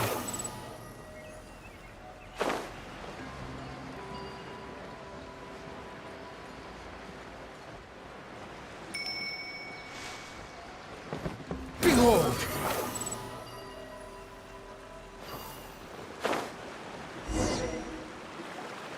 Oh, Eula and Kae! You got back before us! Yes. Idia had the water droplet send us a message just as the show was coming to an end, so we came back here to wait for you. How is Lessig doing? He finished all the maintenance work, but it took a lot out of him. He's now fast asleep in his room. Oh, I feel a little guilty. Consider it his atonement. It's only fair that he had to do something constructive before being able to sleep soundly. Seriously, don't waste your concern on him. If you say so. Okay, without further ado, let's go and fix the domain! Isn't this where we first met Water Droplet? Correct! The core of the Valerian Mirage is the largest streaming projector of all, and this domain is one gigantic preprint. Whoa, so everything we've seen is created by this? That's it. So, to fix it, same process as usual, right? Do we need to use the preprint? Exactly! Well done! You catch on quick. It's hard to forget after doing it so many times now. Let's get going. This is the final step! Yay! Suddenly Paimon's really excited. The hub consists of these components. All you need to do is place them onto the foundation in the right shape. The right shape? But we've never seen what it looks like. Oh, don't worry about it. Close enough will do. As long as it can spin, it'll be fine. Should be fine. I think. Sometimes you have no standards whatsoever. If I remember correctly, I think there's supposed to be a small cog on the right-hand side. So maybe that's the candy box. It's like doing a jigsaw puzzle. What's making that shadow? Is it the rope? I feel like the rope should go from one part to another to connect them together. Wait, this is Zosimos' bottle lamp. Try sticking it in somewhere where there's a gap. Maybe on the right. I guess it'll be time for us to leave once this is fixed. Something that spins. Would a water wheel count?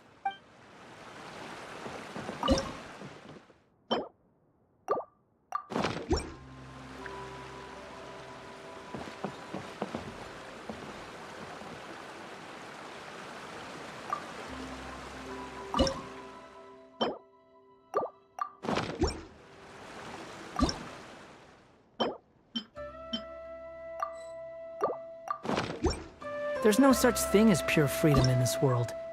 Even the wind cannot blow on forever.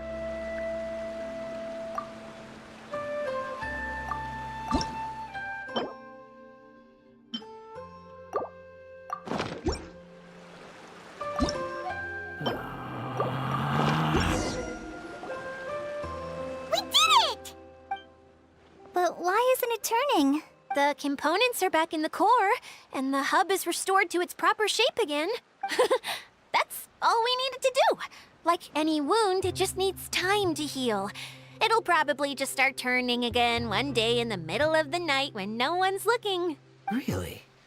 I thought that with your special abilities, you could get it turning again right away. What? Huh?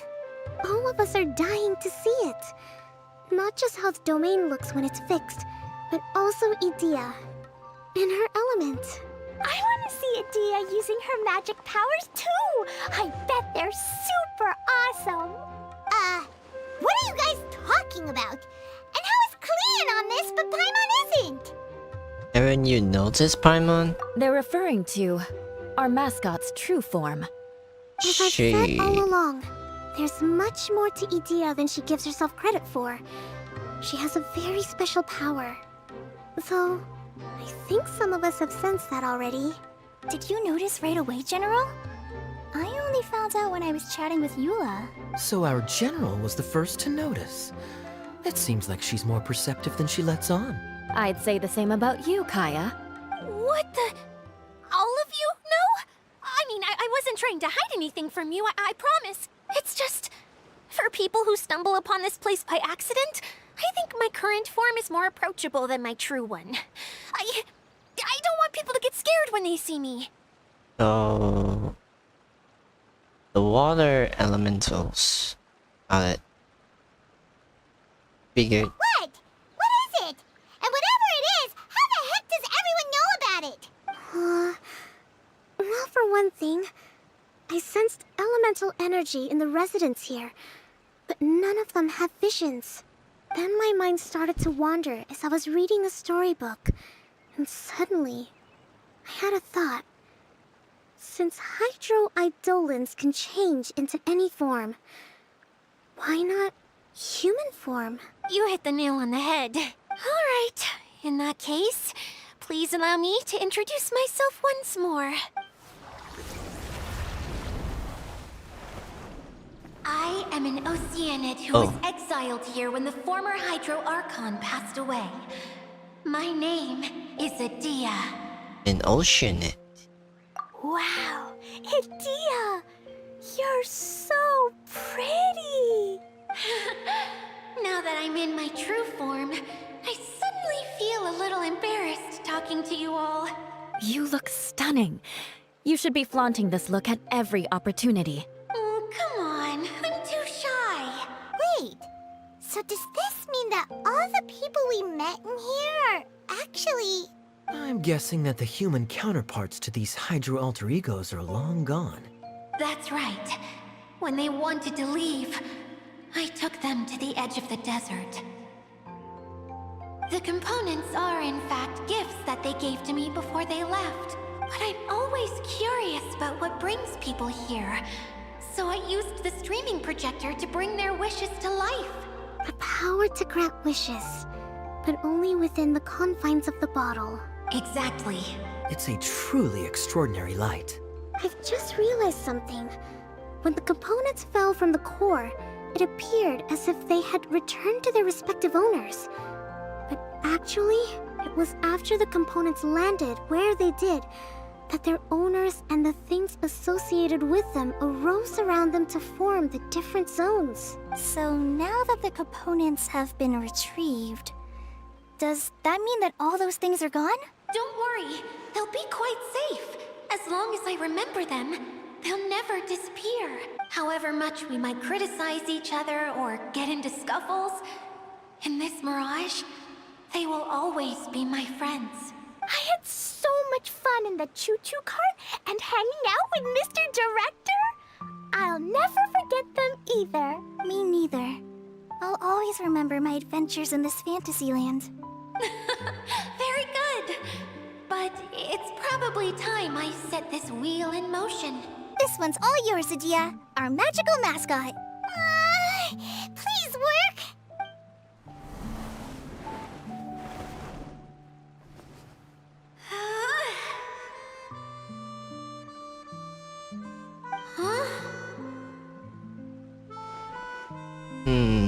Huh? That's strange. Nothing happened. Has it lost some power because of the incident? Oh, crumbs. Not now. Not right off the back of everyone putting me on a pedestal and me acting like this was going to be my big moment. Oh. Someone get me a bottle. I'm hiding myself away. See you in 100 years. You're already in a bottle. What now? This was the only way. Now I'll never be able to show you how the Valyria Mirage is supposed to look. Hold on. I have an idea. Yes, General Sangonomiya? I'm all ears. If it's okay with you, would you let me borrow the Shinro casket from the domain's core? Ah, the Shinro casket. That sounds familiar. 1 second. Here. Is this it? Wow! A huge shell! It's the relic that Kokomi mentioned earlier! So this is where it's been hiding! It was once a ritual vessel used for making offerings in the Moon Shrine. It's made from the remains of a yokai called the Shinkiro, and it can listen to the wishes of those who come to pray to build up Shinki, which gives it its power. Several centuries ago, the relic was lost when the last prefect of Yashiori died in battle. Its final resting place was unknown. The pearl that goes with it should be able to sense the casket's location. But when, unbeknownst to anyone at the time, the casket disappeared inside the core of the Valyria Mirage, the pearl's light died out. Huh? How come? Well, imagine it was a sound instead of light. If the room is too big, you can't hear anything from outside the door, can you? Oh, I get it now. The shell must have been having too much fun one day and got locked in the solitary confinement room. I understand now, too. The core has been wearing out recently. That's why you were able to follow the pearl all the way here. Sounds just like my treasure compasses. To get back to the story, without the offerings at the shrine, this vessel quickly loses its power. Yet countless people who have visited this domain brought their wishes with them and left a small piece of themselves behind along with their gifts. These have the same effect as the offerings at the shrine. Wow! I never knew this thing was so powerful. It is. Powerful enough to help you repair the Valyria Mirage with any luck. But what do I do with it? It's simple. We just need to awaken it by telling it what we wish for. For example, My name is Sangonomiya Kokomi, the divine priestess of Watatsumi Island, and my wish is to use my critical thinking and strategic planning skills to bring a little more joy into the lives of my fellow Watatsumi Islanders, as well as the lives of everyone I cherish. Itia, what do you wish for? Me?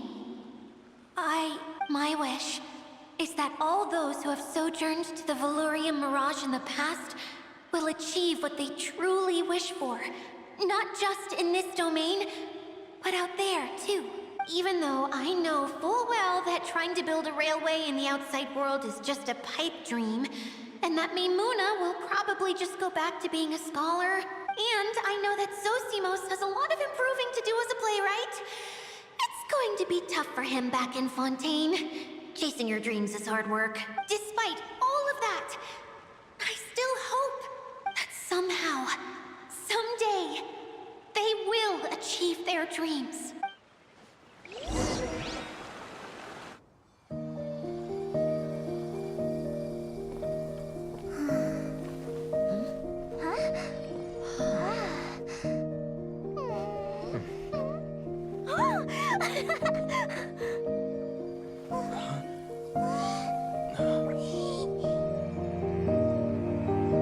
Okay, the combined power of our hopes and dreams is at your disposal.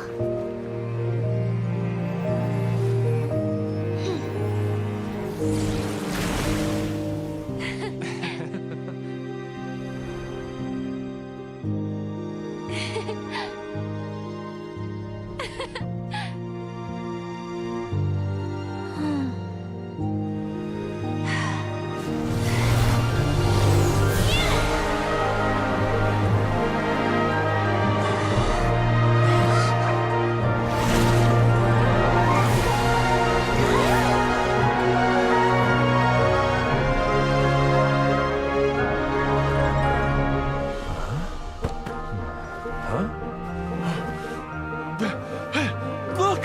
The wheel's been fixed!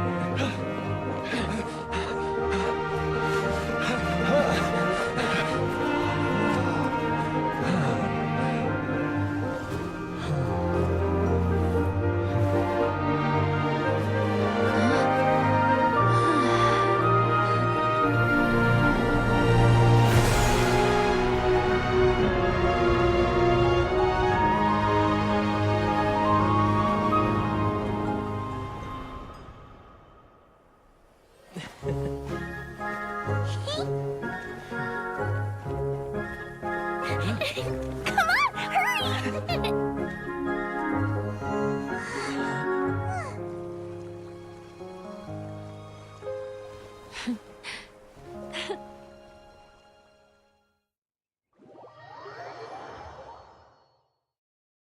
Yay! Itia, you're back to normal! Are you alright? Everyone's praise and curious questions went to my head. I said so many things I'm so ashamed of, and I lost the courage to live on. Please don't say that. Yours was a noble wish. Yeah, and you weren't granting wishes for yourself. You did it for other people. I have friends like that too. Other people's hopes and dreams are what motivate them. They'll work tirelessly just to see them smile. If you ask me, that's one of the most noble things a person can aspire to. Please, no more praise. I'm really not comfortable with it. It makes me feel so ashamed. Someone like me doesn't deserve so many people's praise. It's like I'm dreaming. Well, at least the domain is fixed now, and all the components are back in place. What's the matter, Klee? I suddenly have loads and loads of more wishes. I want to ride the choo-choo cart again and look down from up on top of the big wheel. Is there a way to get up on top of the wheel, Idia? There is a way, but there's only space for a very few people. That's okay. I can go up by myself. But it'd be more fun with Mr. Honorary Knight. I shall not leave your side, my lady. Are we sure about this? It's so high. What happens if we fall off? we hit the ground. I thought you could fly. Well, yeah, but Paimon's just worried for you. Don't worry, I'll be there to make sure no one falls off. I haven't been up there in a long time myself.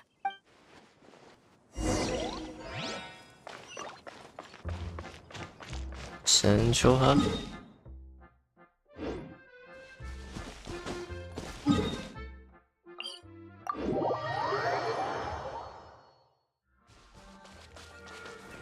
Quit following me. Into the wind.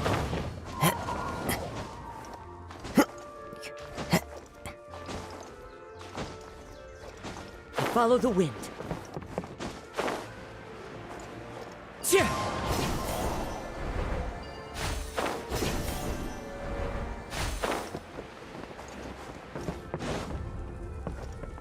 The wind knows me.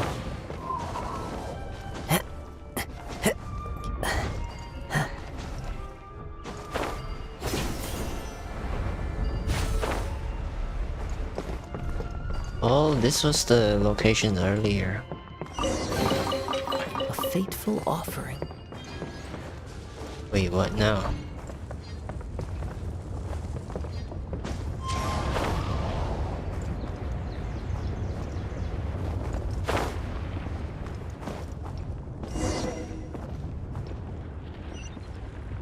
Right to the top.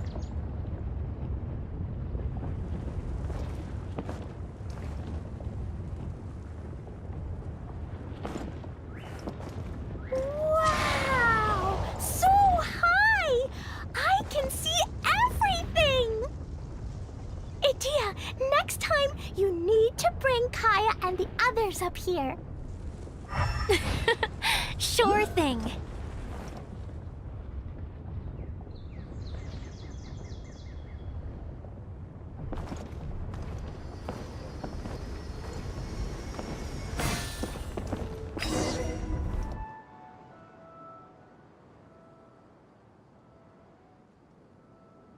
Whenever people have to leave this domain, I like to come up here and spend some time alone after I've seen them out. They're always overjoyed when they first arrive and start bringing their imaginations to life.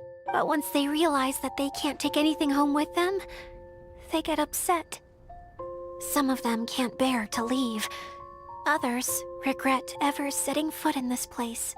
Do you ever get sad, Idia? I feel lonely at times, but not sad. A lot of people destroy everything they created before leaving, but some don't, like the residents you met. Before they left, they asked me to make replicas of themselves using hydro-eidolons. Then they tasked these replicas with maintaining everything they built here, as if this was their way of keeping their dreams alive. That's beautiful. Yeah, I don't know how they're faring in the outside world, but just the thought that one day they might achieve their dreams and live on the outside just as their counterparts do in here, that's enough to make me happy. It feels like I'm here waiting for them in the future, where they've achieved everything they wanted. You're a nice idea. Really? I just think that every dream, every wish is like a flame in a bottle. Whether someone is still working towards their dream or living it already, as long as whenever they think back to that spark of light within them, it still makes them smile fondly. Well, I feel super happy right now. Then I guess I finally paid Alice back after all these years. Funny to think I've been in the middle of a desert this whole time. It's just a giant muddy swamp to me. Time for Paimon to give you a nickname! Mud Fairy! Watch out for Idia the Mud Fairy! How dare you mock me! Roar! I'll gobble you up in one mouthful!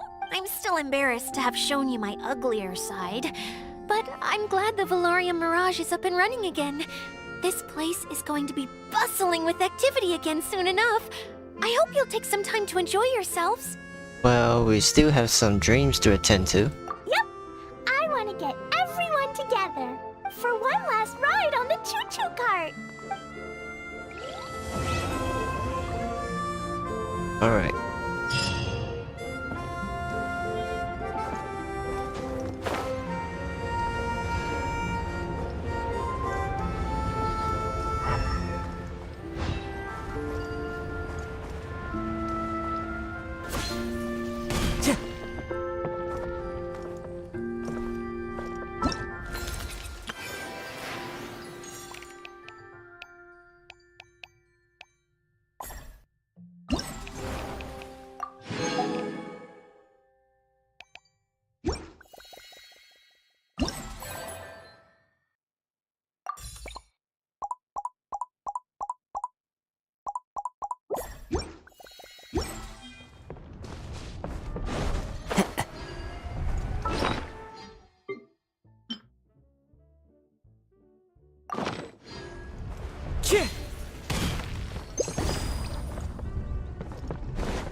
Follow the wind.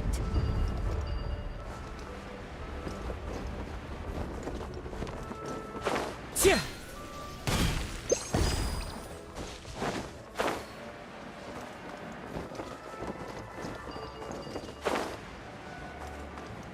Yeah.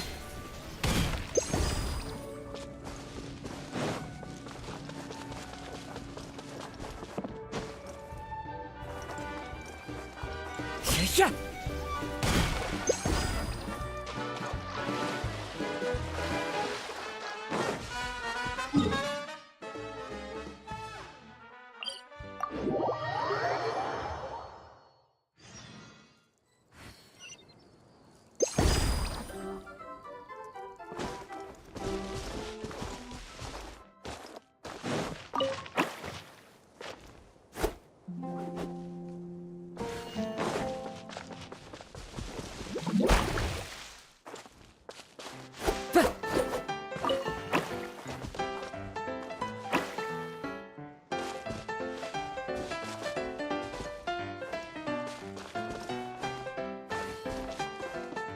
Time to go.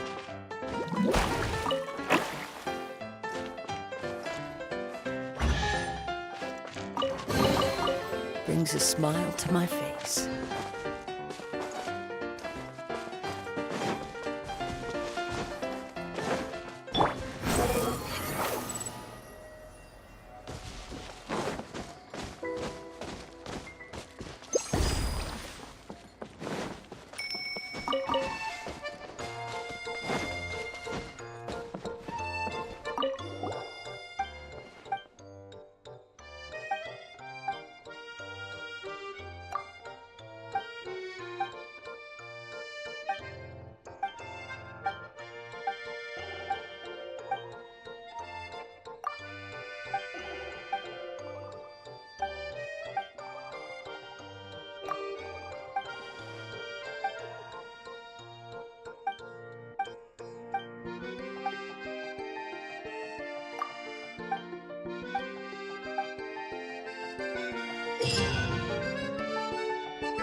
Wait, what?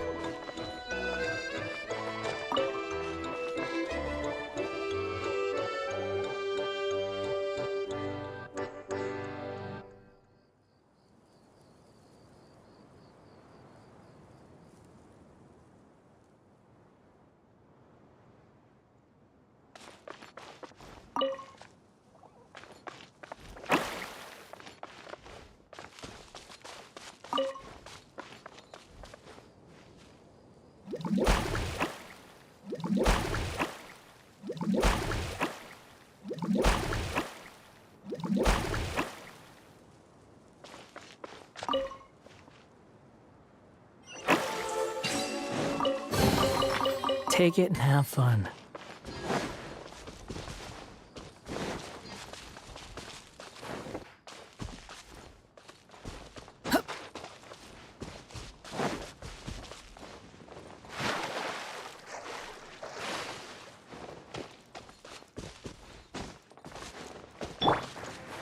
Wind Strider!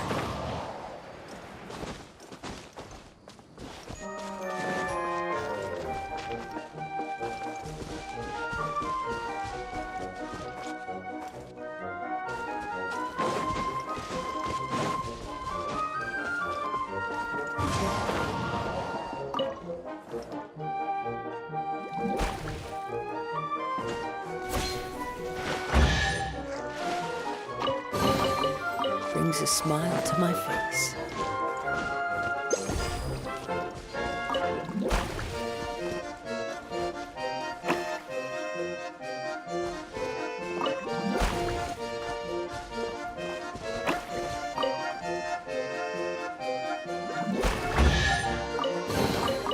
A fateful offering.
Who says there aren't benefits to a life of wandering?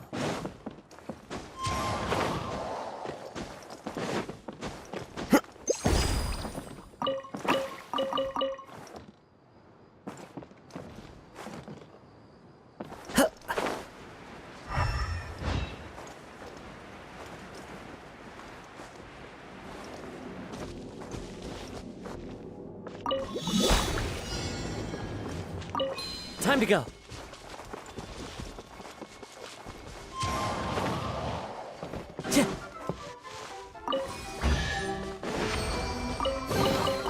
A fateful offering.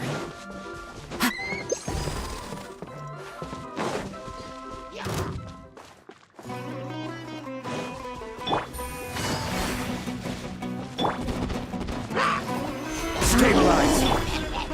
One with nature.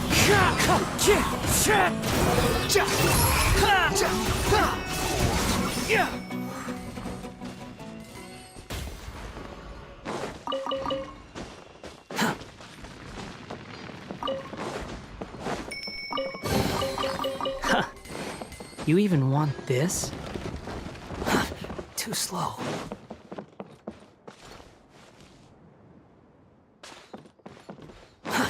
Too slow.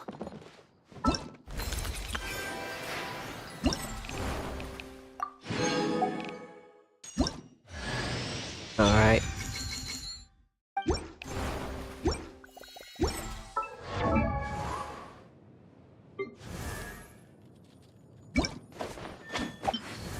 Watch out. There's a thief about. Okay. I think I'll just end the stream right here. And gotta go. In the stream right now. Thank you all for watching. And I'll see you guys soon. Peace.